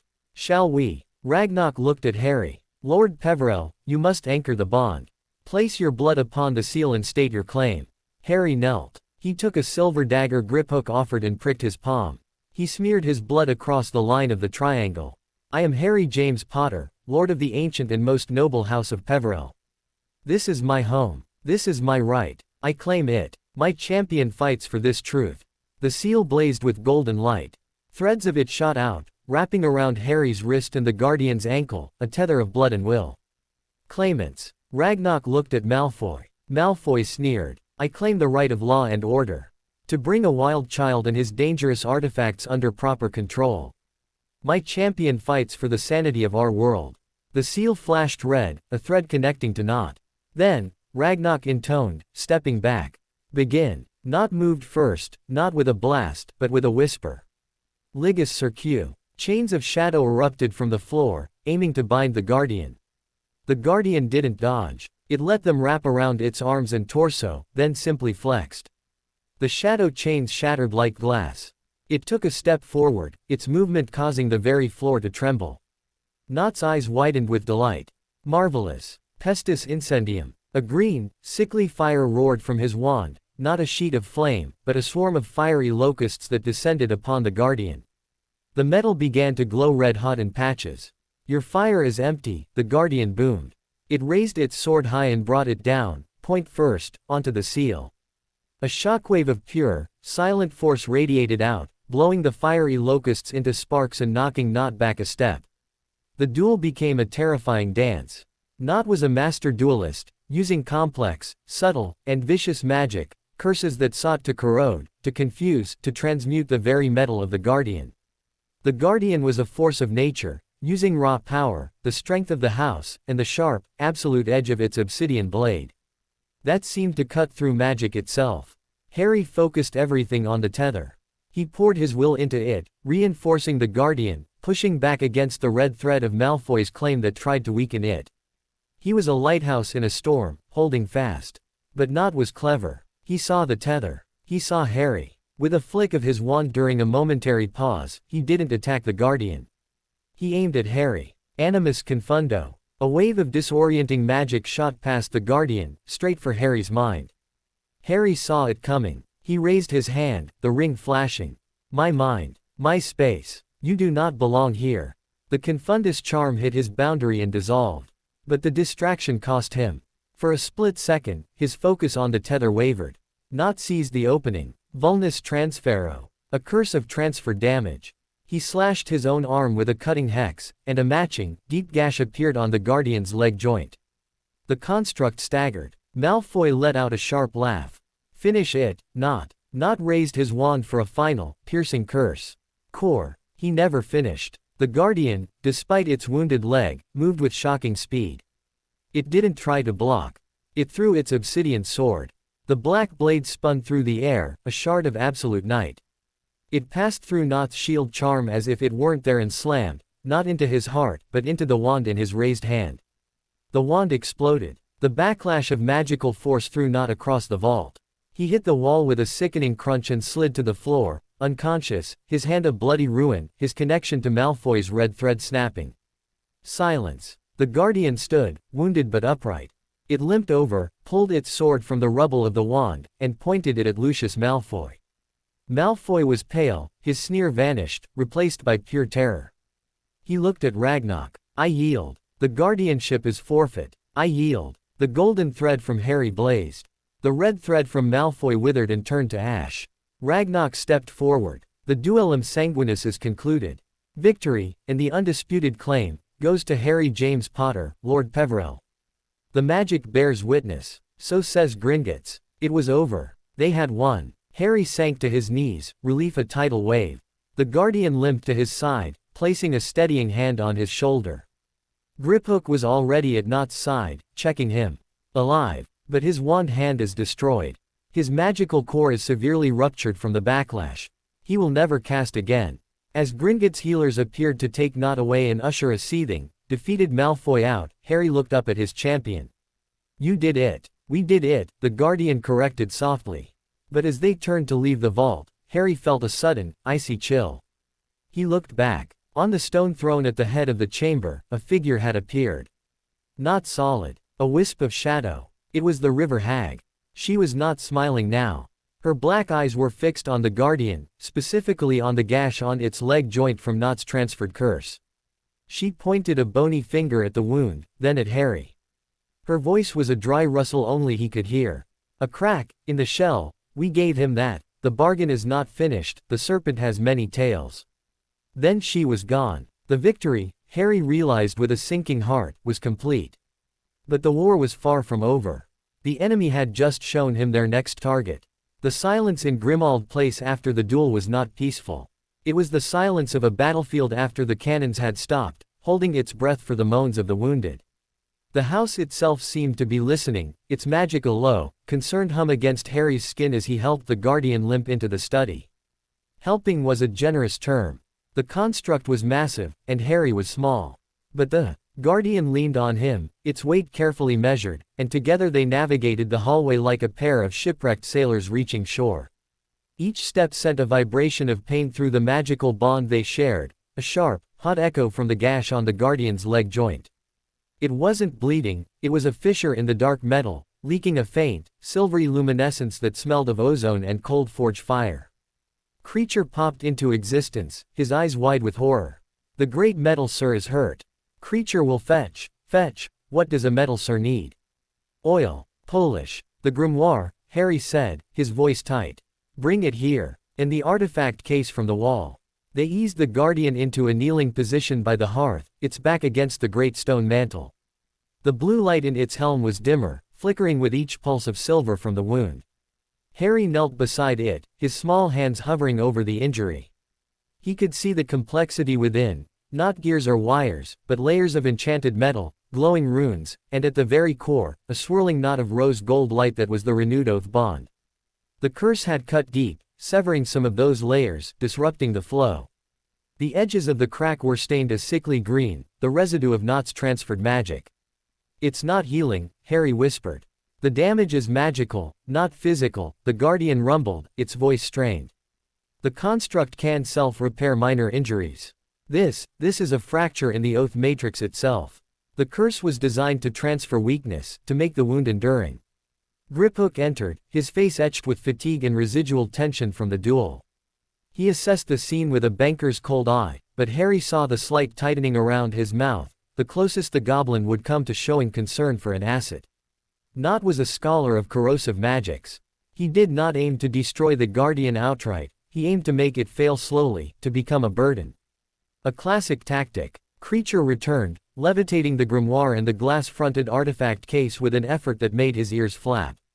Harry opened the case. His eyes fell on the bottle of silver mist of the veil, now half empty, and the obsidian dagger. But there was also a small, crystalline vial filled with what looked like liquid moonlight. The label, in the same script as the grimoire, read, "Tears of the Heart Tree, for binding what is sundered." This, Harry said, lifting the vial. It was cool to the touch, and the light within swirled gently, as if alive.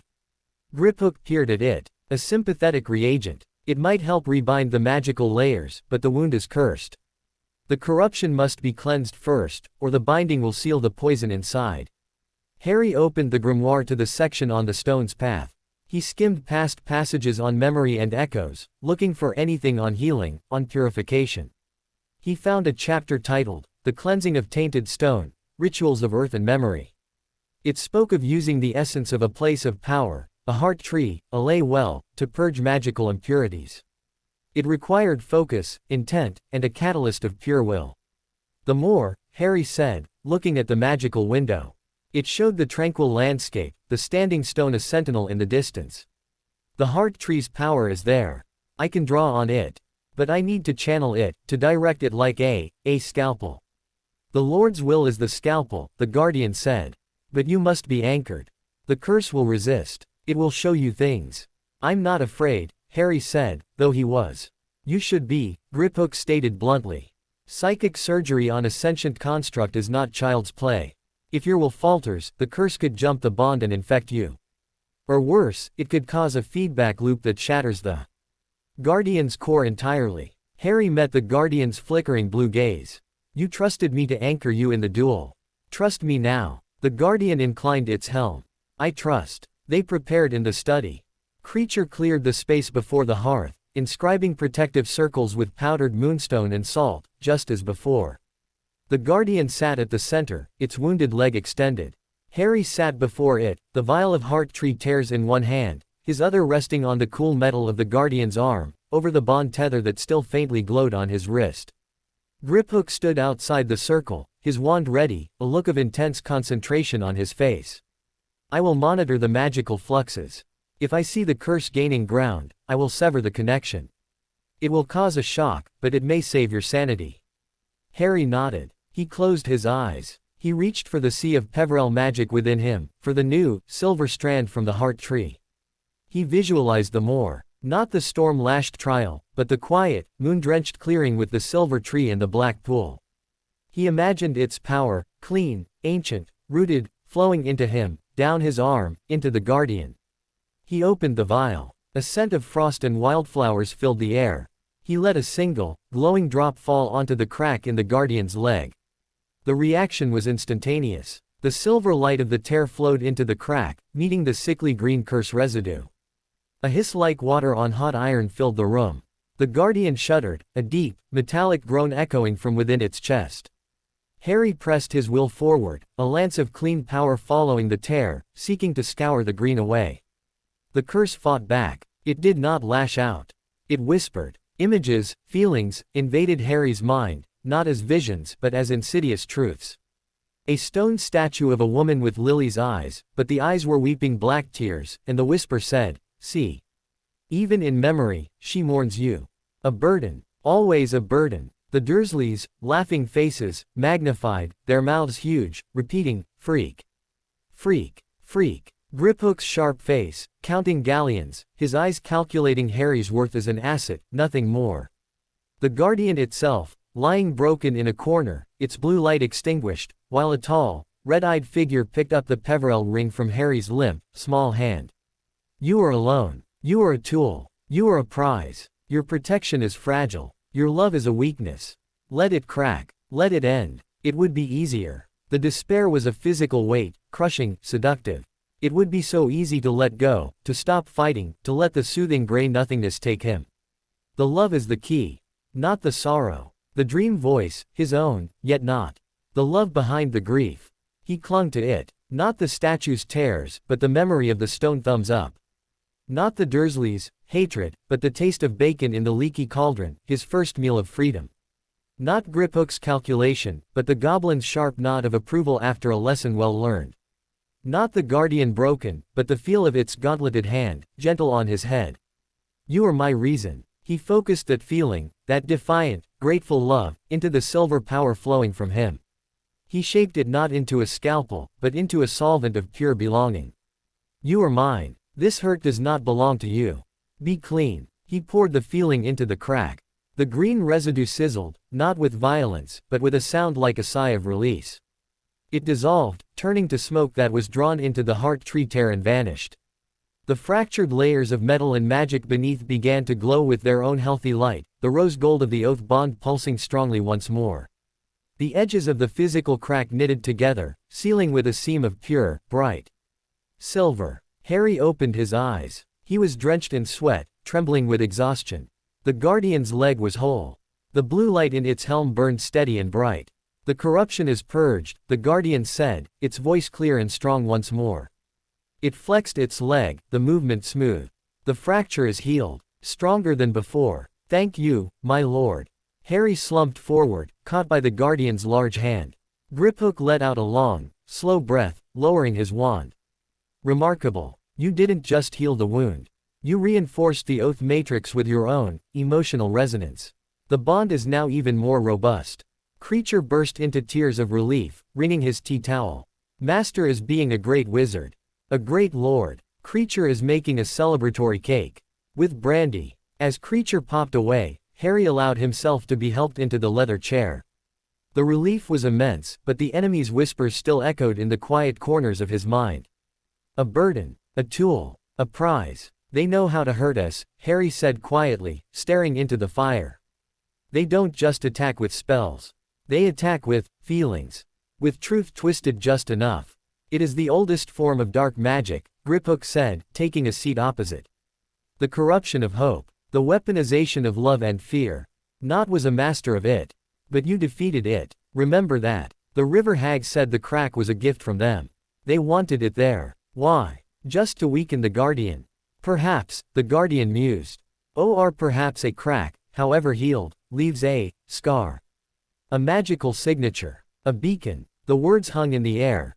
A beacon. Like the hearth fire on the moor.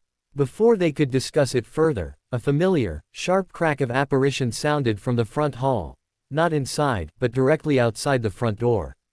A moment later, the silver door knocker in the shape of the serpent eating its tail clanged 3 times, heavy and deliberate. They all froze. No one who knew the secret needed to knock. Griphook moved to the window, peering through a slit in the curtains. It's an elderly wizard. Long silver beard, half-moon spectacles, purple robes. It's Albus Dumbledore. Harry's stomach lurched. The chief warlock. The man who might have been a guardian, now arriving just hours after the duel. How did he find the house? He doesn't know the secret. He likely followed the magical ripples from the healing, or the duel itself, Griphook muttered. His power is such that he can sense concentrations of ancient magic. He is, politely requesting entry. The knock came again, not impatient, but firm. What do we do? Harry asked. We see what he wants, Griphook said, his expression unreadable. He is not Malfoy. He is not. He is a wild card. But he could be a powerful ally. Or a devastating enemy. The Guardian will remain with you. I will meet him at the door. Griphook left the study. Harry heard the front door open, the murmur of voices. He stayed in his chair, trying to look like a lord in repose, not a frightened child. The Guardian took up a position behind him, a silent pillar of strength. Footsteps approached. Griphook re-entered, followed by Albus Dumbledore. The old wizard seemed to fill the study, not with his size, but with his presence. His blue eyes twinkled behind his spectacles as they took in the room, the magical window, the grimoire on the desk, the artifact case, the Guardian. His gaze lingered on Harry, and his smile was kind, but his eyes were piercingly intelligent. Good evening, Dumbledore said, his voice warm. I apologize for the intrusion, Harry, may I call you Harry? And Lord Peverell, I suppose, given the circumstances. I am Albus Dumbledore. I know who you are, Harry said, keeping his voice level. Why are you here? Direct. Admirable. Trait. Dumbledore's eyes twinkled. I am here because a great many magical alarms have been ringing in my office, and in my old bones, over the past week. The awakening of an ancient house. A duellum sanguinis in the bowels of Gringotts. And just now, a surge of profound healing magic, of a type one have not felt since my youth. I felt I should come and offer my services. And my apologies. Apologies? Harry asked. For the actions of my world, Dumbledore said, his smile fading into somberness. For men like Lucius Malfoy and Bartemius Knott, who see a child not as a person, but as a vessel for power or a key to a treasure. I failed to prevent their machinations. For that, I am sorry. Harry studied him. The words felt genuine. But Griphook's warning echoed. A strategist. Thank you, Harry said cautiously. But as you can see, I am well protected. My affairs are in order. So I see. Dumbledore's eyes drifted to the Guardian. A Hearth Guardian. I have only read of them. And the grimoire. You have been busy. He looked back at Harry. You have done remarkably well, Harry. Far beyond what anyone could expect of someone your age. But you are still 5 years old. The weight you carry, it is not meant for small shoulders. It's my weight, Harry said, a flicker of defiance in his voice. It's my family. And family should not have to stand alone, Dumbledore said softly. I knew your parents, Harry. James and Lily. They were brilliant, brave, and so very loved. They would be proud of you. And they would be heartbroken to see you fighting these battles in the dark, with only a goblin banker and a magical guardian for company. The mention of his parents, from someone who actually knew them, was a lance to Harry's heart. He felt a sudden, desperate hunger for stories, for details, for anything more than stone statues and green light. What were they like? The question was out before he could stop it. Dumbledore's eyes softened. James was like a shooting star, bright, bold, sometimes reckless, but with a heart of gold that burned fiercely for his friends and his family. Lily was like the sun. Warm, fierce, cleverer than any witch I'd ever met. Her love was a force of nature. When she looked at you, Harry, the world stopped. You were her everything. Tears pricked at Harry's eyes. He blinked them back furiously. He would not cry in front of this wizard. They died to protect you, Dumbledore continued, his voice gentle. And the magic of that sacrifice lives in you. It is a powerful protection, Harry. But it is also a target. There are those, like the one who took them from you, who would see that light extinguished. Who would covet the power you now hold. Voldemort, Harry whispered, the name feeling like ice on his tongue. Dumbledore flinched almost imperceptibly. Yes, he is gone, for now. But his followers remain, and they are stirring. The attempt on your legacy, the interest in the Peverell artifacts, it is part of a larger pattern. A pattern I have been watching for many years. I believe you are now a piece on a board you cannot see, Harry. And I would like to help you see it. How? Griphook interjected, his tone wary. By making him a ward of Hogwarts. By placing him under your protection, where you can control the narrative. Dumbledore turned his gaze to the goblin. Master Griphook. Gringotts' interests are noted. But my interest is in Harry's safety, and the safety of our world. The Peverell legacy is not just a family matter. The boundary your ancestors guarded, it is a fundamental concept. Its destabilization could have consequences far beyond this house. He looked back at Harry. I offer not control, but counsel. A place at Hogwarts when the time comes, yes. But also, resources, knowledge, friends your own age, in time. A childhood, Harry. Or as much of one as we can salvage. It was everything Harry secretly wanted. A school, friends, a guide who knew his parents. A chance to be something other than a lonely lord in a dark house. But the cost, independence, secrecy, the freedom he had fought so hard to win. What would you want in return? Harry asked, slipping into the language of transactions he had learned from Griphook. Dumbledore smiled, a little sadly. Only that you listen. That you allow me to teach you, not just magic, but how to navigate the world you are now at the center of. And that, when the time comes, you stand with the light against the dark. As your parents did. It sounded fair. Too fair. I need to think about it, Harry said. Of course, Dumbledore inclined his head. You have my card. You may contact me at any time, through the usual methods, or simply speak my name into your fireplace. The flow network is connected, though you may not know it. The house has been asleep a long time. He turned to leave, then paused. One more thing, Harry. The artifact you healed tonight. The Guardian. The magic you used, it was pure, and powerful. But such light is visible in the shadows. Be careful. The crack may be healed, but the echo of the strike remains. Your enemies are not done. They will try again, in ways you may not expect. With a final nod to Griphook and the Guardian, Dumbledore left. They heard the front door close, and then the distinct crack of disapparition from the square. Harry let out a long, shaky breath. Do you believe him? I believe he believes what he says, Griphook said slowly. But Dumbledore's greater good has a long shadow. His help would come with strings, woven so subtly you might not feel them until you are tangled. He is not an enemy. But he is not simply a friend. He is a power. And you must decide if you want to be under his wing, or if you want to fly on your own, however perilous the skies. Harry looked at the grimoire. He had knowledge. He had power. He had a home and a protector. But he was so very alone, and so very young. The choice was paralyzing. That night, he dreamed again. Not of the moor, or his parents, or the Garden of Grief. He dreamed he was in a long, dark corridor in a castle he instinctively knew was Hogwarts. At the end of the corridor was a mirror. As he approached, he saw his reflection. But it was not him as a child. It was him as a young man, tall and confident, surrounded by laughing friends, a red-haired boy, a bushy-haired girl, others whose faces were blurred. He was happy. He was loved. Then, the reflection changed. The friends vanished. The young man was alone, standing in the Peverell vault, the 3 stone thrones before him.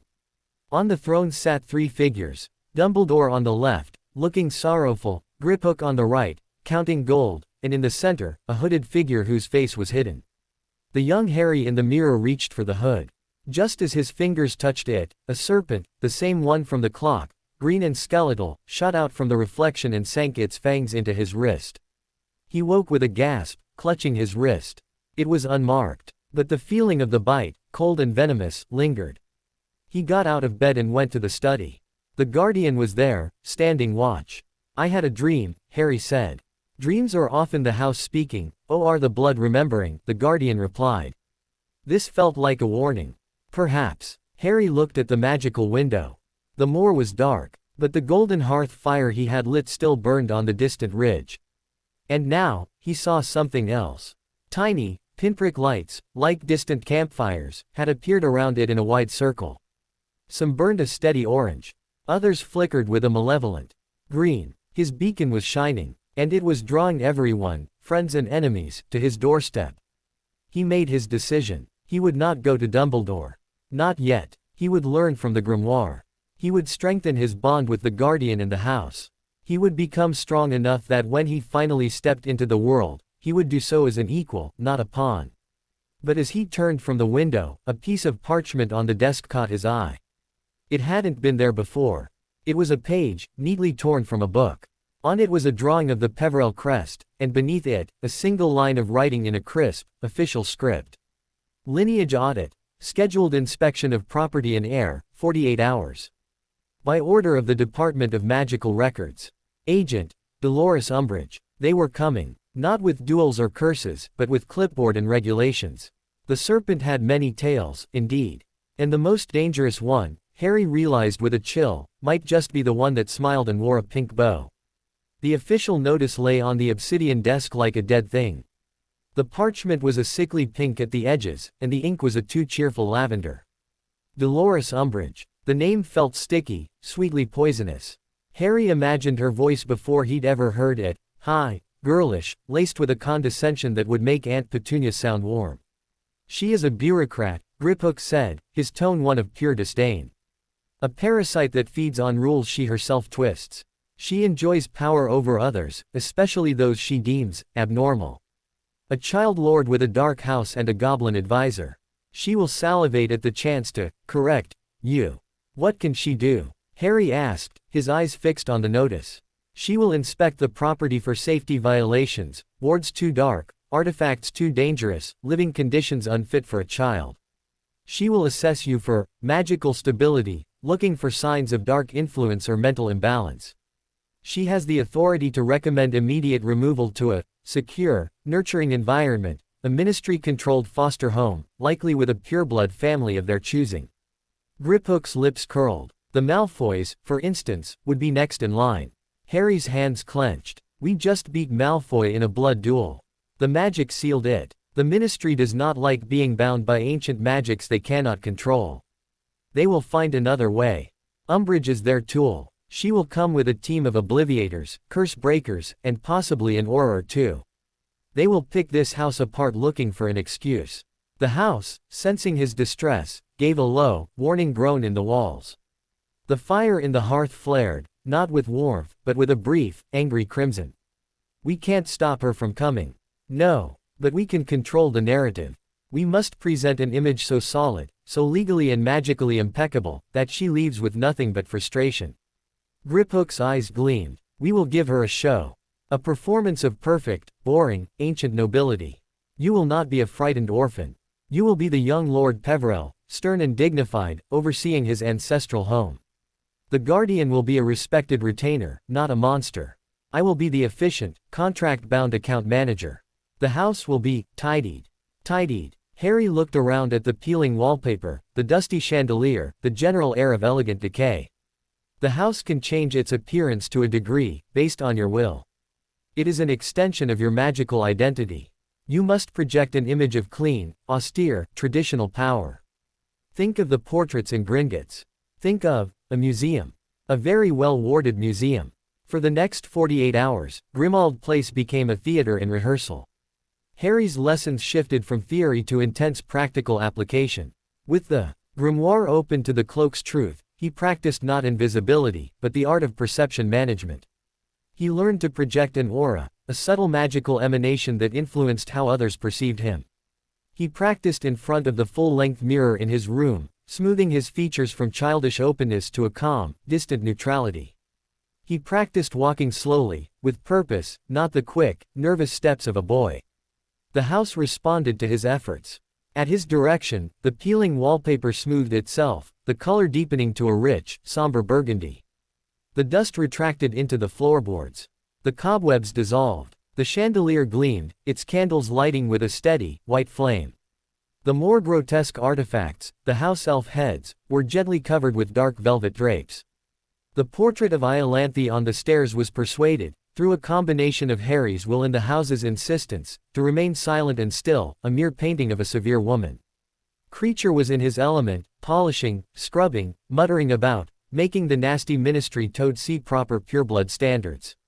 He even produced, from some hidden vault of black family linens, a set of formal robes for Harry, black velvet with silver fastenings, subtly embroidered with the Peverell crest. They were cut for a child, but they hung with a heavy, serious weight. The guardian was the hardest part. It could not be hidden. So, they would present it as a piece of the estate's security, a rare, ancient, and perfectly legal ward construct. Harry practiced having it stand at parade rest, its sword sheathed, its blue helm light dimmed to a respectful glow. It looked less like a battle-ready golem and more like an extraordinarily expensive suit of armor. Remember, Griphook drilled him on the eve of the inspection. You are not Harry Potter, orphan. You are Lord Peverell, a historical title recently reactivated. You are bemused by the Ministry's sudden interest. You are cooperative, but faintly bored by the inconvenience. You defer technical questions to me. You are a child in age only in their eyes. In your bearing, you are centuries old. Harry nodded, repeating the phrases in his head. Bemused, cooperative, bored. He slept fitfully, dreaming of a large, pink toad with Umbridge's face hopping through the halls, leaving sticky, sweet-smelling trails that corrupted the clean stones. The appointed hour arrived, 10 o'clock sharp. Harry stood in the drawing room, now transformed into a pristine reception chamber. He wore the formal robes. The guardian stood like a statue by the mantel. Griphook, in his finest Gringotts uniform, stood near the door, a ledger under his arm. The Fidelius would not keep them out. The official seal on the notice had provided a temporary bypass. At exactly 10, there was a series of sharp cracks from the square outside. Then, a polite but insistent knock. Creature, wearing a pressed tea towel emblazoned with the Peverell crest, opened the door. She entered first. Dolores Umbridge was shorter than Harry had imagined, and rounder.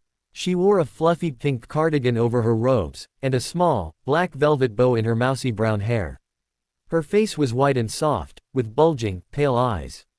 She smiled constantly, a tight, lipless stretch that didn't reach her eyes. "Good morning," she trilled, her voice exactly as Harry had feared, like honey poured over broken glass. "I am Dolores Umbridge, Senior Undersecretary to the Minister, here on behalf of the Department of Magical Records. And you must be the house elf." "How quaint." Creature bowed low, his ears quivering with suppressed rage. "The master is receiving in the drawing room," he squeaked. Behind her filed in 3 others, a harried-looking wizard in curse breaker gear carrying a brass detection device that whirred softly, a witch with a blank, eager expression and a notepad floating beside her, an obliviator, ready to modify memories if needed, and a tall, broad-shouldered Auror with a stony face, his wand holster prominent. Umbridge waddled into the drawing room, her eyes darting around, taking in the clean, opulent gloom, the guardian, Griphook, and finally, Harry. Her smile widened. "And you must be Harry. Oh, my dear child. What a solemn little face. And in such big robes." She gave a little, tinkling laugh. "We are here to help you, you know. To make sure everything is, quite as it should be." Harry did not smile back. He gave a small, precise nod from where he stood in the center of the room. "Madam Umbridge, your notice said 10 o'clock. You are punctual. I appreciate efficiency." His voice was calm, cool, echoing slightly in the high-ceilinged room. He sounded nothing like a 5-year-old. Umbridge's smile flickered for a nanosecond. "Well, aren't you the formal one? That's quite the accent you've picked up." Her eyes slid to Griphook. "I assume this is the Goblin influence. I am Griphook, of Gringotts Bank, the assigned account manager for the Peverell estate," Griphook said, stepping forward with a slight bow that was all protocol and no respect. "All is in order, I assure you. The reactivation of the Lordship and its attendant magics has been filed with the appropriate ministries, taxes are current, and the heir's welfare is secured. We shall be the judge of that," Umbridge said sweetly. She turned to her team. "Mr. Dawlish, begin your sweep of the wards and magical signatures. Miss Clearwater, note everything. And you, elf, fetch some tea. With lemon. And make sure the cups are clean." Creature vanished with a resentful pop. The Auror, Dawlish, moved to a corner, his eyes watchful. The curse breaker started waving his device, which began to ping and flash as it encountered the layered, ancient wards. The Obliviator's quill scribbled furiously. Umbridge focused on Harry. "Now, Harry dear, why don't you show me around your home? I'm so curious to see where you've been living."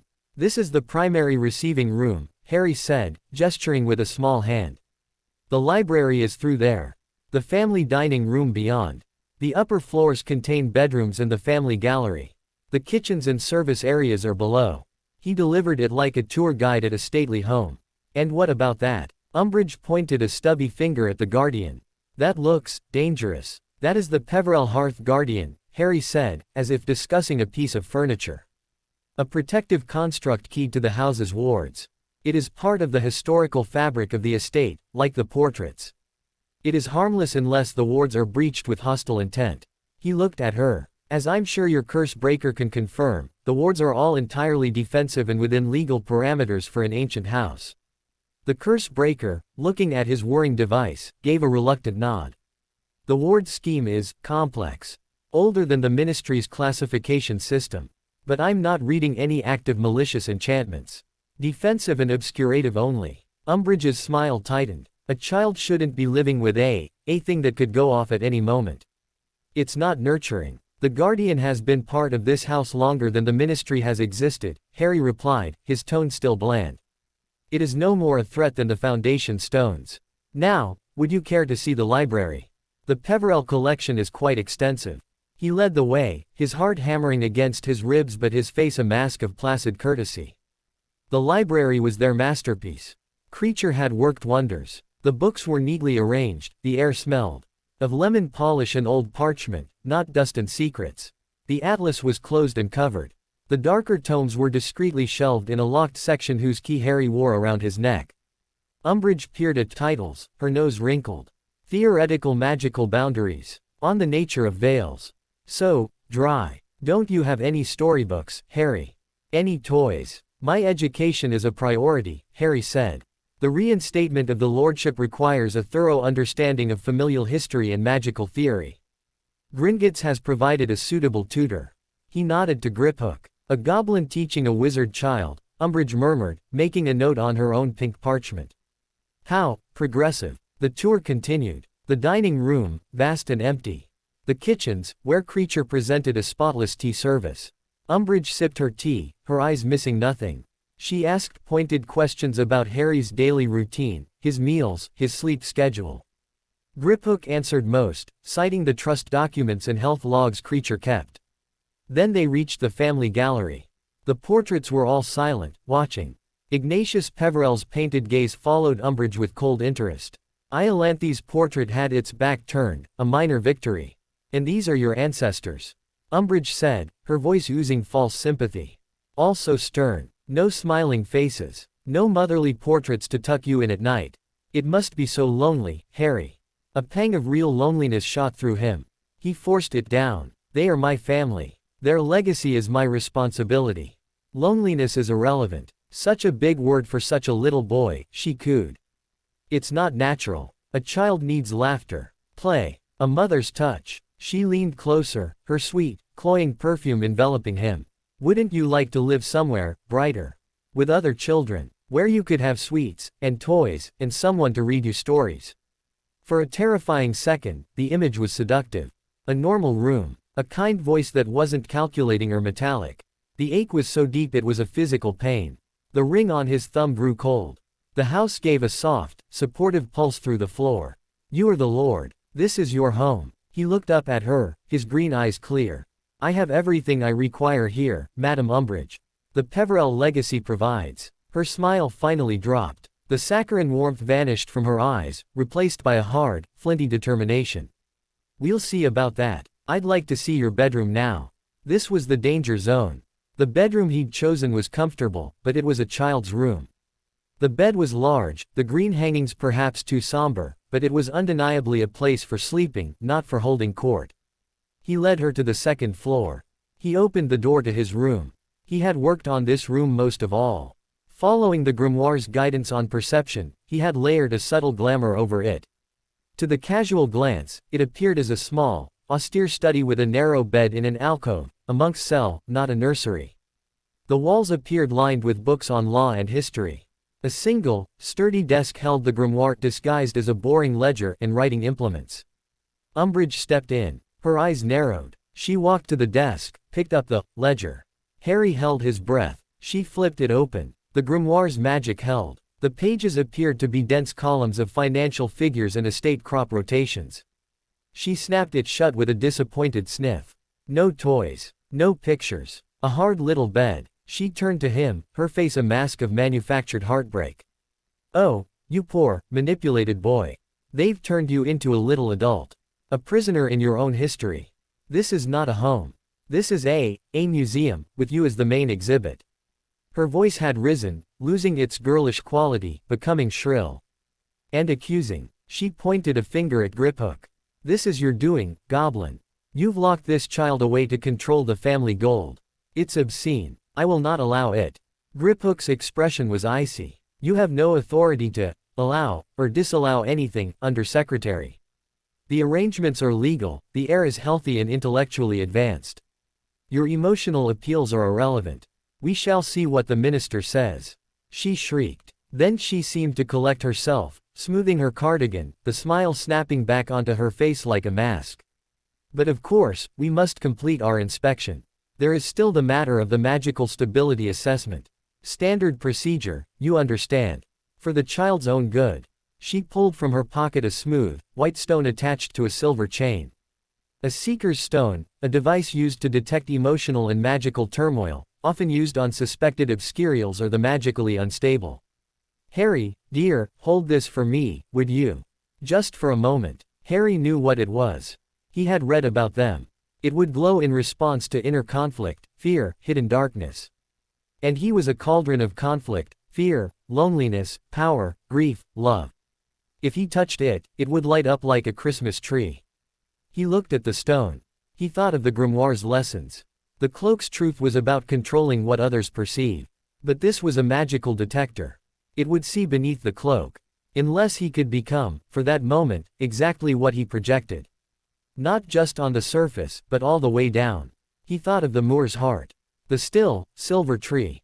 The deep, calm sea of his magic. He imagined his fears and aches as leaves on the surface of that sea, and then he imagined them sinking, dissolving into the profound, quiet depth below. He was not without feeling. He was master of it. He reached out and took the stone. It was cool. It lay in his palm, inert. He held his magical self in perfect, still equilibrium. The sea was calm. The surface was glass. The stone remained a dull, lifeless white. Umbridge watched, her bulging eyes fixed on it. Seconds ticked by. Nothing. A faint sheen of sweat appeared on her upper lip. Sometimes it takes a moment, she said, her voice strained. A full minute passed. The stone did nothing. Harry handed it back to her.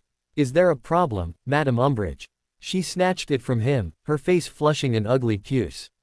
The device must be faulty. She shoved it back in her pocket. No matter. The environmental assessment is clear. This is no place for a child. The lack of emotional warmth, the presence of dangerous artifacts, the influence of non-human entities. She glared at Griphook and, through the door at the Guardian, who had followed at a distance. It all points to a need for immediate intervention. For his protection, she turned to the Auror. Dawlish. On my authority as Senior Undersecretary, I am placing Harry Potter under emergency protective custody. Remove him from the premises. Dawlish shifted uncomfortably. Ma'am, the legal basis, the blood duel settlement, was an archaic ritual that has no bearing on modern child welfare law. Umbridge snapped. I am invoking Clause 7 of the Child Magical Being Protection Act, imminent psychological harm. Now, take him. Dawlish took a step forward. The Guardian moved, not with violence, but with a speed that blurred, placing itself between the Auror and Harry. The blue light in its helm brightened to a warning glare.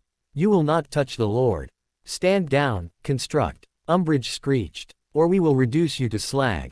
The curse breaker raised his wand. Dawlish drew his. Harry felt the house's magic coil, ready to strike. This was it. The legal facade was crumbling. They would fight, and the ministry would have all the excuse it needed to send in an army. But then Griphook spoke, his voice cutting through the tension like a razor.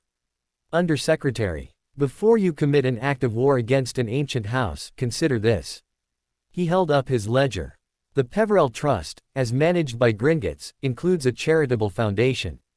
A foundation that, among other things, makes substantial annual donations to the St. Mungo's Children's Ward, the Department of Magical Games and Sports, and the Office of the Senior Undersecretary to the Minister, for the promotion of bureaucratic efficiency. A discretionary fund, you understand. Umbridge froze. Her head swiveled towards Griphook, her eyes wide. What are you implying? I am implying, Griphook said softly, that the financial health of many, pet projects, is tied to the smooth operation of the Peverell estate. A public scandal, an attack on a noble house, the seizure of its heir, it would trigger an automatic audit of all trust disbursements. Gringotts would be forced to freeze the assets pending litigation. Such a freeze could last years. I understand the Hogwarts' new, inquisitorial squad, was hoping for new robes. And the Anti-Muggle-Born Propaganda Prevention Office requires new printing presses. Umbridge's face had gone from puce to pasty white. The sweet smile was utterly gone, replaced by a look of sheer, venomous hatred. She understood. He wasn't bribing her. He was blackmailing her with her own corruption. "You disgusting little creature," she whispered. "We are all creatures of our nature, Undersecretary," Griphook replied coolly. "Now, your inspection is complete. You have found the heir in good health, the estate in order, and no legal violations. I suggest you and your team depart. And I further suggest that the next, routine inspection, be scheduled for, a decade from now. As per standard protocol for stable, ancient estates." The standoff hung in the air. Dawlish slowly lowered his wand, looking relieved. The curse breaker and the obliviator looked confused. Umbridge trembled with rage. She looked from Griphook to Harry to the implacable guardian. She had been outmaneuvered. The legal path was closed by the blood duel. The emotional appeal had failed. The forceful path was blocked by financial ruin. She had nothing. With a sound like a teakettle about to explode, she spat, "This is not over. This arrangement is an abomination. The minister will hear of it." "I'm sure he will," Griphook said, bowing slightly. "Good day, Madam Umbridge." She turned on her heel and stormed out, her team scrambling after her. The front door slammed with a force that shook the house. Silence. Then, the house let out a long, deep sigh. The glamour on Harry's bedroom faded, returning it to its normal, comfortable state. Harry's legs gave way, and he sat down hard on the edge of his bed, trembling all over. Griphook walked in, closing the door. "Well done. You held the line. You blackmailed her," Harry said, his voice shaky. "I used the currency she understands. Greed and fear. It was the only language left." Griphook didn't look proud. He looked tired. "She will be back. Or someone like her. We have made a powerful enemy today. One who hides behind lace and laws." Creature popped in, wringing his hands. "The nasty toad woman is gone. But Creature is feeling a bad magic. A sticky magic she left behind." Harry and Griphook hurried downstairs. In the drawing room, where Umbridge had been sitting, the air felt wrong. A faint, pinkish residue clung to the chair and the carpet. It smelled of roses and something sour. "A tracking charm," Griphook snarled, waving his wand. Keyed to emotional distress. She planted it when she was pretending to be sympathetic. It would have latched onto you, Harry, leading them right to you if you ever left the house. The guardian stepped forward. It raised its hand, and a beam of pure blue light washed over the area. The pink residue sizzled and evaporated. But as it did, something else was revealed. On the floor, where the residue had been thickest, a tiny, almost invisible rune had been etched into the floorboard. Not by Umbridge, but by the interaction of her charm with the house's defensive magic. It was a rune Harry recognized from the grimoire. A rune of revelation. As they watched, the rune glowed and projected a faint, ghostly image above it, a miniature, three-dimensional map of the house.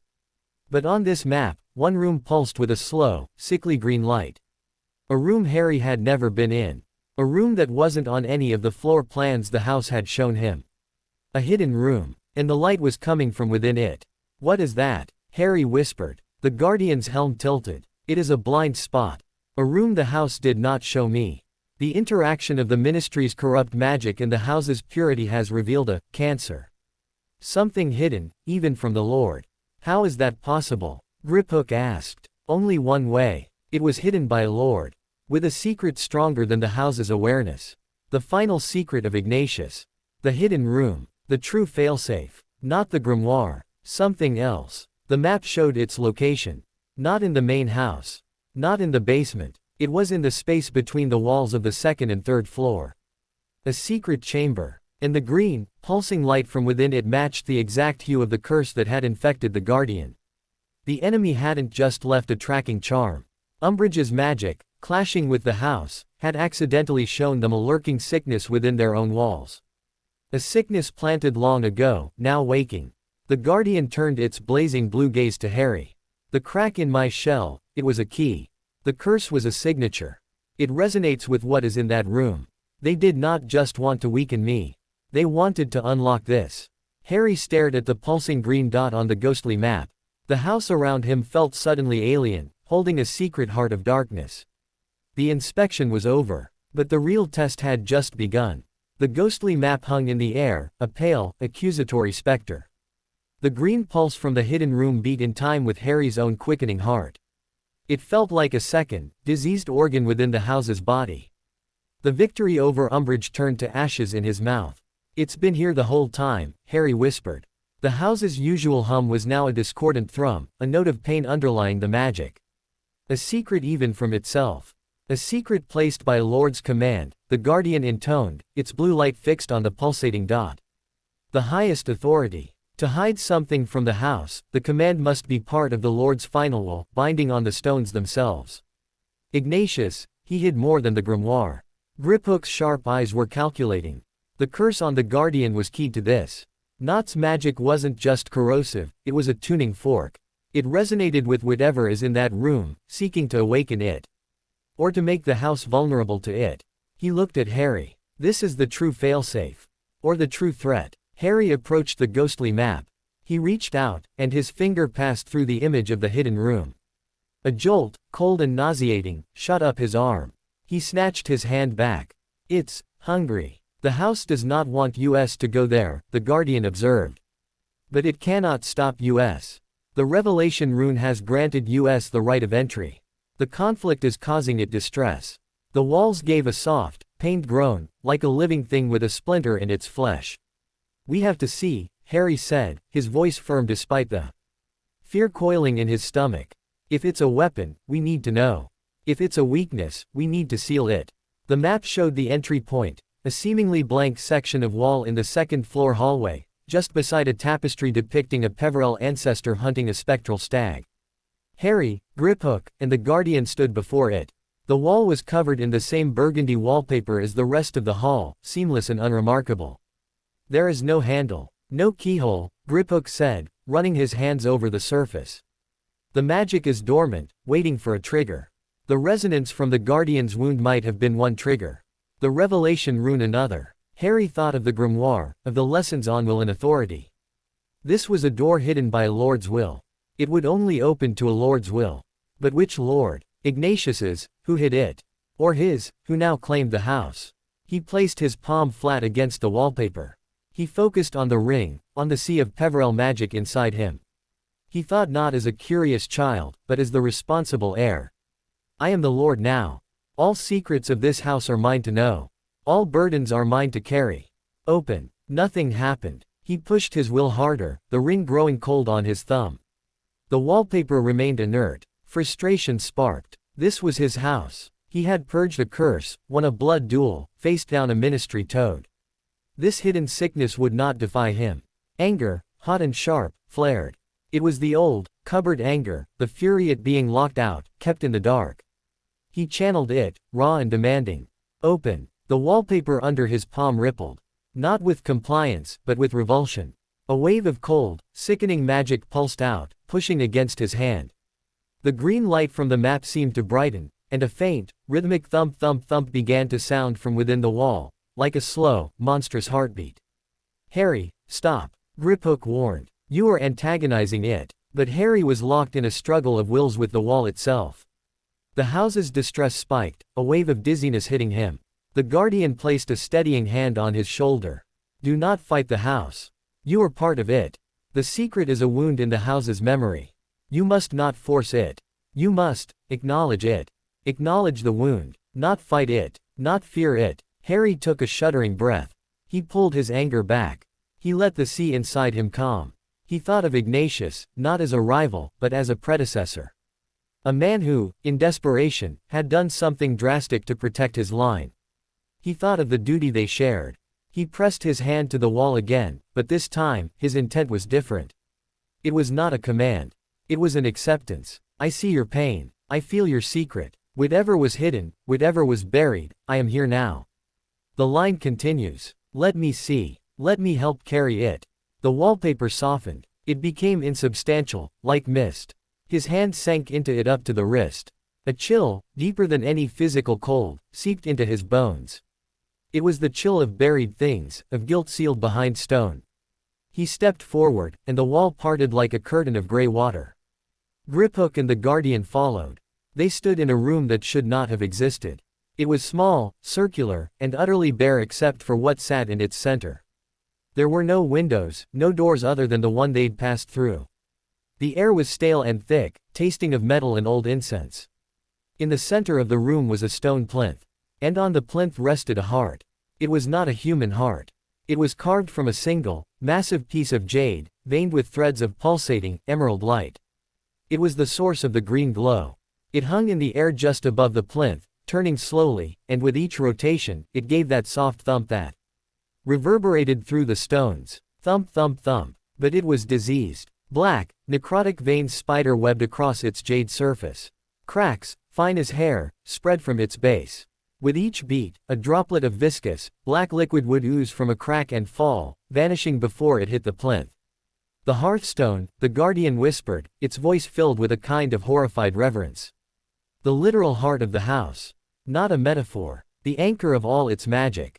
Its memory. Its life. Ignatius didn't hide a weapon, Griphook breathed, understanding dawning on his sharp face. He hid the source. He severed the house's conscious awareness from its own magical core to protect it. To keep something from finding it, or corrupting it. But it's sick, Harry said, stepping closer, mesmerized and repelled by the slowly turning stone heart. The black veins matched the curse residue on the Guardian's healed wound exactly. It has been poisoned, the Guardian confirmed. Long ago. The same betrayal that weakened me. Iolanthi's allies, trying to break the oath, must have struck here, at the heart itself. Ignatius sealed the wound away, hoping to contain the rot. But it has been festering. Slowly. And now, it resonates. The outside magic calls to it. Harry understood now. The house's sentience, its ability to respond to him, was like a brain operating without feeling its own heartbeat. The heart was here, sick and hidden, pumping corrupted magic through the walls. The Guardian's wound had been a sympathetic injury. The specter, Not's curse, even Umbridge's foul magic, they were all attracted to this festering core like flies to a wound. Can we heal it? Harry asked, his own heart aching in sympathy. Like we healed you. The tears of the heart tree mended my bond, which is of the heart's magic. But to heal the heart itself, the Guardian seemed uncertain, first. It would require a purity of will and a sacrifice of self possibly beyond any lord. To touch the core is to risk being consumed by the corruption. There must be a way in the grimoire, Griphook said, but his tone lacked its usual certainty. Harry walked right up to the plinth. He looked up at the slowly turning, sick heart of his home. The black droplets fell like tears of poison. He could feel the wrongness of it, a deep, mournful pain that echoed his own loneliness. This was why the house sometimes felt so sad. This was the root of Iolanthi's bitter portrait, of the lingering gloom. It was dying. He couldn't let it die. This house was his first true home. It was his protector, his teacher, his sanctuary. It was as much family as the stone statues in the vault. Without thinking, driven by an impulse deeper than fear or reason, he reached out. Harry, no, Griphook shouted. But Harry's small hand closed around the jade heart. The world dissolved into emerald and black fire. He was not in the room. He was in the memory of the house. He saw Ignatius, old and gaunt, in this very chamber. The heart on the plinth was bright, strong, its beat a vibrant drum. But a single, thin black vein had appeared on its surface. Ignatius wept as he placed his hands upon it. Forgive me, old friend. I must put you to sleep. To hide you. The canker is from within our own blood. I cannot cut it out without killing you. So I will make them forget you. Until a lord comes who is strong enough, pure enough, to bear the truth and cleanse it. He began a chant, his magic weaving a cocoon of forgetting around the heart, severing its connection to the house's awareness. As he worked, the single black vein throbbed, spreading infinitesimally. The memory shifted. He saw Iolanthi, not as a portrait, but as a living, furious woman. She stood in the study, screaming at the walls. Where is it, Father? Where is the power? I can feel it sickening. Tell me. She brought in dark wizards. Harry saw their shadows cast on the wall as they performed a vile ritual in the hallway, their magic a spear aimed at the house's hidden core. The heart, in its sealed chamber, gave a lurch of agony. The black vein split, becoming many. The guardian, elsewhere in the house, felt the shockwave, the fracture in its core. He saw flashes of the house through the decades, sleeping, grieving, the poison spreading slowly in the dark. He felt its longing for a lord. Its hope when the vault key was taken. Its joy when he, Harry, stepped across the seal. And then he felt the recent assaults, the psychic specter's needle prick, not curse touch, not as attacks on him, but as injections of venom directly into the weakened, hidden heart. Each one caused the black veins to spread, the cracks to widen. He felt the heart's plea, a silent, constant scream of pain and loneliness that matched his own. The vision ended. Harry was on his knees before the plinth, his hand still welded to the burning cold jade. The corruption was trying to crawl up his arm, black tendrils of magic seeking a new host. He could feel its voice, a seductive whisper. Let go. It's too heavy. You are just a child. Let the house die. Be free. The despair was immense. The task was impossible. He was 5. How could he cleanse a century of magical decay? The love is the key. Not just his love for the house. The house's love for him. He felt it, beneath the pain, a stubborn, protective affection that had waited for him, that had opened its doors, that had warmed his bath and given him a quiet room. The house loved its lord. He focused on that, not on the enormity of the task, but on the simple truth. This heart was the house. And the house was his. He didn't try to push the corruption out with brute force. He didn't summon the boundary power to reject it. Instead, he did something more daring. He opened himself to it. He let the sea of his magic flow down his arm and into the heart, not as a purging fire, but as a flood of clean, clear water. He sent with it every good memory he had of this place, the taste of creature's soup, the warmth of the study fire, the safe feeling of the cloak, the steadfast presence of the guardian, the proud thumbs up from the stone statue of his father. He sent his own love, fierce and defiant. You are my home. I am not leaving you. Be clean. It was a direct infusion of light into the heart of the darkness. The reaction was violent. The heart shuddered. The black veins writhed like snakes, fighting the invasion. The thump thump thump became a frantic, irregular hammering. Agony, both the heart's and his own, lanced through him. He screamed, a raw, child's sound, but he did not let go. He saw images, not memories, but manifestations of the corruption. The Dursleys, leering faces. The well-wishers' cold, blue eyes. Voldemort's red gaze. The river hag's mocking smile. They swirled around him, whispering failure, promising pain. He held onto the love. To the memory of his mother's scream, not Harry, a spell of protection forged from love. He made that his weapon. My mother's love saved me. My love will save you. He poured it all in. With a sound like 1,000 panes of glass shattering, the black veins exploded into motes of shadow that were immediately burned away by the rushing, silver-gold light of his magic. The cracks in the jade sealed themselves with seams of bright, fresh gold. The sickly green glow vanished, replaced by a warm, radiant, golden pulse. Thump. A strong, steady, healthy beat. The heart was whole. It glowed, warm and alive, turning gently above the plinth. The room was filled with a gentle, healing light that banished the stale air, replacing it with the scent of rain. On stone and blooming heather. Harry's hand fell away. He collapsed, utterly spent, his vision swimming. Griphook caught him before he hit the floor. The house gave a sigh that was not of pain, but of profound, grateful relief. It was a sound felt in the soul, not heard with ears. The very stones seemed to sigh, settling into a peace they had not known for a century. The hidden chamber began to change. The walls softened, becoming translucent, then merging seamlessly with the fabric of the house. The plinth sank into the floor. The hearthstone, now healed, did not vanish. It remained, floating gently, but it was no longer hidden. It was now at the center of a new, small, circular sanctum that opened directly off the second-floor hallway, a beautiful, serene chapel-like space filled with soft, golden light. The house had reintegrated its heart. And it had made it a part of itself, and a part of Harry's domain. The guardian knelt beside them, its blue light reflecting the golden pulse.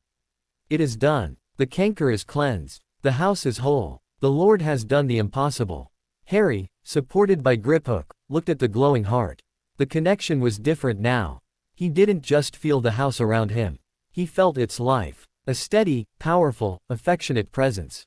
He could feel Creature's busy energy in the kitchen, the quiet watchfulness of the portraits, the strength of the wards thrumming in harmony with the heart's beat. He was not just the Lord. He was the heart's keeper. The corruption is gone, Griphook said, awe in his voice as he helped Harry stand. But the signature of what was done to it, that remains in the memory. The house knows who poisoned it. Harry felt that knowledge settle into him, not as a vivid memory, but as a cold, hard fact etched into the stones. The ritual Iolanthe allowed, the specific, twisted magic used. It was a dark, complex pattern. And it felt familiar. It felt like the magic of the locket he'd seen in a vision of a cave, of a diary that whispered lies, of a diadem that promised wisdom. It was a piece of a larger, more horrific whole. Horcrux, he whispered, the word foreign yet perfectly fitting. He didn't know where it came from. The house's memory, perhaps. Or his own scar. Griphook stiffened. Do not speak that word lightly. That's what they tried to make, Harry said, certainty growing. Or something like it. They tried to tie a piece of something, evil, to the heart of the house. To corrupt the line from within. They failed, but they left the poison. He looked at the golden hearthstone. It's why the well-wisher, wants the hallows so badly. They're tied to this. To defeating death. To splitting the soul. The pieces were falling into a terrifying picture. The Peverell legacy wasn't just about power. It was about the ultimate boundary, life and death. His family had guarded that line. And the enemy sought to break it, to make themselves immortal kings of a broken world. The victory of healing the heart was immense. But it revealed a war far bigger than guardianship or gold. As they left the new sanctum, the house felt different underfoot, lighter, stronger, more awake. The portrait of Iolanthe on the stairs, as they passed, did not turn her back. She was facing forward, but her expression was not furious. It was one of shock, and dawning, terrible regret. The house's healing had reached even her. Back in the study, Harry fell into the leather chair. He was exhausted to his very bones, but a new kind of strength hummed beneath the fatigue, a connection to something vast and ancient and finally healthy. You need rest, Griphook said, his usual sharpness softened by what he had witnessed. True rest. The house will watch over you. Harry nodded, his eyes already closing.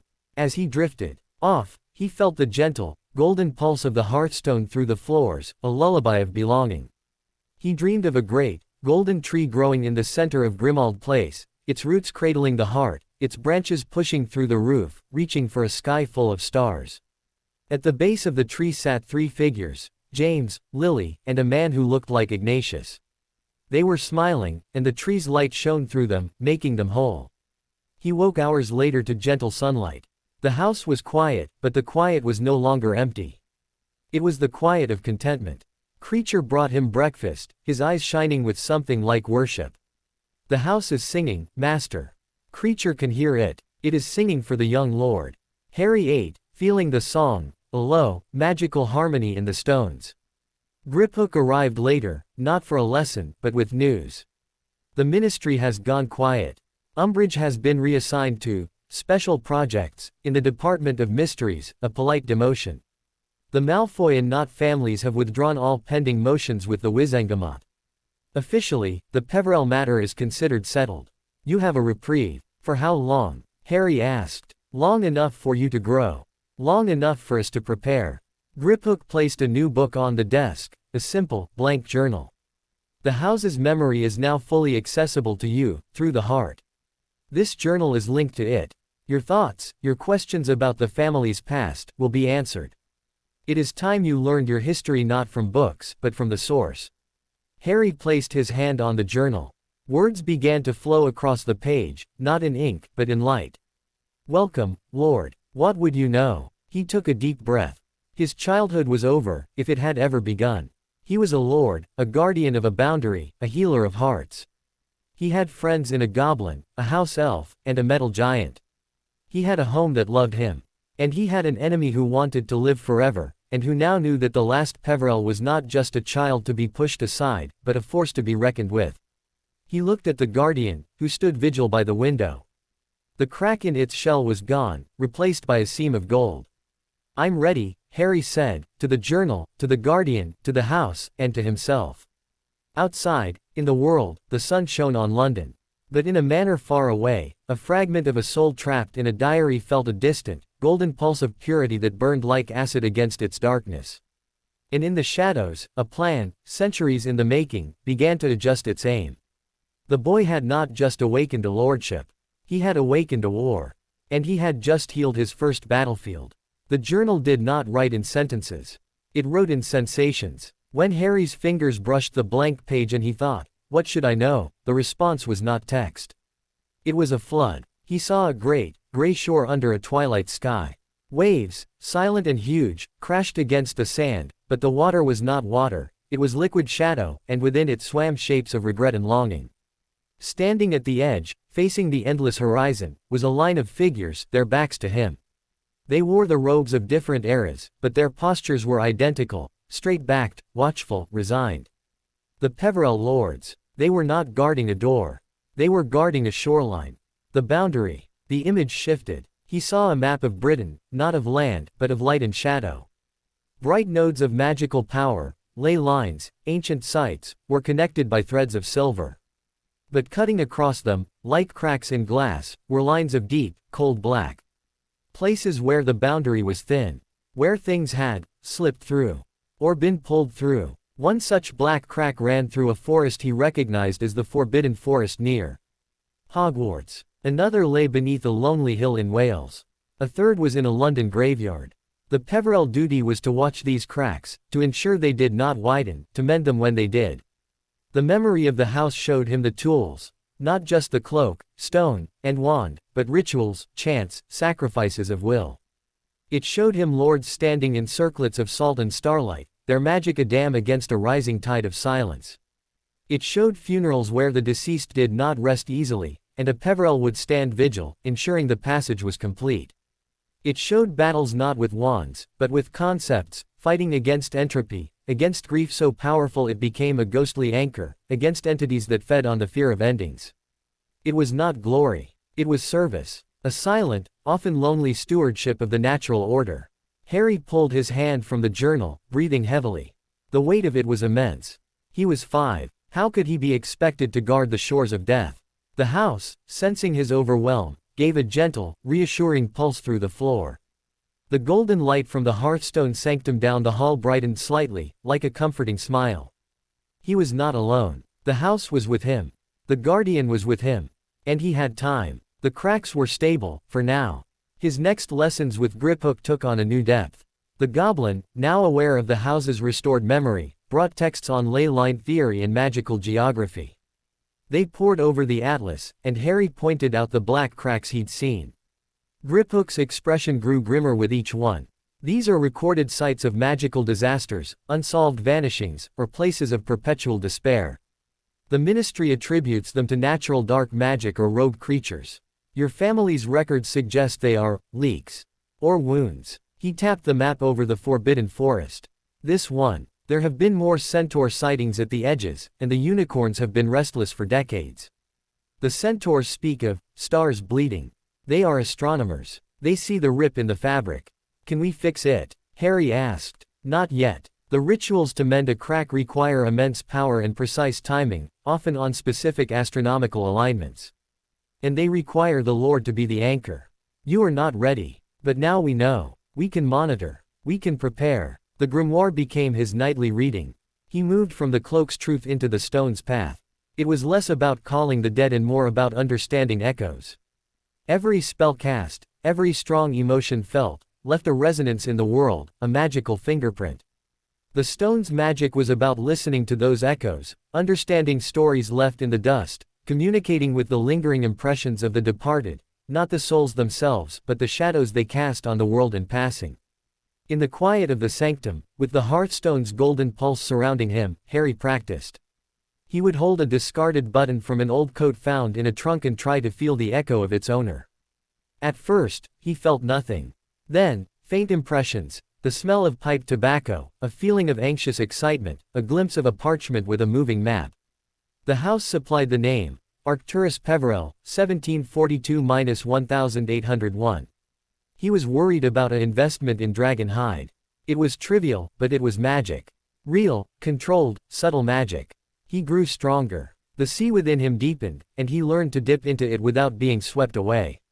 The house, in its new wholeness, began to reveal more of itself. Doors that had been locked now opened to his touch.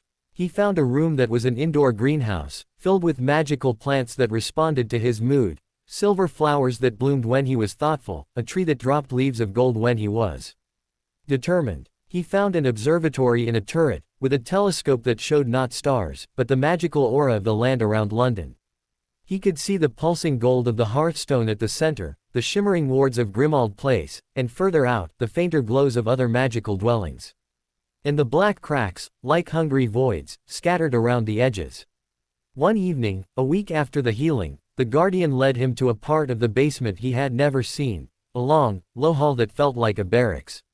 Along the walls stood more suits of armor, 12 in total, but they were inert, empty shells. The house guard, the guardian explained.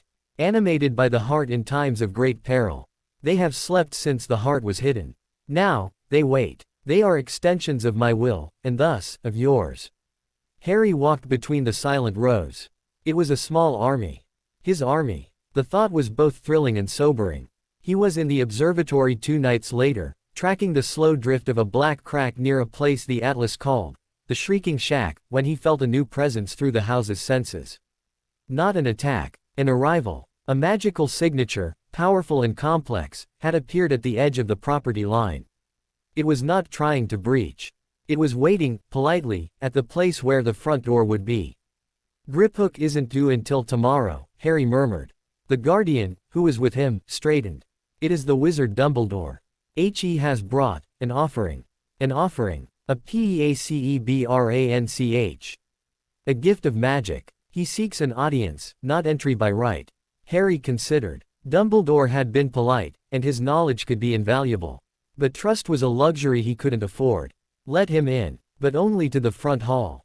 We'll meet him there. He went downstairs, the guardian a step behind. He did not put on his formal robes. He wore simple gray clothes, but he carried the weight of the house with him. He opened the front door. Albus Dumbledore stood on the step, his robes a deep blue this time. In his hands, he held not a wand, but a small, clay pot from which grew a plant with shimmering, pearl-like berries. Good evening, Harry. I come bearing a gift. A dirigible plum sapling. They are known to enhance receptivity to the supernatural and promote clear vision. I thought it might be, at home in your new greenhouse. Harry nodded to Creature, who took the pot with a suspicious sniff and vanished. Thank you. Please, come in. Dumbledore stepped into the hall, his eyes taking in the changes, the clean, vibrant walls, the healthy glow of the sconces, the feeling of peace and power that now permeated the air. His eyebrows rose slightly. You have been busy. The house feels remarkable. Healed. It is, Harry said simply. He led the way to the drawing room, not the study. The guardian followed, taking a position by the door. Dumbledore sat in an offered armchair, his gaze kind but endlessly perceptive. I have heard, through the usual channels, that the ministry's interest has waned.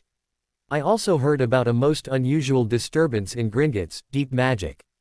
And the Knot family is in mourning for the loss of their patriarch's magical abilities. You have been weathering storms with remarkable fortitude.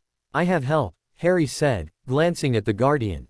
Indeed. And from what I can sense, you have also accomplished something I have only theorized about, the reconciliation of a fractured ancestral magic.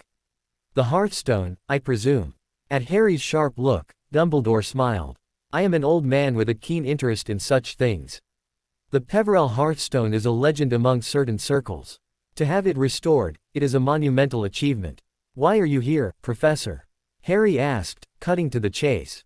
2 reasons. First, to offer my congratulations, and my continued offer of counsel and sanctuary, should you ever need it. Hogwarts will always be a safe haven for you. And the second. Dumbledore's smile faded. He leaned forward, his hands steepled. The second is a warning. The restoration of such a potent, pure source of magic, it sends out a ripple. Like a great bell being rung. Those with the ears to hear it, have. And not all are friends. You have drawn a line in the sand, Harry. You have declared that the light in this house will not be extinguished. There are those for whom such a light is an affront. Or a target. You mean Voldemort's followers. Among others. There are also creatures of magic, ancient and often forgotten, that are drawn to power. Some benevolent. Some, not. The healing of the Hearthstone may have drawn the attention of beings that normally sleep in the deep places of the world. Dumbledore's eyes were serious. I have already heard whispers. A colony of Acromantula in the Forest of Dean has become agitated. A Kelpie in Loch Lomond has vanished from its usual haunt. These may be coincidences. But in my experience, when the old magic stirs, the old guardians, and the old predators, stir with it. Harry felt a chill. He thought of the black cracks, of things slipping through. What should I do? Be watchful. Continue to learn. And know that you are not alone in this watch. Dumbledore reached into his robes and pulled out a small, bronze compass. It had no letters, only symbols, a crescent moon, a sun, a star, and a hooded figure. This is a dial of alignment. It points not north, but to the greatest concentration of magical imbalance in your vicinity. It may help you monitor the cracks you are now aware of. A gift, with no strings attached. Harry took the compass. It was warm in his hand. The needle, which had been spinning lazily, suddenly snapped to point directly at the ceiling, at the observatory, and beyond it, to the black crack over the shrieking shack. He looked at Dumbledore, shocked. Ah, so you already have one in mind. Be cautious, Harry. These are not matters for a child. But you are not merely a child, are you? Dumbledore stood. I will take my leave. Remember my offer. And remember, the strongest magic in the world is not in a wand or a stone. It is in the choices we make. You have already made many brave ones. I have every faith you will continue to do so. After Dumbledore left, Harry sat holding the compass. The needle remained steadfast, pointing upward and slightly east. The crack was calling. He spent the next day in the observatory, cross-referencing the atlas, the house's memories, and the grimoire. The crack near the shrieking shack was not natural. The house's memory showed it forming on a specific night in 1971, a night of terrible betrayal and dark magic. A werewolf had been trapped there, and a wizard had died. Not just died. He had been ripped apart, body and soul, by a dark ritual meant to harness lycanthropic fury. The trauma had torn the boundary. It was a wound that had been festering for over a decade. And according to the house's records, it was due for a purge. Every 13 years, on the anniversary of the death, the crack would widen, and the echoes of that night would replay, potentially allowing fragments of the lost soul to leak back, or attracting other, worse things. The anniversary was in 3 days. We have to seal it, Harry told Griphook that afternoon. Impossible. You lack the power, the knowledge, the house has the knowledge. The grimoire has the theory. And I have the will. The house's memory shows the ritual. It requires a Peverell to act as the anchor, to provide the thread, to sew the crack shut. The guardian can provide the protective strength. And you can manage the ley line alignments with the atlas and the dial. Griphook stared at him. You are proposing we perform a high-stakes, dangerous geomantic ritual at a site of concentrated dark energy. The margin for error is 0. If you fail, you could be torn apart, or worse, become a permanent part of the crack, a ghost anchored to that pain forever. If we don't try, the crack widens. The house's memory says if it widens enough, it could create a permanent portal to wherever lost souls go. It could destabilize the magic for miles. Hogwarts is nearby. What if something comes through and goes there? Griphook was silent. The goblin's sense of order and balance warred with his instinct to protect his investment. Finally, he growled, we will need to prepare. Exact calculations. Precise components. And you will practice the anchoring meditation until you can hold it in your sleep. The next 48 hours were a whirlwind of preparation. The house provided the components from its own stores, cords woven from ghostly moth silk, chalices carved from bog oak, a knife made of meteoric iron. Harry practiced the anchoring ritual in the sanctum, linking his magic to the steady, golden pulse of the Hearthstone, learning to become an immovable point in the shifting currents of magic. The night of the anniversary arrived. It was moonless and cold. The guardian carried Harry and Griphook through the path of alignment, not to the moor, but to the edge of the forbidden forest, near the decrepit, boarded-up shack. The air was wrong. It tasted of copper and rotting leaves. The shadows around the shack seemed to move independently, twitching and pulsing. The dial of alignment vibrated in Harry's hand, its needle pointing straight at the shack's front door. They set up the ritual circle in a clearing 50 yards away, at a ley-lined junction the atlas indicated. Harry sat in the center, the ghost silk cord tied around his wrist, the other end held by the guardian, who stood at the edge of the circle, a conduit to the house's power. Griphook, with the atlas and dial, began the chant to align the local magic. As the stars reached their zenith, a wail echoed from the shack, not of wind, but of a man in ultimate agony. The black crack in the air above the shack became visible to the naked eye, a jagged rip in reality, leaking a cold that killed the grass beneath it. Shadows poured out, forming shapes, a large, shaggy beast, a cowering boy, and a man laughing with a cruel, familiar voice. The echoes of the past. The echoes are strong, the guardian warned. They will try to drag you into their story. You must hold the line. Harry closed his eyes. He felt the cord on his wrist, a lifeline to home. He felt the golden pulse of the hearthstone, even across the distance. He began the anchoring chant from the grimoire, his small voice steady. He was a point of light. A stitch. A seal. The shadow play rushed towards the circle. The beast howled. The laughing man raised a wand.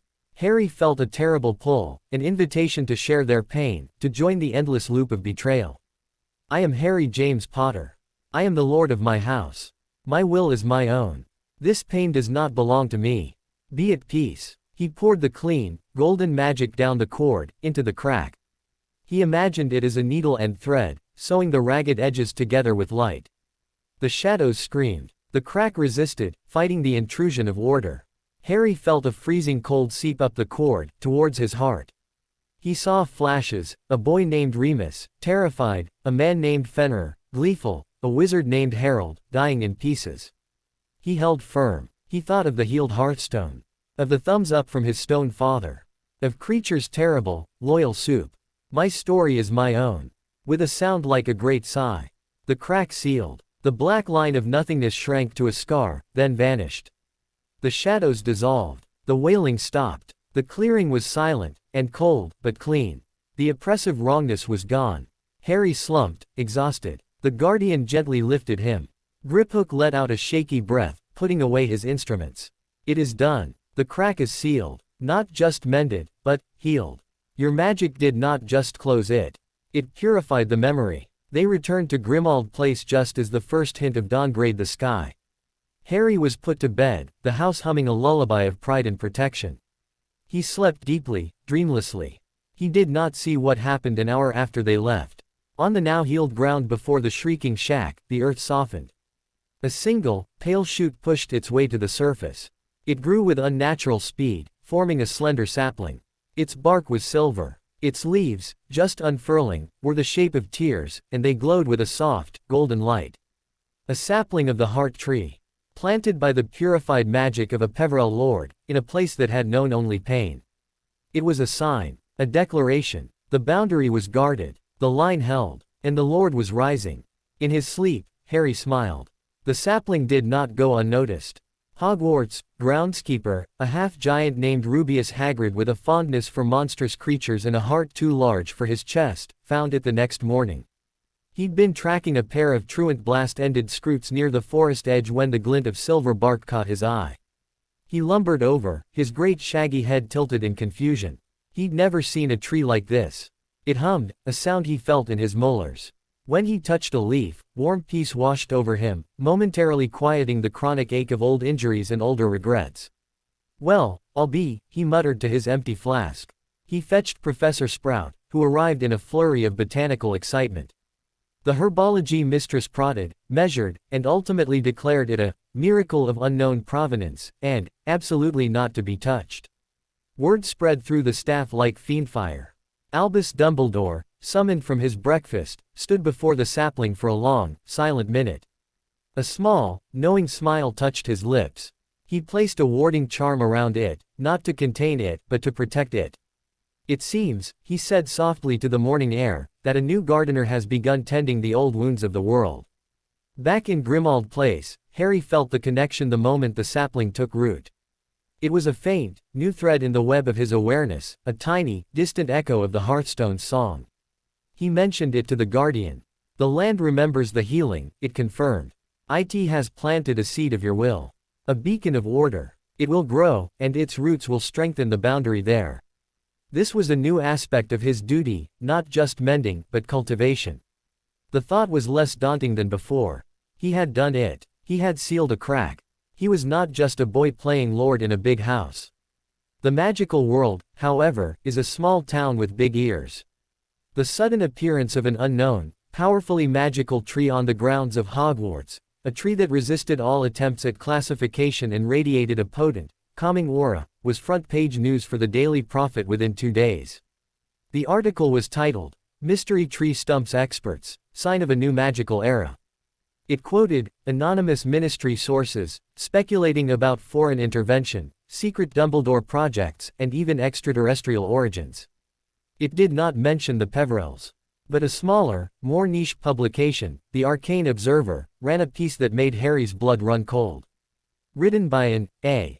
historian, it drew parallels between the tree's described properties and ancient texts on hearth magic and ley line cultivation, practices historically associated with a certain extinct British family known for their stewardship of esoteric boundaries. The article was a fishing line, cast by a skilled angler. Bartholomew Knott might be magically neutered, but his mind and his network were intact. The well-wisher had not been silenced. Griphook brought both papers to the study, his expression grim. The narrative is shifting. You are no longer a hidden asset. You are a subject of curiosity. Curiosity leads to investigation. Investigation, for the wrong people, leads to coveting. What do we do? Harry asked, the old fear of being hunted tightening his chest. We accelerate your education in the public sphere. Controlled exposure. It is time to introduce Lord Peverell to society in a very limited, curated way. We will host a gathering. Harry stared at him. A party. A receiving, Griphook corrected. A small, formal event to acknowledge the reinstatement of the house. We will invite neutral, influential parties, the Goblin liaison from the ministry, the editor of the Daily Prophet to control the narrative, the head of the Wizengame's historical committee, and perhaps a representative from Hogwarts. Dumbledore, if he will come. It will be a performance. You will be seen as a serious, reclusive child lord under the protection of Gringotts and his ancestral magic, not a prize to be seized. The idea of standing in a room full of staring adults made Harry feel sick. But Griphook was right. Hiding forever wasn't possible. He had to shape how they saw him. Okay, he said, his voice small. What do I have to do? The next week was a whirlwind of etiquette lessons, led by a surprisingly strict creature. Master must not slouch. Master must make eye contact, but not like he is staring down a hippogriff. Master must accept compliments with a nod, not a, thank you. A lord does not thank for what is his due. Harry learned how to stand, how to gesture for a house elf to refill a glass, how to steer a conversation with a bland question and then let the other person talk themselves in circles. It was another form of the cloak's truth, hiding his nervousness behind a mask of placid authority. The guest list was finalized. Along with the proposed attendees, an unexpected acceptance came from Madame Griselda Marchbanks, the ancient, sharp-eyed witch who headed the Wizengame's historical committee and was a former chief examiner for the Wizarding Examinations Authority. Her note was terse, have read the Knott article. Intrigued. Will attend. It was a coup. Her approval could legitimize him in the eyes of the traditionalists. The evening of the receiving arrived. The drawing room had been transformed. The furniture was arranged to encourage brief, standing conversations. Creature had prepared an array of delicate, non-messy snacks. The guardian stood in a shadowed alcove, present but non-threatening, a piece of the scenery. Harry wore new robes of deep charcoal gray, the Peverell crest picked out in silver thread over his heart. At 7 o'clock precisely, the guests began to arrive via the flow, which Creature had temporarily connected to a secure, monitored network. First was the Goblin liaison, a dour creature named Urg who seemed more interested in the architecture of the fireplace than Harry. Then came Barnabas Cuff, editor of the Prophet, a man with a hawk-like nose and eyes that missed nothing. He shook Harry's hand with a too firm grip. Remarkable, simply remarkable. A storybook come to life. We must have an interview, young lord. The public is fascinated. My affairs are private, Mr. Cuff, Harry said, repeating the line Griphook had drilled into him. But Gringotts may issue a statement regarding The estate's historical significance at a later date. Cuff looked disappointed but unsurprised. Madame Marchbanks arrived next, leaning on a cane but with eyes like black diamonds. She didn't offer her hand. She looked Harry up and down, her gaze lingering on his scar, then on the ring on his thumb. HMPH. You've your mother's eyes. And your father's hair. The Peverell chin, though. Seen it in the portraits. She nodded, once, a gesture of provisional acceptance. Heard you sealed a rift near the shack. Clean work. No fuss. That's the way. Harry was so shocked she knew, he could only nod back. Finally, with a flash of green flame, Albus Dumbledore stepped into the room. He wore robes of deep plum and seemed to bring a sense of expansive calm with him.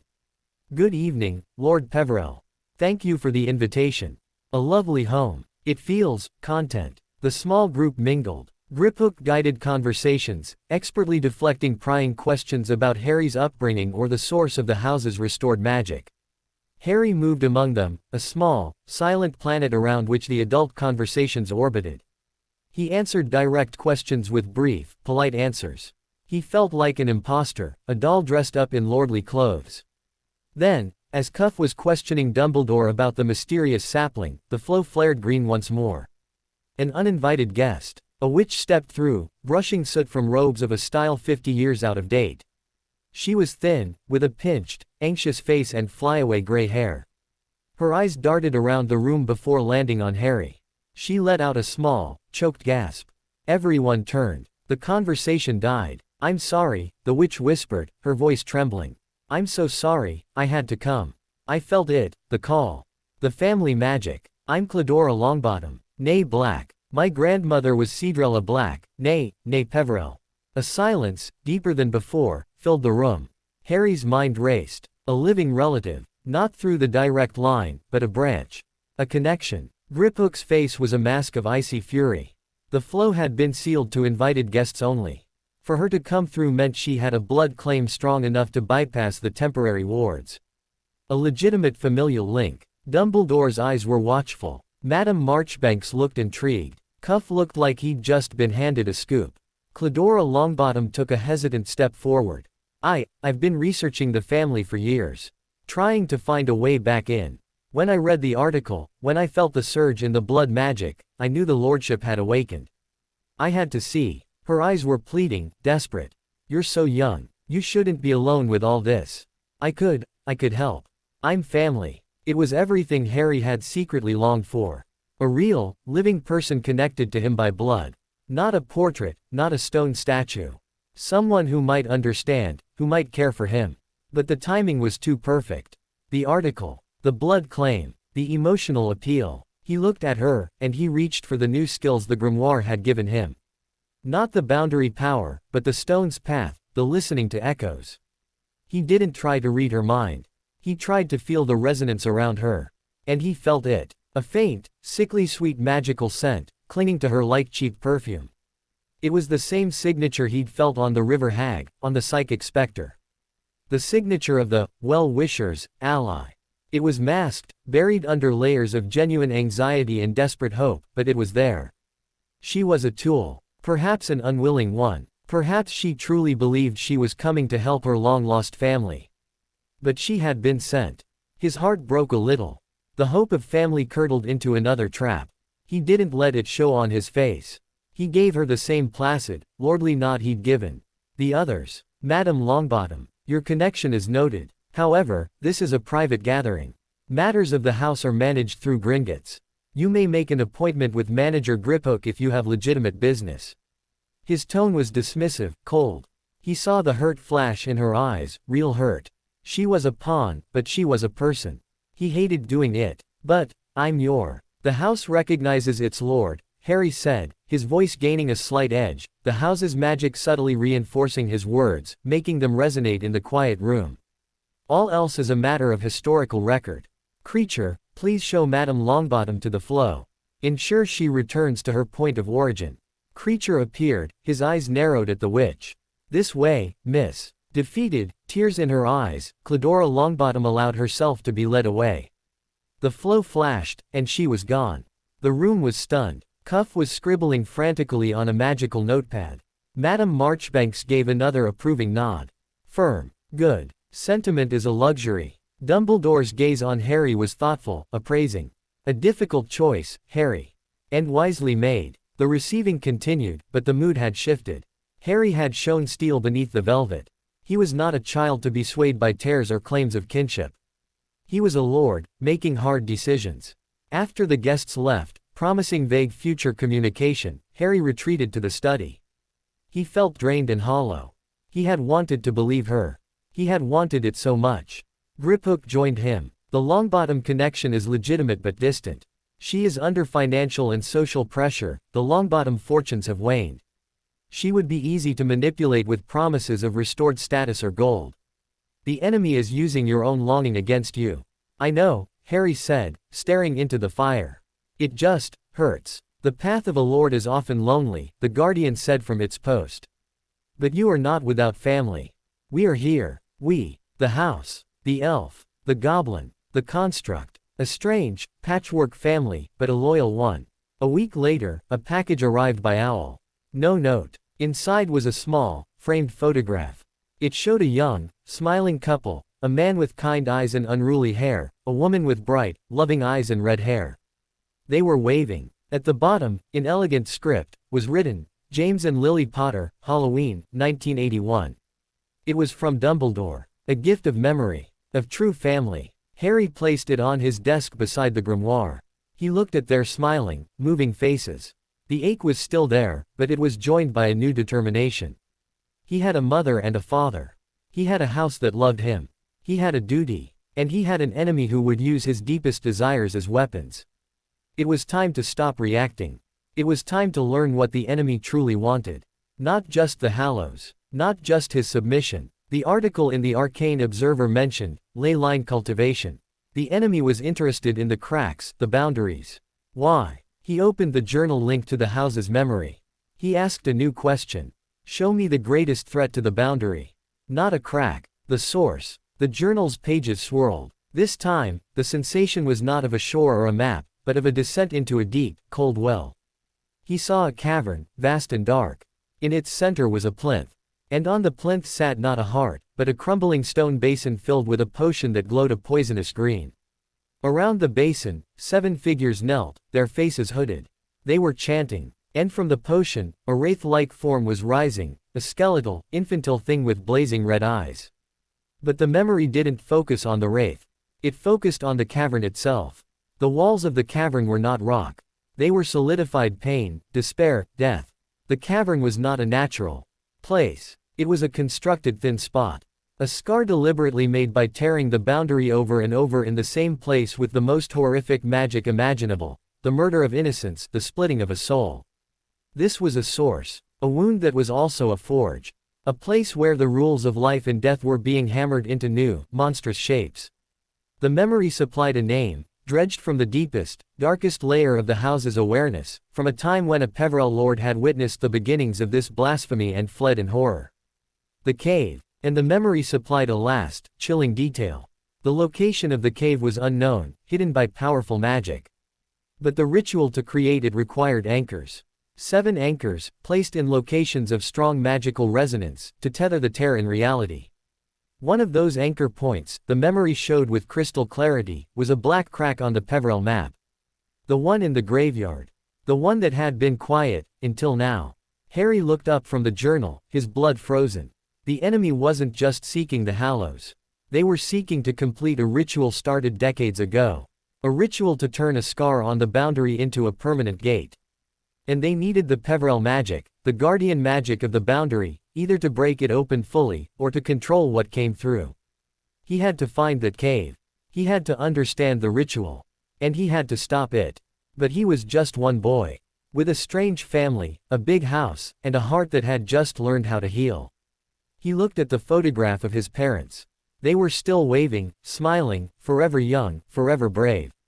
Okay, Harry Potter said to the empty study, to the waiting guardian, to the house that listened. Show me how. In the photograph, James Potter gave a thumbs up. And far away, in a cave by a cold sea, something in a basin stirred, sensing a shift in the ancient magic it sought to corrupt. A tiny, desiccated hand twitched. The game was no longer about guardianship or artifacts. It was about the fate of the line between life and death itself. And the new lord was now on the clock. The memory of the cave clung to Harry like a film of cold sweat. Days passed, but the image of that glowing basin and the 7 hooded figures stayed with him, poisoning the newfound peace of the house. The golden pulse of the hearthstone felt like a defiant drumbeat against a gathering storm. He spent hours in the observatory, the dial of alignment fixed on the graveyard crack. The needle never wavered, a constant, silent accusation. The crack wasn't active like the one near the shack, it was dormant, a sleeping infection. But the house's memory whispered that dormancy was a lie. It was a trapdoor, waiting for the right key to spring it open. "We must map the ritual," Griphook declared, spreading the atlas across the obsidian desk. His long fingers traced the black crack over Little Hangleton. 7 anchors. We have identified one location.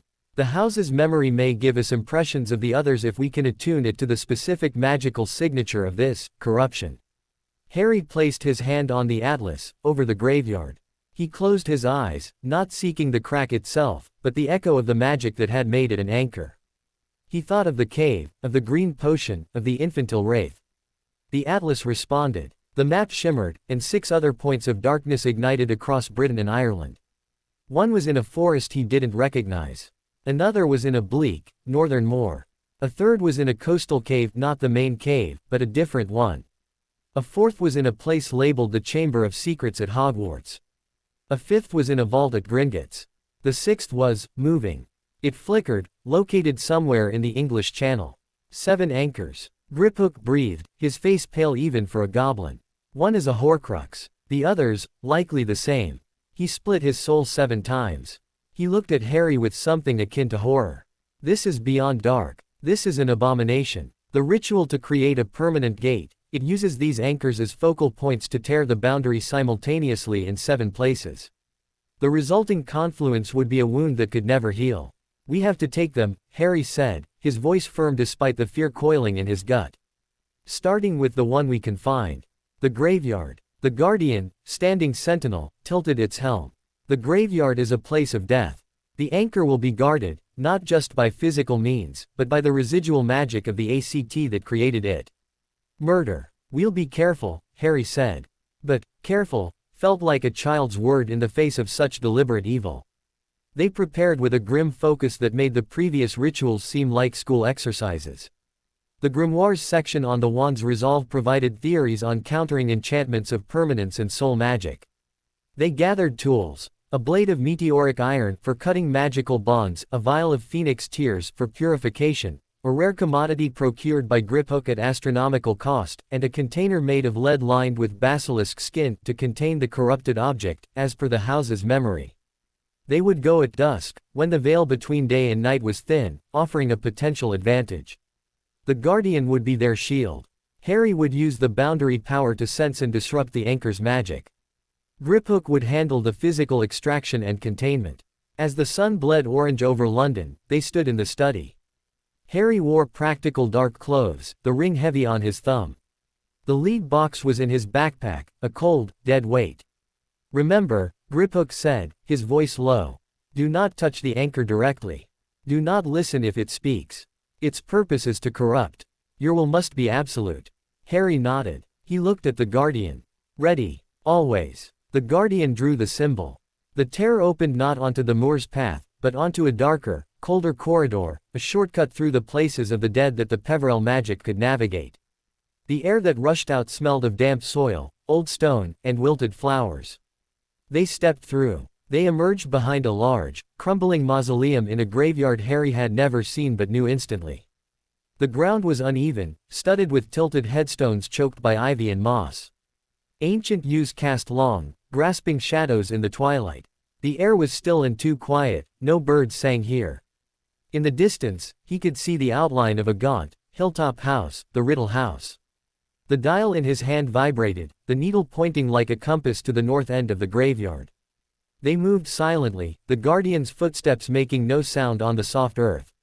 Harry's senses, heightened by the house's magic and his own training, screamed in warning. The wrongness was a taste at the back of his throat, metallic and sweet. The needle led them to a plain, black marble headstone, newer than the others but already showing neglect. The inscription was simple: Tom Riddle. 1905–1943. Asterisk. Here, Harry whispered. The crack in the boundary wasn't visible, but he could feel it, a vertical line of cold in the air before the grave, like standing in front of a freezer door left ajar into another, darker world. Griphook set to work, sprinkling a circle of powdered moonstone and silver around the grave. The anchor will be buried with the body, or beneath the stone. We must break the seals without triggering its defenses. Harry knelt before the headstone.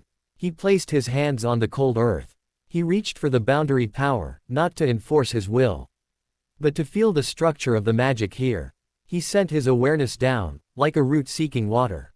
He encountered it almost immediately, a knot of such intense, twisted malice that he recoiled mentally. It was a soul, but not a whole one. A ragged, screaming fragment, bound to a physical object and then bound again to this spot by an act of murder, the killing of Tom Riddle Sr. by his son. The fragment was like a barbed hook, sunk deep into the fabric of the place, holding the crack open. It's here. About 3 feet down. In a metal case. Harry opened his eyes, shuddering. The Guardian raised its obsidian sword. Stand back. It plunged the sword into the earth not with brute force, but with precise, magical intent. The ground parted silently, folding back like a wound, revealing a small, lead-lined box buried in the soil. It was unadorned, but dark magic oozed from its seams. Griphook, wearing dragon hide gloves, levitated the box out of the hole and onto the grass within the protective circle.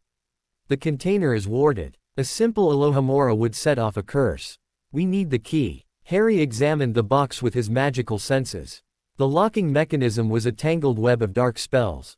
But at its center, he saw a familiar pattern, a perversion of the Peverell crest, the triangle broken, the circle shattered.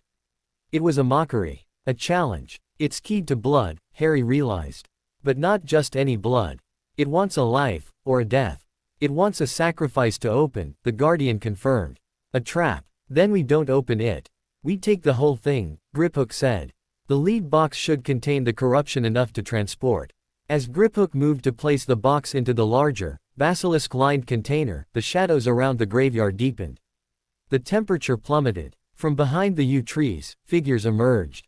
Not ghosts. Men and women in dark robes and silver masks. Death Eaters. 6 of them. They moved with a silent, predatory grace, wands drawn. I told you he'd come, drawled a familiar, cold voice. Lucius Malfoy stepped from behind a large monument, his mask off, his face a mask of contempt. His arm was no longer in a sling, but he moved stiffly. The little lord, drawn to the shiny trinket. Like a moth to a flame. The Death Eaters fanned out, surrounding the circle. Harry's heart hammered. They were trapped. The box stays, Potter, Malfoy said. As do you. The Master is most interested in meeting you. You will not touch the Lord, the Guardian roared, stepping between Harry and the Death Eaters, its sword blazing with blue light. Destroy the construct, Malfoy ordered. Spells flew, blasts of green and red light. The Guardian moved like lightning, its sword a blur, deflecting curses, its armor absorbing hits that would have vaporized a wizard. But there were 6 of them, and they were skilled. One curse, a sickly yellow bolt, slipped through and struck the Guardian's shoulder, causing the metal to smoke and blister. Harry, the box. Griphook yelled, fending off a binding spell with a sharp flick of his wand. You must secure it. Harry stared at the lead box on the grass. The trap. It wanted a sacrifice. If he tried to take it, would it cost him his life? But if he left it, the ritual would continue. The battle raged around him. The Guardian was holding, but it was being pushed back, overwhelmed by the sheer volume of dark magic. Griphook was dueling 2 Death Eaters, his goblin magic efficient and deadly, but he was outnumbered. Harry made a decision. He didn't reach for the box. He reached for the crack. He focused on the cold, vertical line of wrongness in the air. He poured his will into it, not to seal it this time, but to understand its connection to the anchor. He saw the barbed hook of the soul fragment, bound to the box, holding the crack open. He couldn't pull the hook out without the sacrifice. But he could change what it was hooked to. He thought of the Hearthstone's pure, golden light. He thought of the sapling at Hogwarts, a seed of that light planted in cleansed earth. He had a connection to that light. He was a Peverell Lord. His will was the will of the boundary. He reached out with his magic, not to the box, but to the soul hook itself. He didn't try to destroy it. He offered it a trade. A different anchor. You are bound to this pain, to this death, he whispered in his mind to the screaming fragment. But you are also magic. You can be bound to something else. To something that remembers life. He focused on the memory of the shrieking shack, not the pain, but the healing. On the golden sapling, he poured the feeling of that healing, the peace, the order, the quiet growth, into his magical offering. The soul hook shuddered. The dark magic recoiled from the purity of the feeling. But it was also starving. For centuries it had known only the cold, dead anchor of murder. This offered warmth, connection, a fragment of life. With a wrench that Harry felt in his own soul, the hook tore free from the lead box and latched onto the idea Harry offered, the nascent heart tree sapling, a symbol of mended boundaries. The lead box cracked open, harmless. Inside, nestled on velvet, was a heavy gold locket with a serpentine, in glittering green stones. It pulsed with a fading, sickly light, now severed from its anchor point.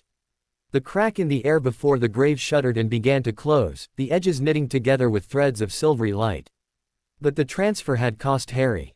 He felt a piece of his own vitality, a strand of his connection to the sapling, snap. He gasped, stumbling to his knees, a profound fatigue washing over him. No! Malfoy screamed, seeing the locket exposed. Take it! Kill them all! A Death Eater broke from the fight and lunged for the locket. The Guardian intercepted, but a cutting curse from another Death Eater sliced deep into its leg, the same leg that had been wounded before. The construct stumbled. Griphook, seeing Harry on the ground, made a desperate move. He threw a Gringotts issue flash bang grenade, a device that released a blinding light and a deafening sound designed to disorient dragon scale. The Death Eaters recoiled, shielding their eyes. In that second, Griphook scooped the locket with a gloved hand and threw it into the basilisk-lined container, slamming the lid shut. He grabbed Harry's arm. Guardian, to us. The Guardian, bleeding silvery light from its new wound, crashed toward them. It tore open a path just as the Death Eaters recovered. Spells shot after them as they tumbled into the grey torrent.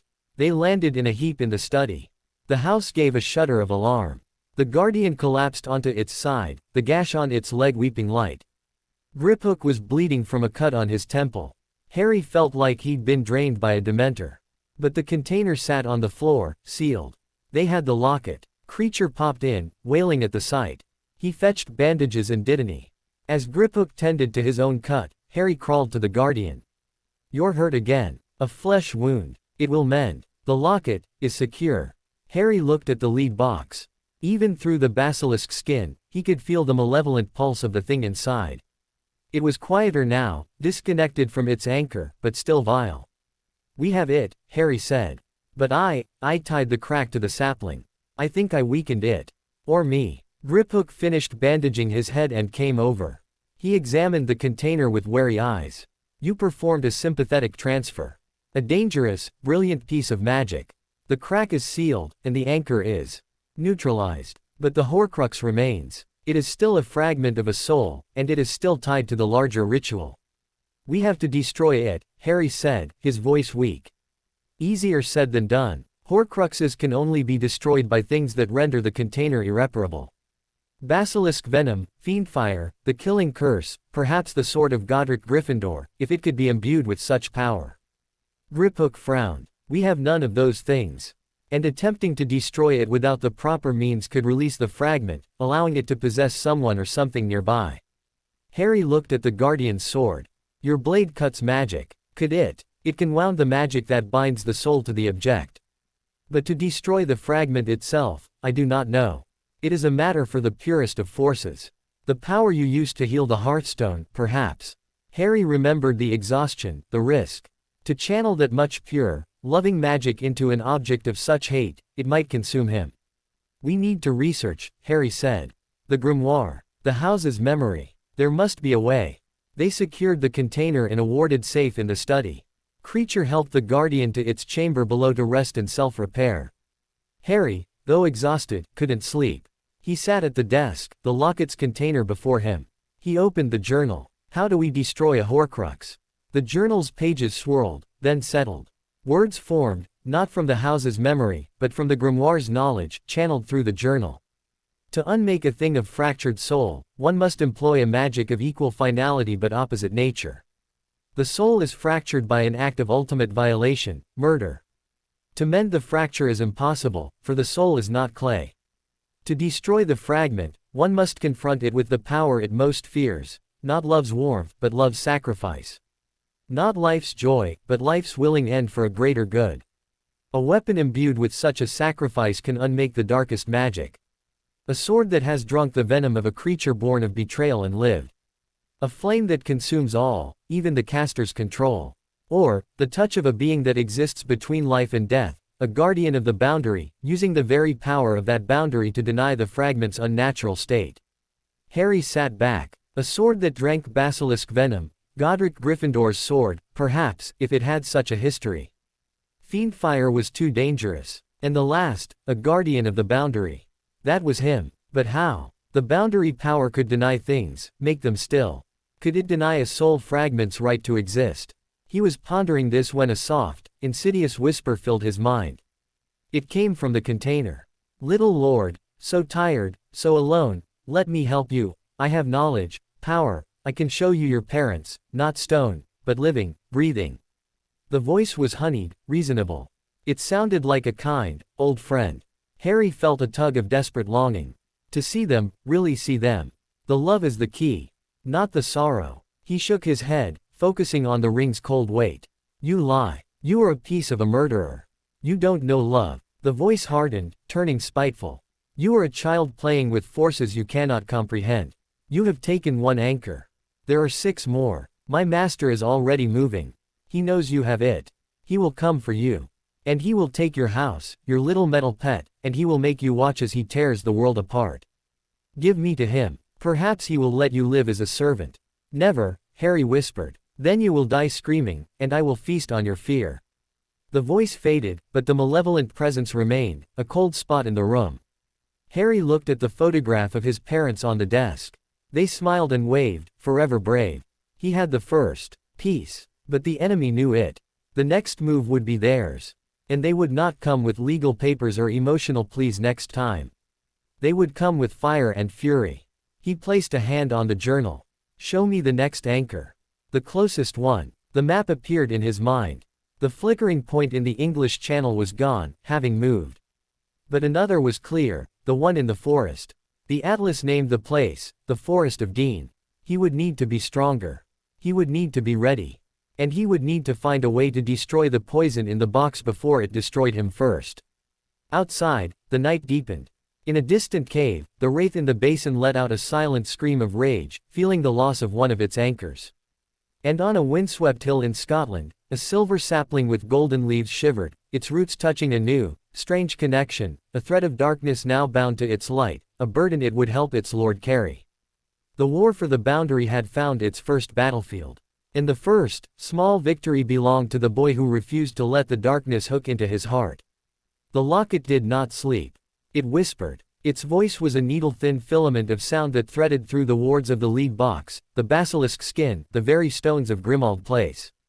It didn't speak constantly. It waited for the quiet moments, when Harry was drifting off, when he was deep in study, when he was alone in the sanctum with the Hearthstone's pulse.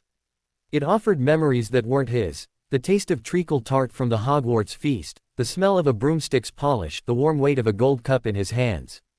It showed him flashes of a handsome, smiling Tom Riddle, charismatic and kind, surrounded by admirers. This could have been you, it sighed. Respected, loved, a leader, not a freak in a cupboard, not a child hiding in a tomb. Harry learned to build mental walls, using the techniques from the cloak's truth. He envisioned his mind as a fortress, the locket's whispers as a cold wind that could find no crack. But the effort was constant, draining.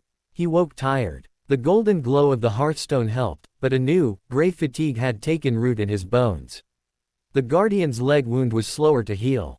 The dark magic of the Death Eater's curse had left a corrosive residue that resisted the guardian's self-repair. Creature applied poultices of Dittany and powdered moonstone, but the silvery light that seeped from the gash was tinged with a persistent black smoke. The corruption is tenacious, the guardian admitted, its voice strained. It feeds on the memory of the previous injury. A pattern is forming. A pattern. The enemy was learning. They had targeted the Guardian's weakness twice now. Griphook spent days in Gringotts' deepest archives, researching Horcrux destruction. He returned looking older, the lines on his face etched deeper. The methods are as we feared, supremely dangerous and rare. There is, however, a fourth method hinted at in the oldest texts. The untouchable may be unmade by that which touches all, the final journey, willingly guided. It's poetic nonsense, but it may refer to a being that can escort a soul fragment to the afterlife, a psychopomp. Like a thestral? Harry asked, remembering a passage in Magical Beasts and Where to Find Them. Perhaps. Or something else. The Peverell association with death. It is possible your family's magic has an affinity for this. Griphook fixed Harry with a serious look. But attempting such a thing without understanding could see the fragment latching onto you instead of moving on. It is a last resort. In the meantime, they focused on shoring up their defenses. The house, with its heart healed, was more responsive than ever. Harry spent hours in the observatory, not just watching the black cracks, but learning to feel the ebb and flow of magical energy across the country. He could sense the new, fragile connection between the graveyard crack now sealed and the heart tree sapling at Hogwarts. It was a delicate thread, a lifeline he had thrown to a drowning thing. He could feel the sapling's confusion at the burden. Its golden leaves sometimes developed a single, black vein that would pulse before being burned away by the tree's inherent light. It was fighting the corruption, just as he was. One afternoon, a week after the graveyard, the thread suddenly went taut. A wave of vertigo hit Harry, dropping him to his knees in the observatory. He saw a vision, the sapling, shivering under a starless sky. Around its base, the earth was black and bubbling. Shadowy, root-like tendrils were emerging from the soil, trying to strangle the silver trunk. The locket's anchor, the soul hook he had transferred, was reacting to something, a call from its master. The enemy was attacking the sapling. Not physically, but magically, through the connection he had created. He stumbled to the sanctum, placing his hands on the warm stones beside the hearthstone. Help it, he pleaded. Send it strength. The hearthstone pulsed in sympathy. A wave of golden light flowed out from it, through the house's magical pathways, and across the invisible ley line to Hogwarts. In his mind's eye, Harry saw the light wash over the sapling, burning away the shadowy roots. The sapling straightened, its leaves glowing brighter. But the effort cost him. He felt the drain again, sharper this time. A nosebleed started, the blood dark against his fingers. The house groaned in shared pain. You are baying yourself to the tree, the guardian's voice came from the doorway. It limped in, its wounds still smoking. The connection is a conduit. What affects it, affects you. You must learn to insulate yourself, or you will be burned out. I can't abandon it, Harry said, wiping his nose. It's my responsibility. Then you must become stronger than the burden. The grimoire speaks of the wand's resolve, the enforcement of will upon reality. You have used it to deny intruders. Now you must use it to define yourself. To say what you are, and what you are not. You are not a conduit for pain. You are the Lord. The boundary is within you as much as around you. It was a new concept. He had been thinking of the boundary as a line he guarded. The guardian suggested it was also a line that defined him. The corrupted soul hook was trying to cross that boundary, to infect him through the sapling. He had to make his own self so absolute that the corruption could not gain purchase. That night, he sat in the sanctum with the grimoire open to the wand's resolve. He meditated, not on the sea of magic inside him, but on its shores. On the limits of his self. He traced them in his mind, feeling where he ended and the world began. He felt the tiredness, the fear, the whispering lure of the locket. These were like waves against that shore. He could not stop the waves, but he could decide how the shore responded. Would it erode? Or was it made of something unyielding? He thought of his parents' sacrifice. That was a boundary of love so strong it had rebounded a killing curse. He thought of the house's stubborn endurance. He thought of the guardian's oath, a line drawn in magic and blood. I am Harry James Potter. I am the lord of this house. I am a guardian of the boundary. My will is my own. My soul is my own. You cannot have it. He didn't shout it. He stated it, as a fact, into the core of his being. He enforced it upon the reality of his own magic. The fatigue didn't vanish, but it shifted. It became a weight he carried, not a tide pulling him under. The locket's whispers became fainter, as if heard from behind thick glass. The connection to the sapling remained, but it felt more like a rope he held, not a chain that bound him. He opened his eyes. The hearthstone's light seemed to focus on him, warm and approving. Progress. But the enemy was not idle. 2 days later, Griphook returned from Gringotts with urgent news. The ministry has been compromised. There's been a quiet reshuffle. Several key positions in the Department of Mysteries and the Magical Law Enforcement Patrol have been filled by individuals with known sympathies. The push against you is now bureaucratic. They are preparing a case to declare the Peverell estate a risk to magical stability, and place it under ministry stewardship, using the disturbance at the graveyard as evidence. They were the ones attacking us there. Harry protested. And they will claim you provoked it by trespassing and desecrating a grave. They have witnesses in masks who will swear to any story. Griphook's expression was bleak. The legal shield is crumbling. We need a powerful ally within the ministry itself, one who can counter this narrative. Dumbledore? Harry asked. His influence is vast, but it is not absolute. And he is viewed with suspicion by many of the old families now gaining power. We need someone within the machine. Griphook paused. There is one possibility. A man named Tiberius Ogden. He is a senior Wizengamot member, from an old family but known for his integrity. He was a friend of Ignatius Peverell. He even witnessed the original sealing of the Hearthstone Chamber, though he did not know its purpose. He is retired now, but his word still carries weight. If he were to publicly vouch for the legitimacy of your lordship and the house's magic, it could stay the ministry's hand. How do we get him to do that? We invite him here. We show him the healed Hearthstone. We prove that the line continues, and that it is in capable hands. Griphook gave Harry a measuring look. It will be a test. Ogden is sharp. He will see through any pretense. You must be yourself, not a performance, but the true lord. It may be our only chance. The invitation was sent by a solemn, aged owl. The reply came the same day. I had thought the duty ended. I will come. T.O. Tiberius Ogden arrived at dusk. He was a tall, thin man with a back as straight as a wand and white hair cropped close to his scalp. His eyes were a pale, piercing blue. He carried an air of immense, weary authority. He did not smile as Creature let him in. He took in the hallway, the clean, vibrant magic, and gave a slight, approving nod. It breathes again. I never thought to feel it. His voice was dry, like pages turning. He was shown to the drawing room, where Harry waited, Griphook at his side.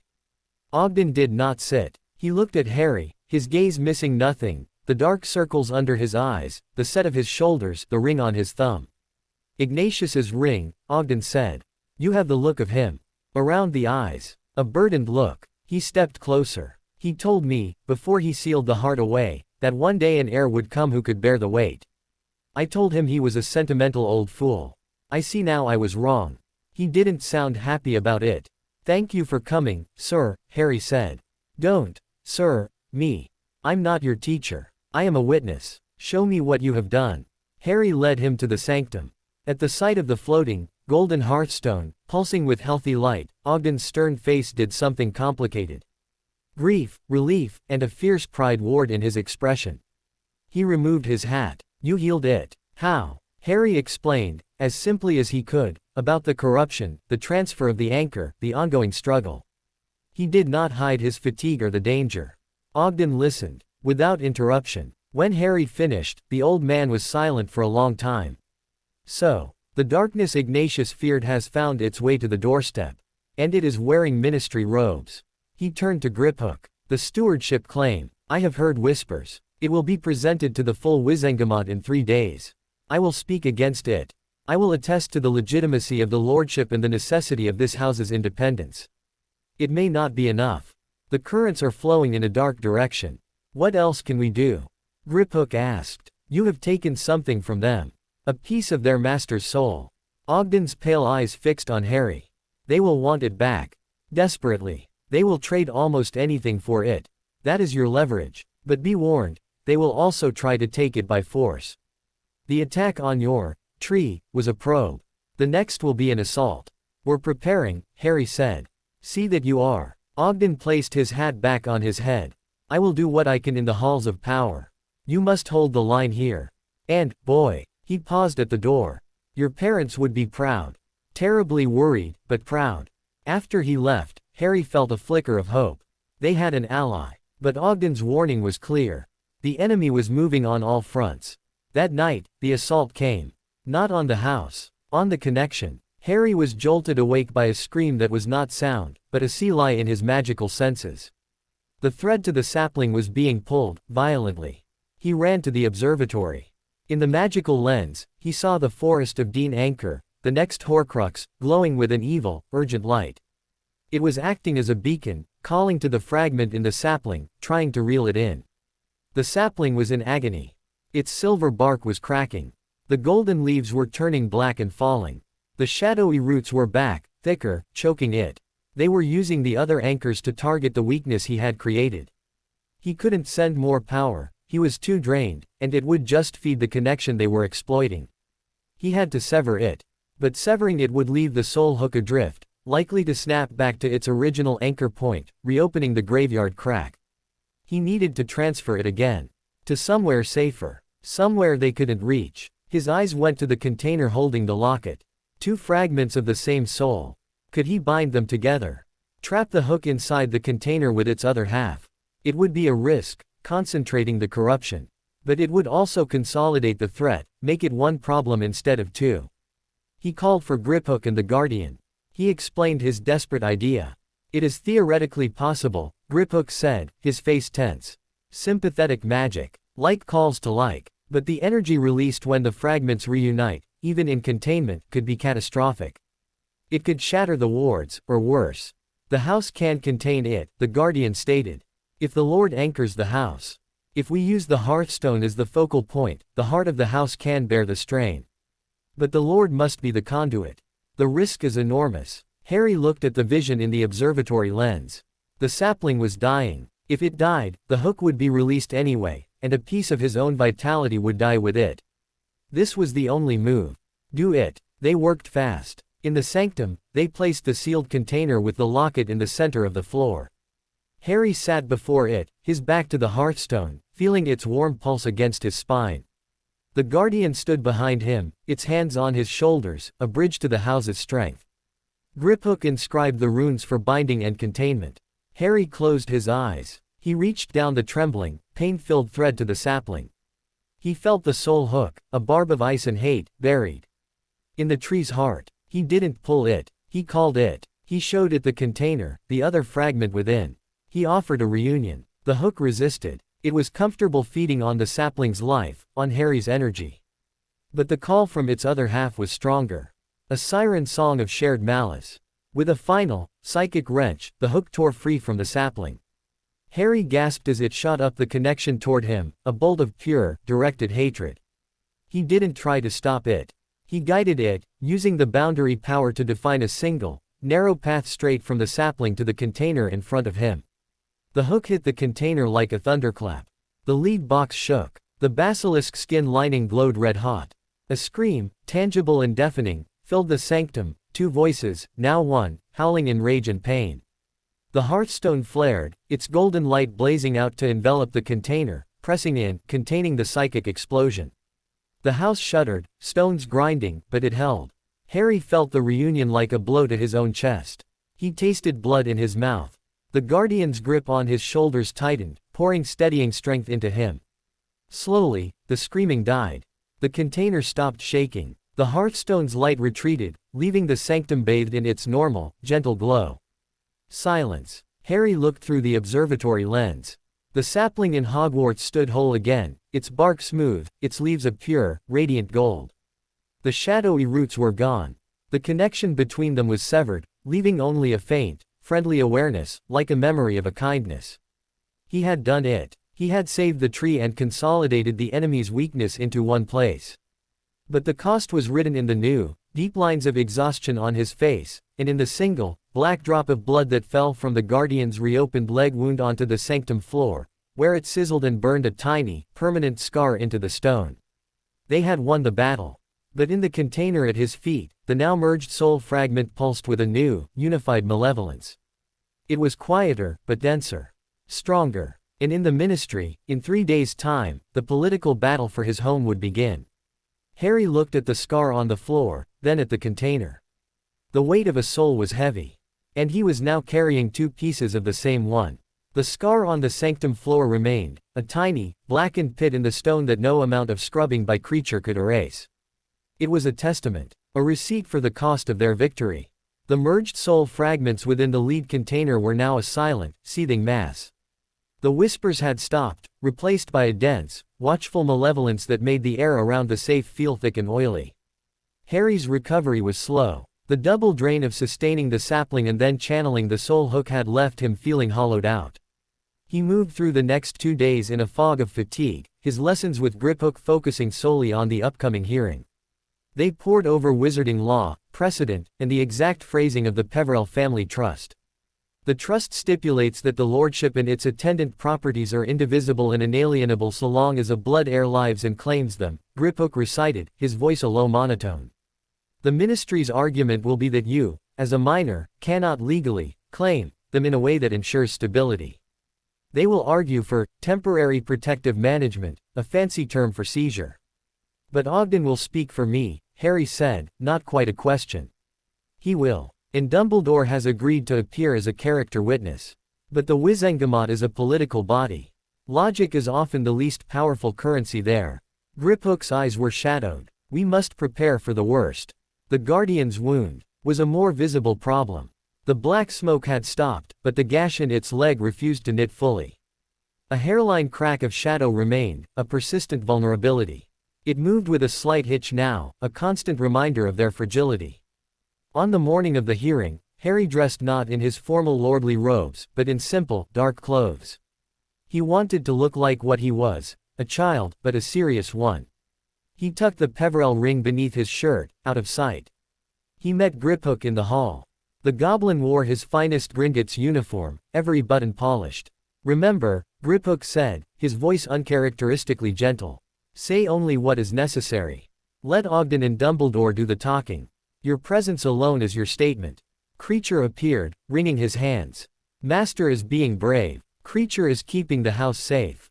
Creature is boiling vinegar for the nasty ministry men if they are coming. Harry managed a small smile. Thank you, Creature. He turned to the Guardian, who stood by the door, its blue gaze steady. Watch over things. Always. Return victorious, my lord. They took the flow to a secure ministry entrance used by Wizengamot members. The trip was a nauseating swirl of green flame and then they were stepping out into a small, austere antechamber. Tiberius Ogden was waiting, his expression grim. Dumbledore stood beside him, resplendent in robes of deep blue embroidered with silver stars, his face calm. Harry, Dumbledore said, his eyes twinkling kindly. Courage. Truth has a magic of its own. Ogden merely nodded. Stay close. Do not speak unless directly questioned by the chief warlock. And even then, be brief. They were ushered into the Wizengamot chamber. It was a vast, circular room with tiered benches rising into the shadows. 100 witches and wizards stared down as they entered, their faces a mosaic of curiosity, hostility, and boredom. At the center, on a raised dais, sat the chief warlock, an elderly witch Harry didn't recognize, and her 2 advisors. To the left, at a prosecutor's table, sat Lucius Malfoy, looking pale and aristocratic, and a witch with a face like a pug swathed in pink, Dolores Umbridge. She smiled sweetly at Harry, her eyes like chips of flint. The hearing began with dry formalities. Then Malfoy stood, his voice dripping with reason. Worthy members, we are here today out of concern. Concern for a child, and concern for magical Britain. Harry Potter, while the celebrated boy who lived, is just that, a boy. He has, through no fault of his own, awakened ancient magics of immense power and danger. He resides in a house of dark reputation, guarded by a violent construct, advised by a goblin with a known disregard for wizarding oversight. He has already been involved in dangerous, unsanctioned magical activity, resulting in injury and property damage. He presented evidence, blurred photographs of the Guardian, Gringotts records showing the Peverell wealth, eliciting gasps, and a sworn statement from a concerned citizen about the disturbance at Little Hangleton Graveyard. Then it was their turn. Ogden stood, straight and fierce. This is not a matter for the court. It is a family matter. The Peverell Lordship is an ancient title, governed by its own trust, recognized by magical law since before this body existed. The heir has claimed it. The magic has accepted him. The ministry has no jurisdiction here, only a duty to respect the ancient rights of noble houses. Dumbledore spoke next, his voice carrying effortlessly to the highest benches. Harry Potter has shown a maturity and strength of character far beyond his years. He is not a ward of the state, but the head of a household. To remove him from his ancestral home would be a profound violation, not only of his rights, but of the very magical traditions we claim to uphold. The questioning began. Harry was called to the stand. He climbed onto the too large chair, his feet dangling. The chief warlock peered down at him. Mr. Potter, do you understand the responsibilities of the title you claim? Yes, Harry said, his voice clear in the silent room. And you believe you are capable of fulfilling them? At your age, I have help. From my account manager, from my guardian construct, and from the house itself. It's my home. I take care of it, and it takes care of me. It was the simple truth, and it echoed in the chamber. Umbridge could not resist. She bustled forward, her smile sickly. But do you not long for a normal childhood, dear? For playmates? For a nice, warm Hogwarts dormitory, with other children? Doesn't that big, old house get lonely? It was a direct strike at his heart. He felt the longing like a physical ache. He saw the great hall in his dreams, full of laughing faces. He wanted it so badly it hurt. He looked at her, his green eyes unblinking. Loneliness is knowing you don't belong. I belong in my house. It's where my family is. The answer seemed to displease many. It was too adult, too alien. The debate raged for hours. Ogden cited law. Dumbledore appealed to morality. Malfoy and Umbridge hammered on danger, instability, and the public good. Finally, the Wizengamot retired to deliberate. In the antechamber, the silence was heavy. Ogden paced. Dumbledore looked thoughtful. Griphook stood statue still, his hands clasped behind his back. Harry sat on a hard bench, feeling the weight of the ring against his chest. After an eternity, they were recalled. The chief warlock stood. The Wizengamot has reached a decision. The case of the Peverell estate is indeed unprecedented. While the ancient rights of the family are acknowledged, the safety of the child and the security of the magical community cannot be ignored. Harry's heart sank. Therefore, it is the decision of this body that a compromise shall be enacted. Harry James Potter shall be placed under the protective guardianship of Albus Dumbledore, headmaster of Hogwarts, where he may receive a proper education and socialization in a safe environment. A murmur ran through the room. Dumbledore gave a slight, grave nod. The Peverell estate at number 12, Grimmauld Place shall be placed under a ministry seal of monitoring. The property's wards will be calibrated to allow for monthly inspections by the Department of Magical Records to ensure no dangerous magics are festering. The entity known as the Hearth Guardian is to be deactivated for the duration of the seal. No, the word screamed in Harry's mind. Deactivate the Guardian. Seal his home. Let ministry lackeys poke through his house every month. The seal will remain in place, the chief warlock continued, until such time as Harry Potter reaches his majority, or is deemed by a panel of neutral experts to be magically and emotionally capable of resuming sole control. It was a total defeat. Wrapped in the language of compromise, but a defeat.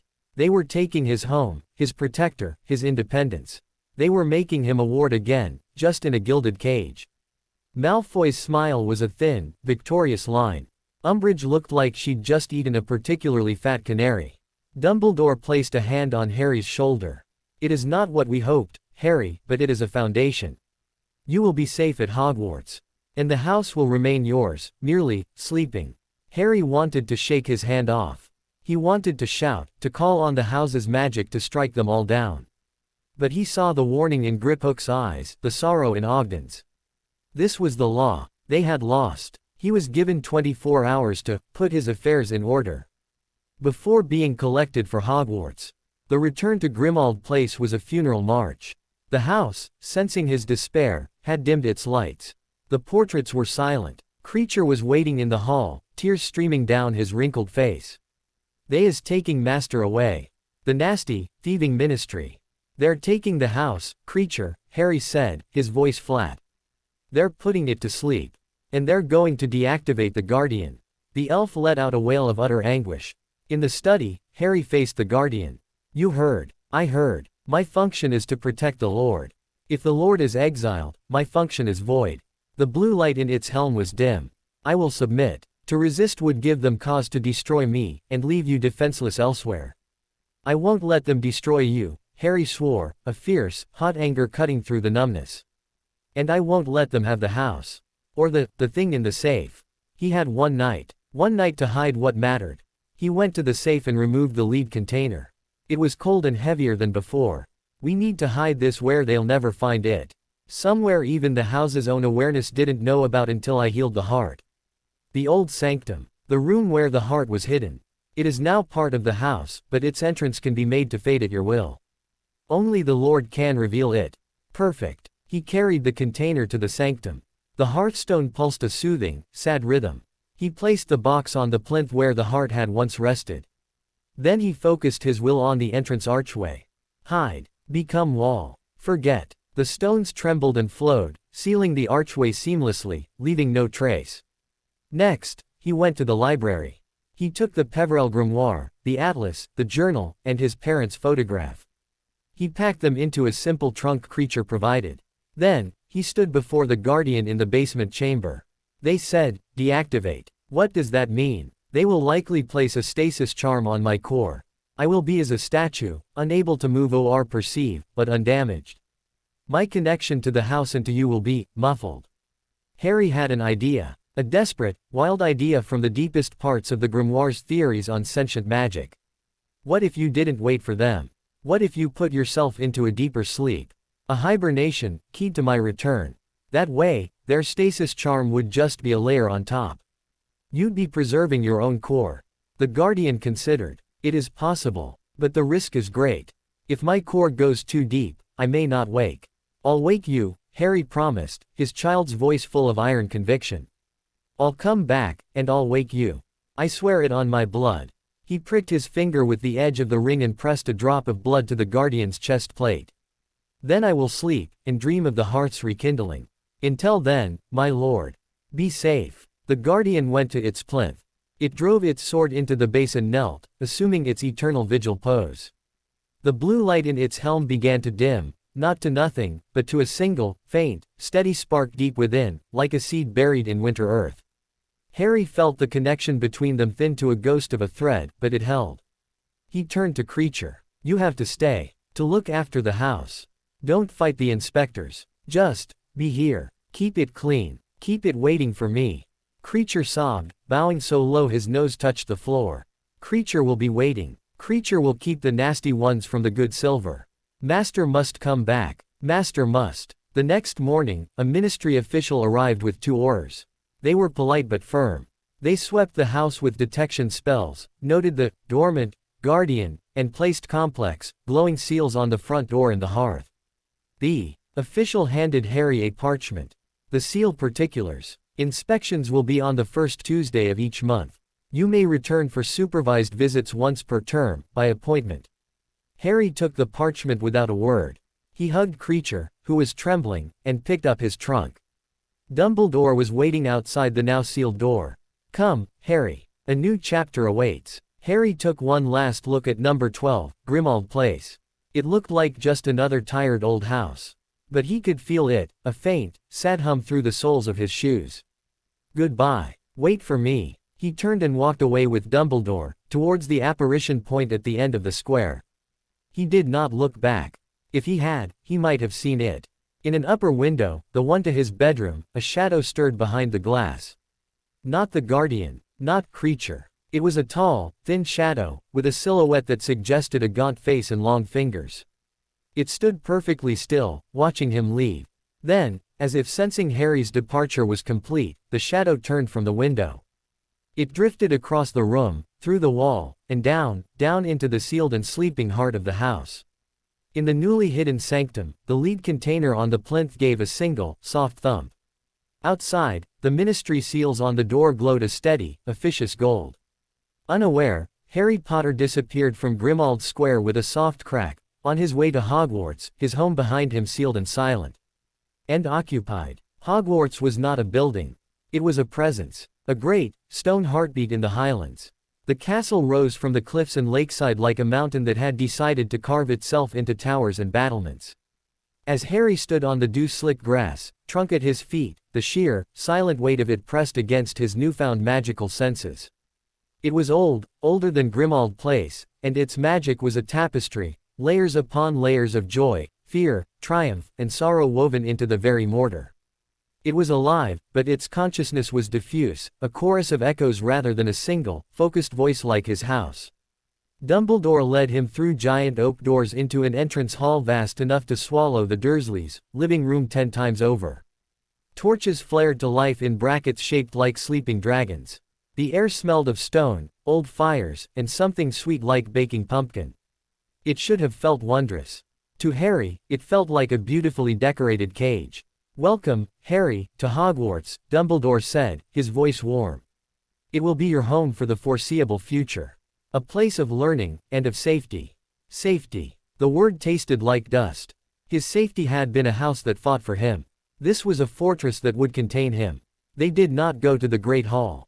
Instead, Dumbledore led him up a moving staircase that shifted with a groan as they stepped onto it, down a corridor lined with snoozing portraits, and to a gargoyle that sprang aside at a muttered password, "Lemon Drop."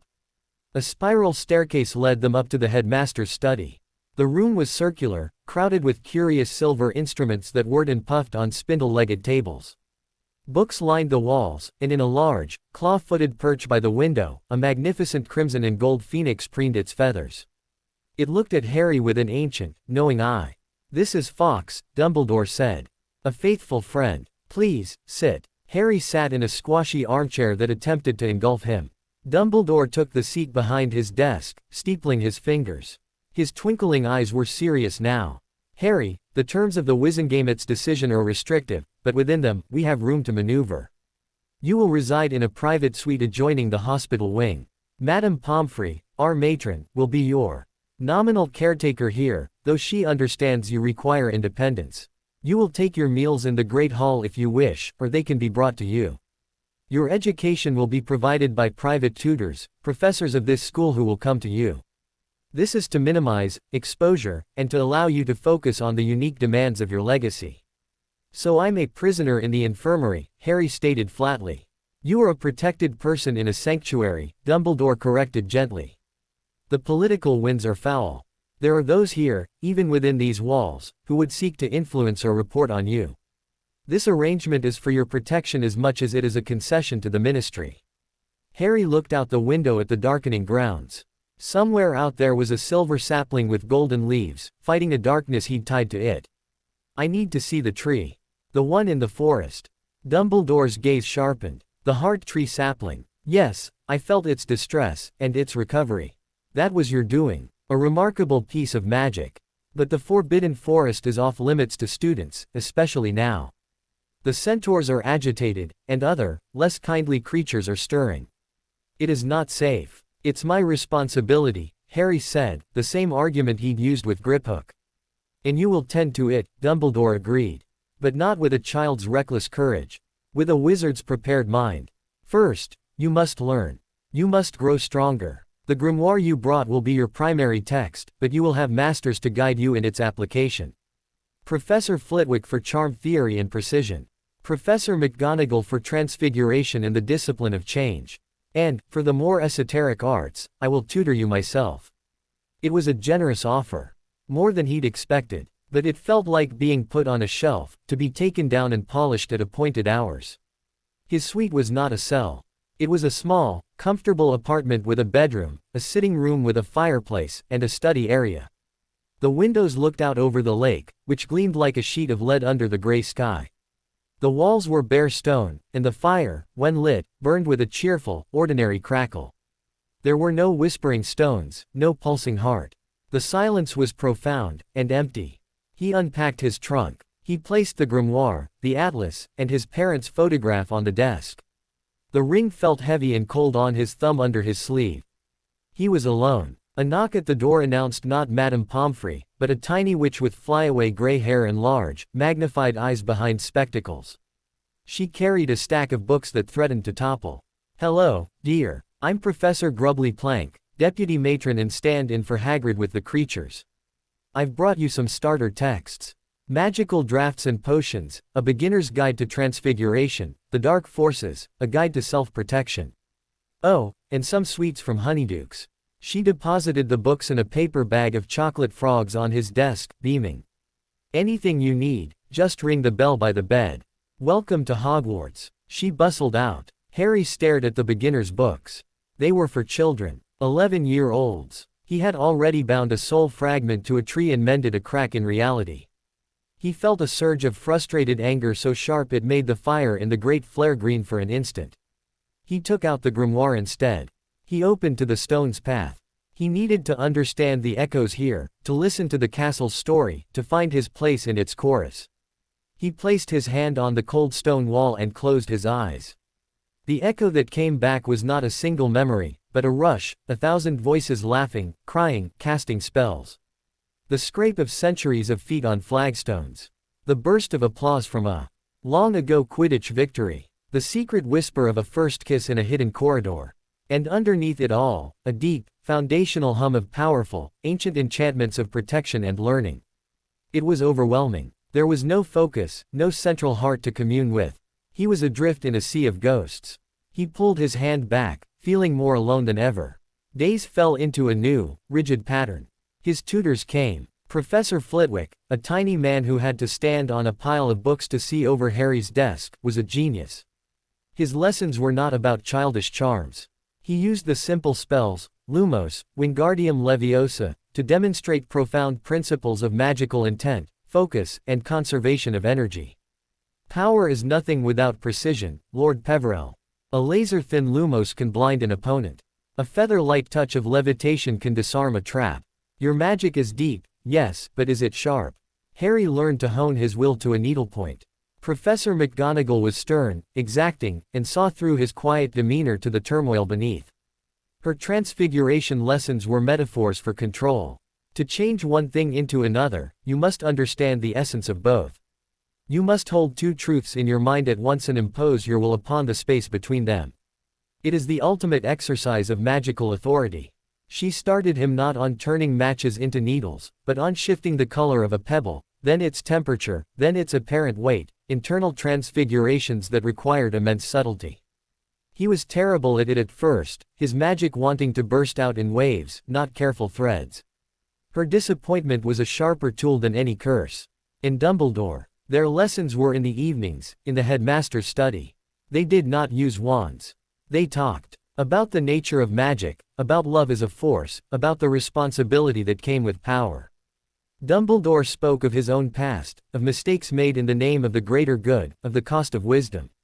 He showed Harry memories in the Pensieve, not his own, but historical ones, a Peverell Lord standing calmly as a ghostly procession passed, a medieval witch using a charm of compassion to soothe a rampaging zombie. He taught Harry to see magic as an ecosystem, where dark and light were not opposites, but imbalances. The boundary you guard, Harry, is not a wall between good and evil. It is the shore between being and not being. The darkest magic seeks to muddy those waters, to create things that are and are not, to cheat the journey. Your family's duty was to keep the waters clear. It was fascinating. It was invaluable. And it all felt theoretical, distant from the itching need to act. To check on his house, to destroy the horror in the lead box, to protect his tree. He took to walking the castle corridors at night, under the invisibility cloak he now wore beneath his school robes. He mapped the moving staircases, found secret passages, listened to the portraits, gossip. He saw other students in bursts of color and noise, a gaggle of first years getting lost, a pair of teenagers sneaking a kiss in an alcove. Their lives seemed so simple, so bright. He was a ghost among them. One night, drawn by a strange, cold pull on his magical senses, he found himself outside a door on the 3rd floor. The door was locked, but the magic behind it was wrong. A stagnant, petrifying magic. The Atlas had labeled this place the Chamber of Secrets. Another anchor point. He could feel the Horcrux within, a slow, reptilian heartbeat of hatred. He stood there for an hour, just feeling its poison seep into the castle's stones. He could do nothing. Not yet. The isolation was a pressure cooker. His dreams were fraught. He saw the Guardian, not as a metal giant, but as a man of tired eyes, trapped in a block of ice, pounding silently on the walls. He saw the lead container in the hidden sanctum, the lid slowly lifting, a skeletal hand emerging. And he saw the shadow from his bedroom window, now walking the halls of Grimmauld Place, touching the sealed walls, leaning over the dormant guardian as if studying a fascinating insect. He woke from these dreams gasping, the boundary power flickering around him in his distress, once turning his bedsheets to dust before he got it under control. After 2 weeks, he could stand it no longer. He had to see the tree. He had to know it was truly free. He waited until midnight. He threw the invisibility cloak over himself and slipped out of his suite. He navigated the sleeping castle with the ease of long practice, exiting through a side door into the chilly night. The forbidden forest loomed, a wall of darkness. The dial of alignment, which he carried always, pointed unwaveringly into its depths, towards the sapling's pure, golden signal. He took a deep breath and stepped under the canopy. The forest was alive with a different kind of magic, wild, ancient, and watchful. Eyes gleamed in the dark. He felt creatures moving just out of sight. He followed the dial, his own magic pulled tight around him like the cloak, making him nearly undetectable. He found the clearing. In the center, the heart tree sapling stood, about 3 feet tall now.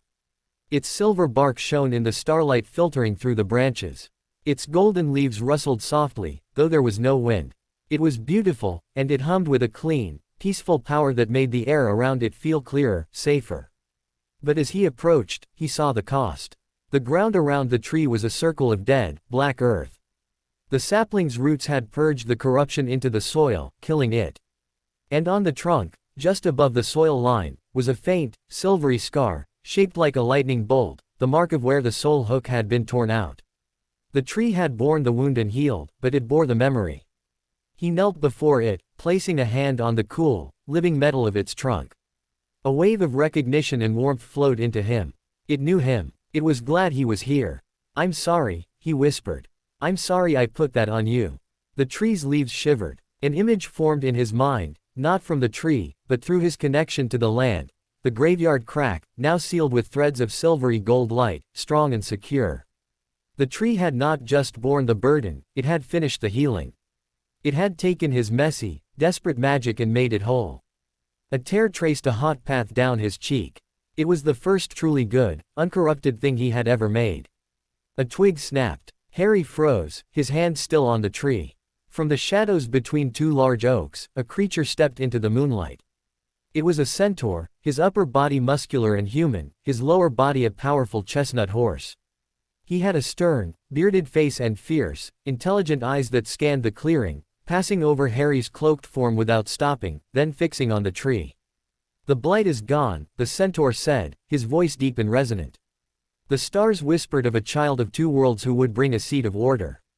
They did not say he would be so small, or so full of shadows. Harry slowly stood, pushing back the hood of the cloak. The centaur's eyes snapped to him, showing no surprise. Centaur magic saw differently. "I didn't mean to intrude," Harry said. "Intent is a ripple on a pond. The stone has been cast." The centaur took a step closer, his hooves silent on the moss. "I am Firenze. I watch the outer woods. This place, it was a wound. A scream in the forest song. Now it is a quiet hum. A new note. You have done a great thing, and a dangerous one. The balance is shifted. Others have noticed. Others. The things that walk in the deeper dark. The spiders flee from this glade. The werewolves that sometimes pass this way now give it a wide berth, whining in their throats. They fear its purity. And fear can turn to hate." Firenze looked down at Harry. "You have planted your flag here, child of stones and secrets. It will attract both those who seek the light, and those who would extinguish it." "I'll protect it," Harry said, the Lord's tone entering his voice unbidden. Firenze studied him for a long moment. "You carry a heavy fate. I see it in your stars. You walk a path between the forest and the fortress, between memory and prophecy. The castle thinks it holds you. The forest knows you cannot be held." He bowed his head slightly.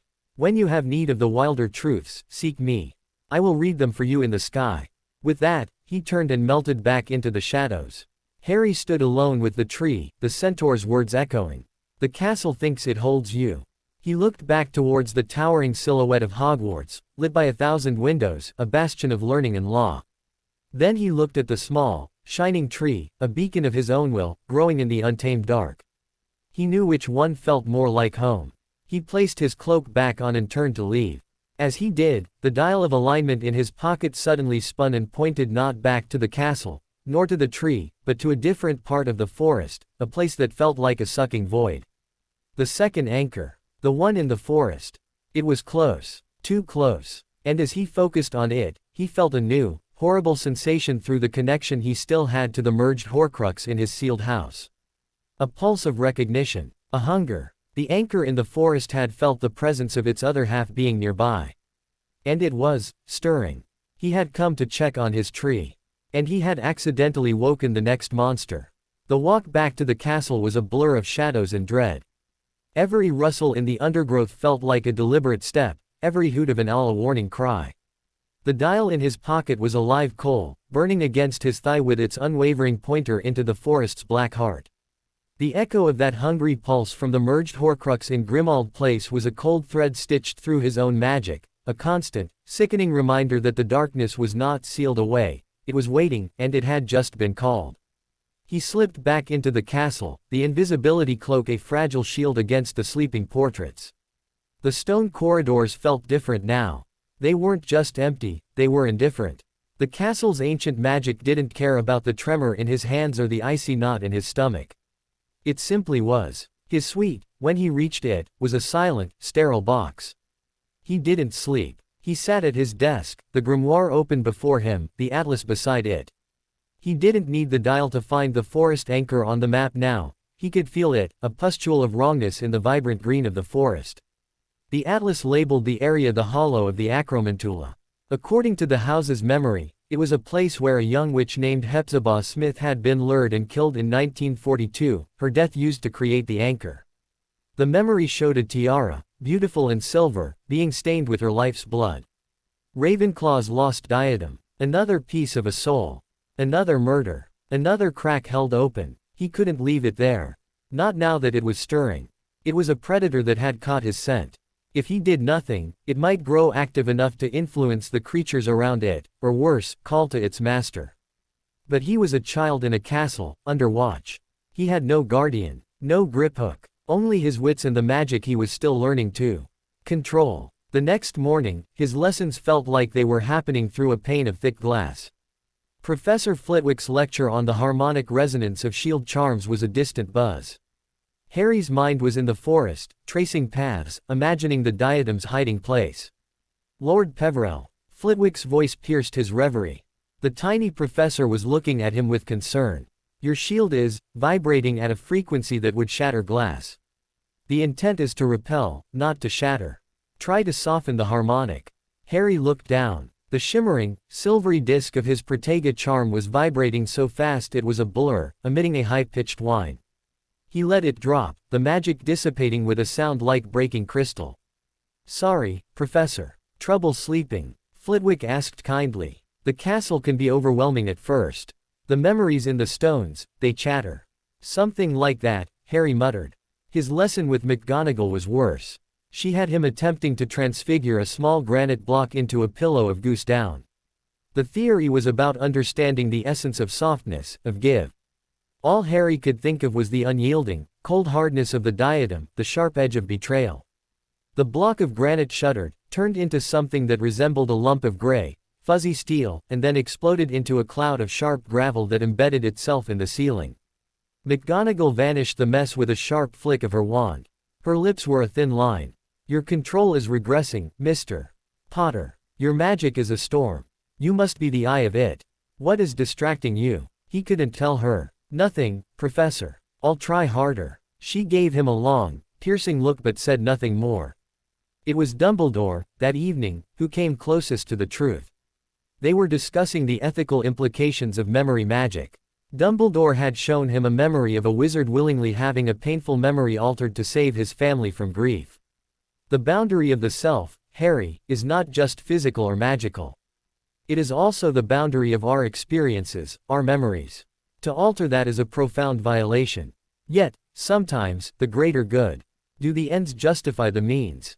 Harry asked, thinking of the soul hook he'd torn from the sapling. He had violated that fragment, forced it to move. Was that right? That is a question that has haunted wiser heads than mine, Dumbledore said softly, his blue eyes seeing too much. I have often found that, the means, become the ends we live with. The path we take shapes the destination. He leaned forward. You are carrying a great weight, Harry. I can see it in your eyes. The burden of knowledge, of responsibility. It is not a burden you should bear alone. Hogwarts is your sanctuary, but it is also a resource. Its teachers, its library, its headmaster. Use us. For a wild moment, Harry considered telling him everything, the Horcrux in the forest, the merged one in his house, the ritual, the cracks. But the memory of the Wizengame's verdict stopped him. Dumbledore was bound by that verdict. He was Harry's legal guardian now. If Harry confessed to planning an unsanctioned, highly dangerous foray into the Forbidden Forest to retrieve a dark artifact, Dumbledore would be obligated to stop him. To lock him down tighter. He couldn't risk it. The stirring anchor was his problem. A Peverell problem. I'm just tired, Harry said, looking away. The castle is loud. Dumbledore didn't push. But as Harry left, the old wizard's gaze followed him, thoughtful and sad. That night, Harry made his decision.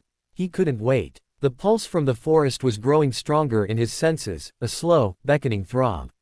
He had to see. He had to know what he was up against. He prepared carefully. He wore his darkest clothes under the cloak. He packed a small bag, the atlas, a vial of phoenix tears precious, but necessary for purification if he got close, a length of ghost silk rope from the house's stores, and the meteoric iron dagger. He also took his school wand, a simple, unbonded piece of holly he'd been given for practice. It felt alien in his hand, a clumsy tool compared to the ring in his will. He waited until the deep watch of the night, when even the ghosts were quiet. He slipped out, a shadow among shadows. The Forbidden Forest was a different beast when you were walking towards a known evil. The trees seemed to lean in, their branches like bony fingers. The magical creatures he sensed gave him a wide berth, as if they could smell the purpose on him. He followed the pull, the dial now unnecessary. The anchor called to the corruption in his own magical signature, a siren song of shared darkness. After an hour of treacherous walking, the trees thinned into a vile clearing. The ground was covered in a thick, gray web that crackled underfoot. The air stank of rotting meat and a sharp, chemical musk. In the center of the clearing stood a massive, dead oak, its trunk split and hollow. And within that hollow, glowing with a faint, bluish light, was a diadem. It was exquisite, silver, studded with sapphires, with a single, perfect moonstone at its peak. It radiated an aura of ancient wisdom and desperate longing. But the light it emitted was cold, and the magic around it was twisted. The webs covering the clearing originated from here, spun by acromantula drawn to the dark magic like flies to carrion. Harry crouched at the edge of the webbing, his heart pounding. This was it, Ravenclaw's diadem, a thing of beauty turned into a cage for a murderer's soul. As he watched, a huge, black spider the size of a car emerged from a burrow at the base of the tree. It was an acromantula, its 8 eyes glittering with malevolent intelligence. It scuttled over to the diadem, not touching it, but circling it almost reverently. A guardian, of course. Harry's mind raced. He couldn't fight an acromantula. He was 5. Even with magic, a direct confrontation was suicide. He needed to be a ghost.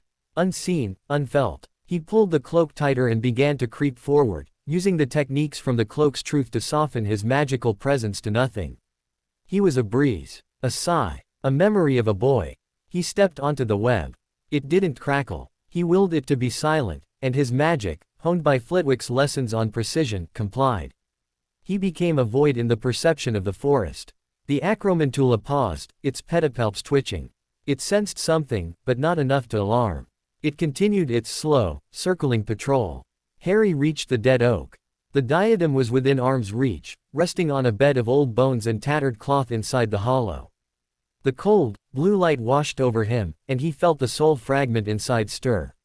It felt him. It recognized the echo of its other half within him. A whisper, thin and aristocratic, slithered into his mind.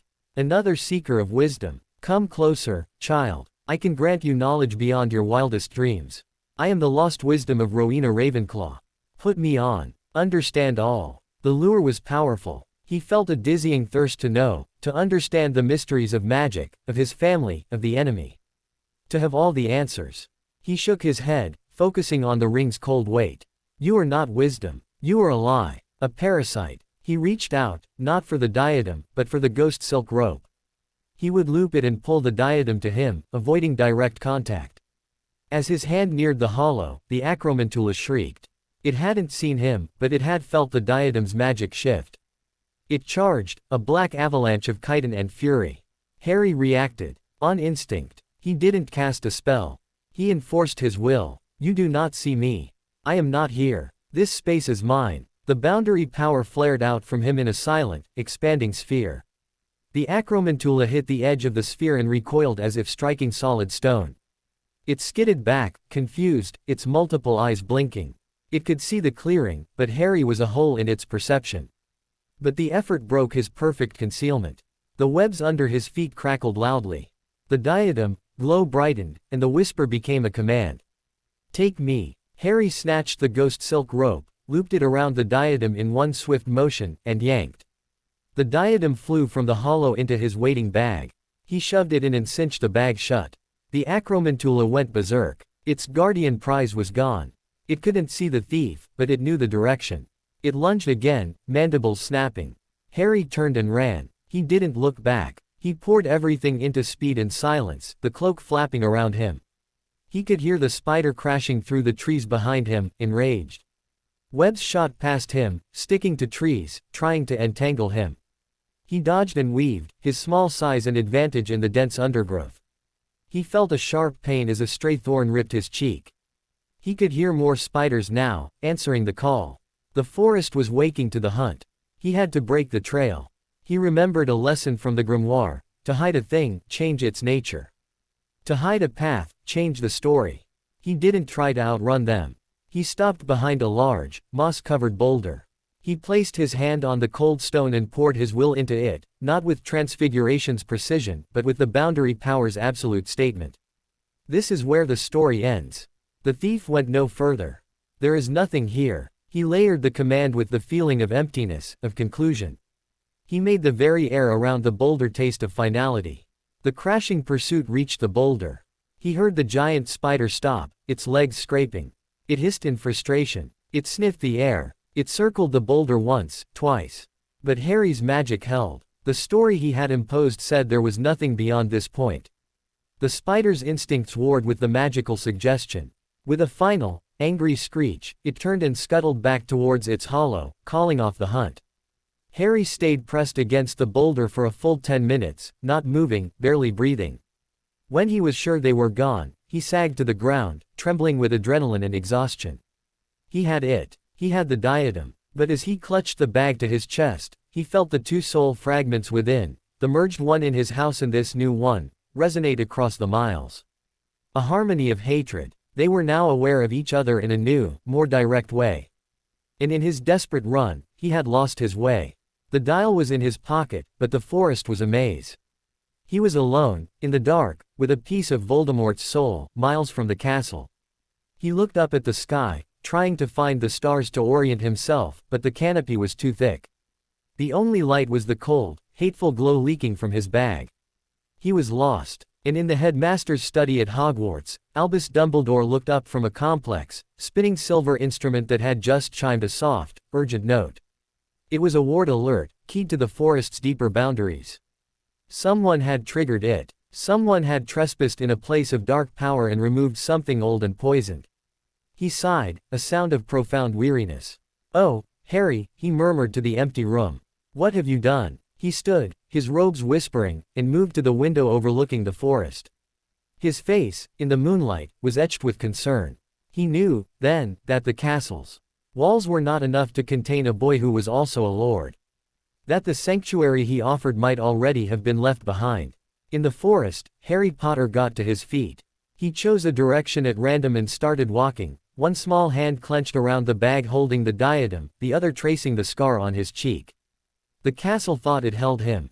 The forest knew better. And the darkness in his bag hummed a tune of dreadful reunion.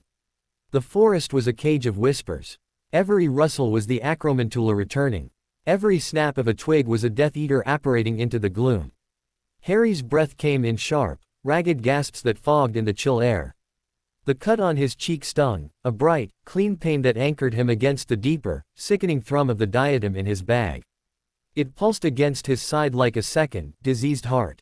He was lost. The trees all looked the same, towering sentinels of shadow that had watched centuries of children flee in terror. He tried to feel for the castle's magic, that great tapestry of echoes, but it was drowned out by the forest's wild, primal song and the insistent, cold call of the Horcrux. He pulled out the dial of alignment. Its needle spun wildly for a moment, confused by the proximity of the dark object, then shuddered and pointed a shaky finger back the way he'd come, towards the acromantula hollow. Useless. He shoved it back in his pocket, his fingers brushing the cool metal of the dagger. He could use it to mark trees, but the thought of stopping, of making noise, made his skin crawl.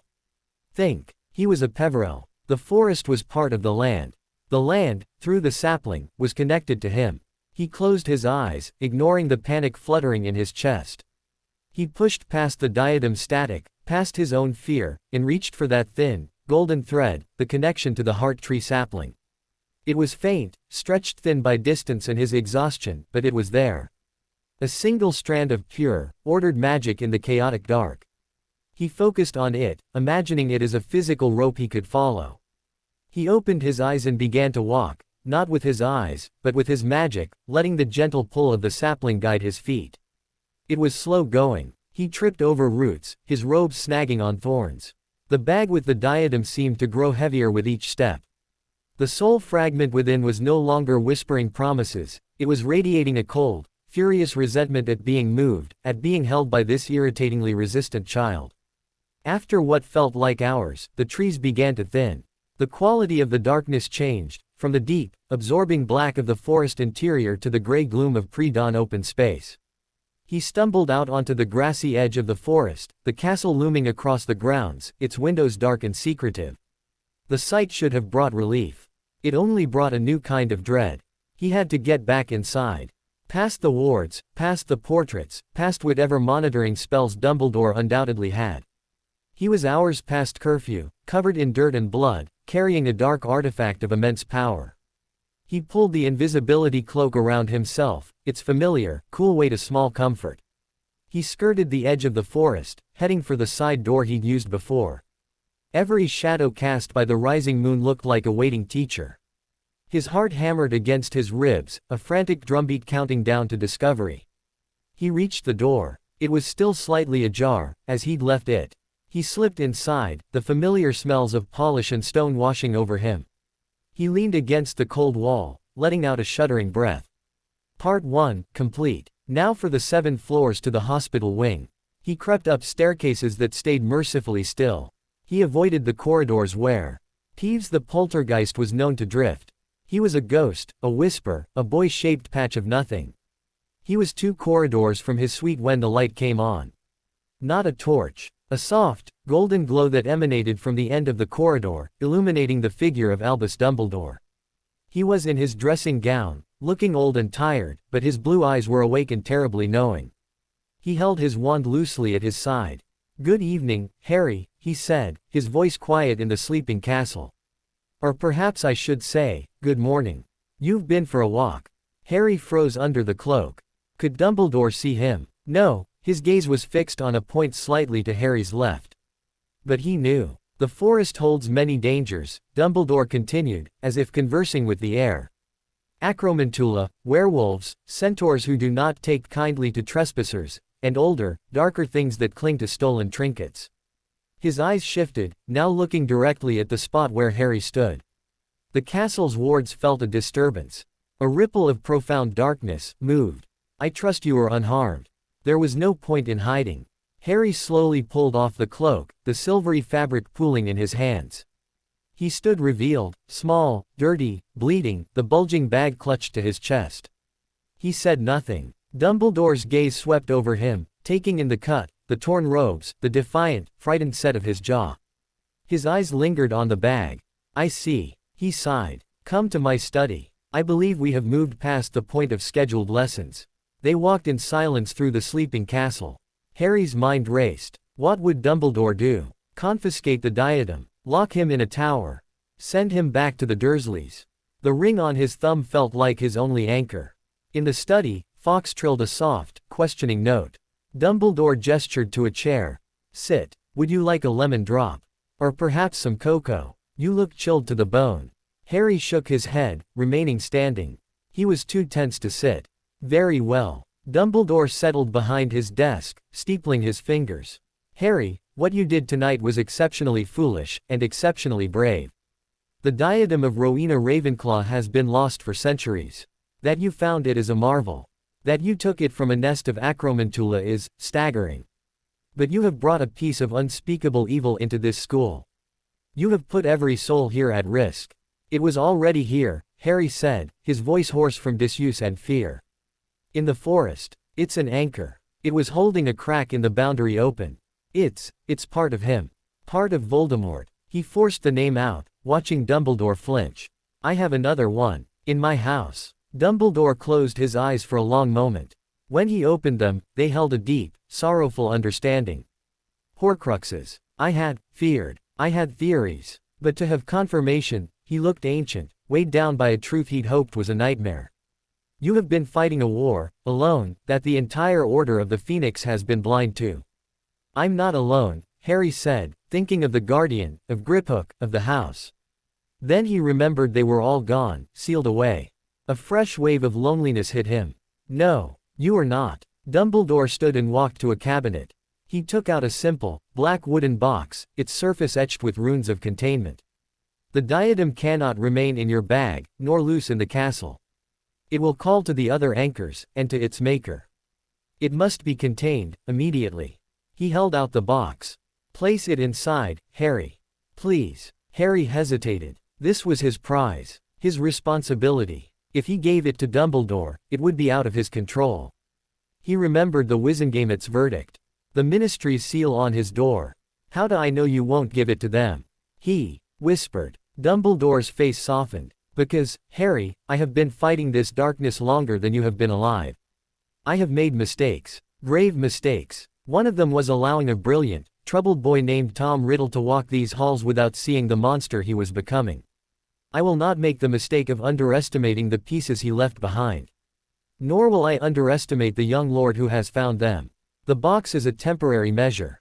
The diadem is yours by right of conquest. But its safety, and the safety of this school, is my responsibility. It was the truth. Harry could feel it in the old wizard's magic, a steady, solemn pulse of honesty and profound regret. He slowly opened his bag, reached in, and his fingers closed around the cold silver of the diadem. A jolt of icy malice shot up his arm. He gritted his teeth, pulled it out, and dropped it into the black box.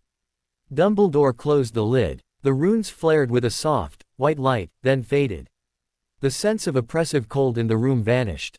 The diadem was silenced. Harry sank into the chair, his legs finally giving out. The adrenaline was gone, leaving only crushing fatigue. Dumbledore did not return to his desk. He pulled up another chair and sat facing Harry. Now, he said gently. You will tell me everything. From the beginning. From the moment you entered Gringotts. And Harry did. He was too tired to lie, too alone to keep the secrets anymore. He spoke of the vault, the awakening, the Peverell duty. He told him about the Hearthstone's corruption and healing, about the well-wisher and not, about the blood duel and the merged Horcrux in the hidden sanctum. He described the cracks, the ritual, the 7 anchors. He talked for over an hour, his voice growing softer, the words spilling out like poison from a wound. Dumbledore listened without interruption, his face a mask of intense concentration and growing horror. When Harry finished, describing his flight from the forest, the study was silent except for the soft click-whir of a silver instrument on a shelf. You have carried a universe on your shoulders, Harry, Dumbledore said at last, his voice thick with emotion. No child, no wizard, should have to bear such knowledge. Forgive me. I placed you with your relatives hoping the blood protection would keep you safe from physical harm. I never imagined the attack would come from within magic itself, from the very legacy of your family. What do we do now? Harry asked, we, feeling strange and hopeful on his tongue. Now, Dumbledore said, his eyes regaining their steely glint, we prepare. You have identified 2 Horcruxes. There are 5 more. We must find and secure them before he realizes they are being targeted. And we must understand the ritual they anchor. The cave You saw in the house's memory, I believe I know of it. A place of terrible darkness. It may be the locus. But the ministry, the seal on my house. The ministry is infiltrated and blind. We will work around them. Your private tuition will continue, but with a new focus. Occlumency, to shield your mind from the Horcruxes and from Voldemort himself. Advanced defensive magic. In the history of this conflict, you must understand your enemy. Dumbledore leaned forward. But you must also learn patience, Harry. You cannot charge into every battle. Tonight, you were lucky. The Acromantula was confused, not determined. A fully realized dark wizard would not have been so easily tricked. Harry looked down at his scratched, dirty hands. I had to do something. It was stirring. It felt me. And now it is contained. A victory. But wars are not won by single charges. They are won by strategy, by alliances, by knowledge. Dumbledore stood. It is almost dawn. You need rest, and Madam Pomfrey needs to see that cut. We will continue this tomorrow. The diadem will be safe here, under my wards and Fox's guard. Harry stood, his body protesting. He felt hollowed out, but lighter, as if a stone had been lifted from his chest. He wasn't alone anymore. As he turned to leave, Dumbledore spoke again. Harry, the path you are on, it will demand everything of you. It may demand your life, as it demanded your parents'. Knowing this, do you wish to continue? I could try to hide you, to keep you safe, to let others fight this war. Harry didn't even have to think. He saw the stone statues in the vault. The guardian kneeling, wounded but unbroken.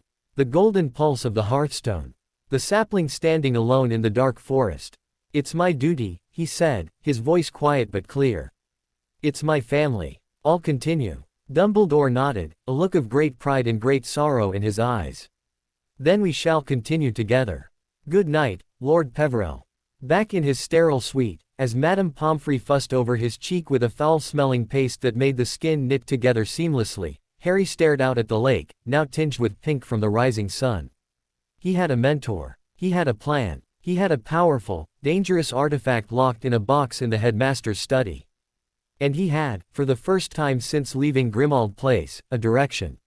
He fell into bed as the sun properly cleared the horizon. His sleep was deep and, for once, dreamless. He did not feel the distant, muffled pulse of frustration from the merged Horcrux in his sealed house, furious at being separated from its newfound sibling. He did not see the shadow that still moved through the halls of number 12, pause in the study, and place a long, pale hand on the cold obsidian desk, as if listening. And in the headmaster's study, Albus Dumbledore did not sleep. He sat before the black box, his face illuminated by the soft light of his wand, studying a map of his own, a map with 7 points marked, one of which was now crossed out. His expression was not one of victory, but of grim resolve. The boy had plunged them into the heart of the storm. Now, he had to make sure they both survived it. And that is just the beginning of Harry's true destiny.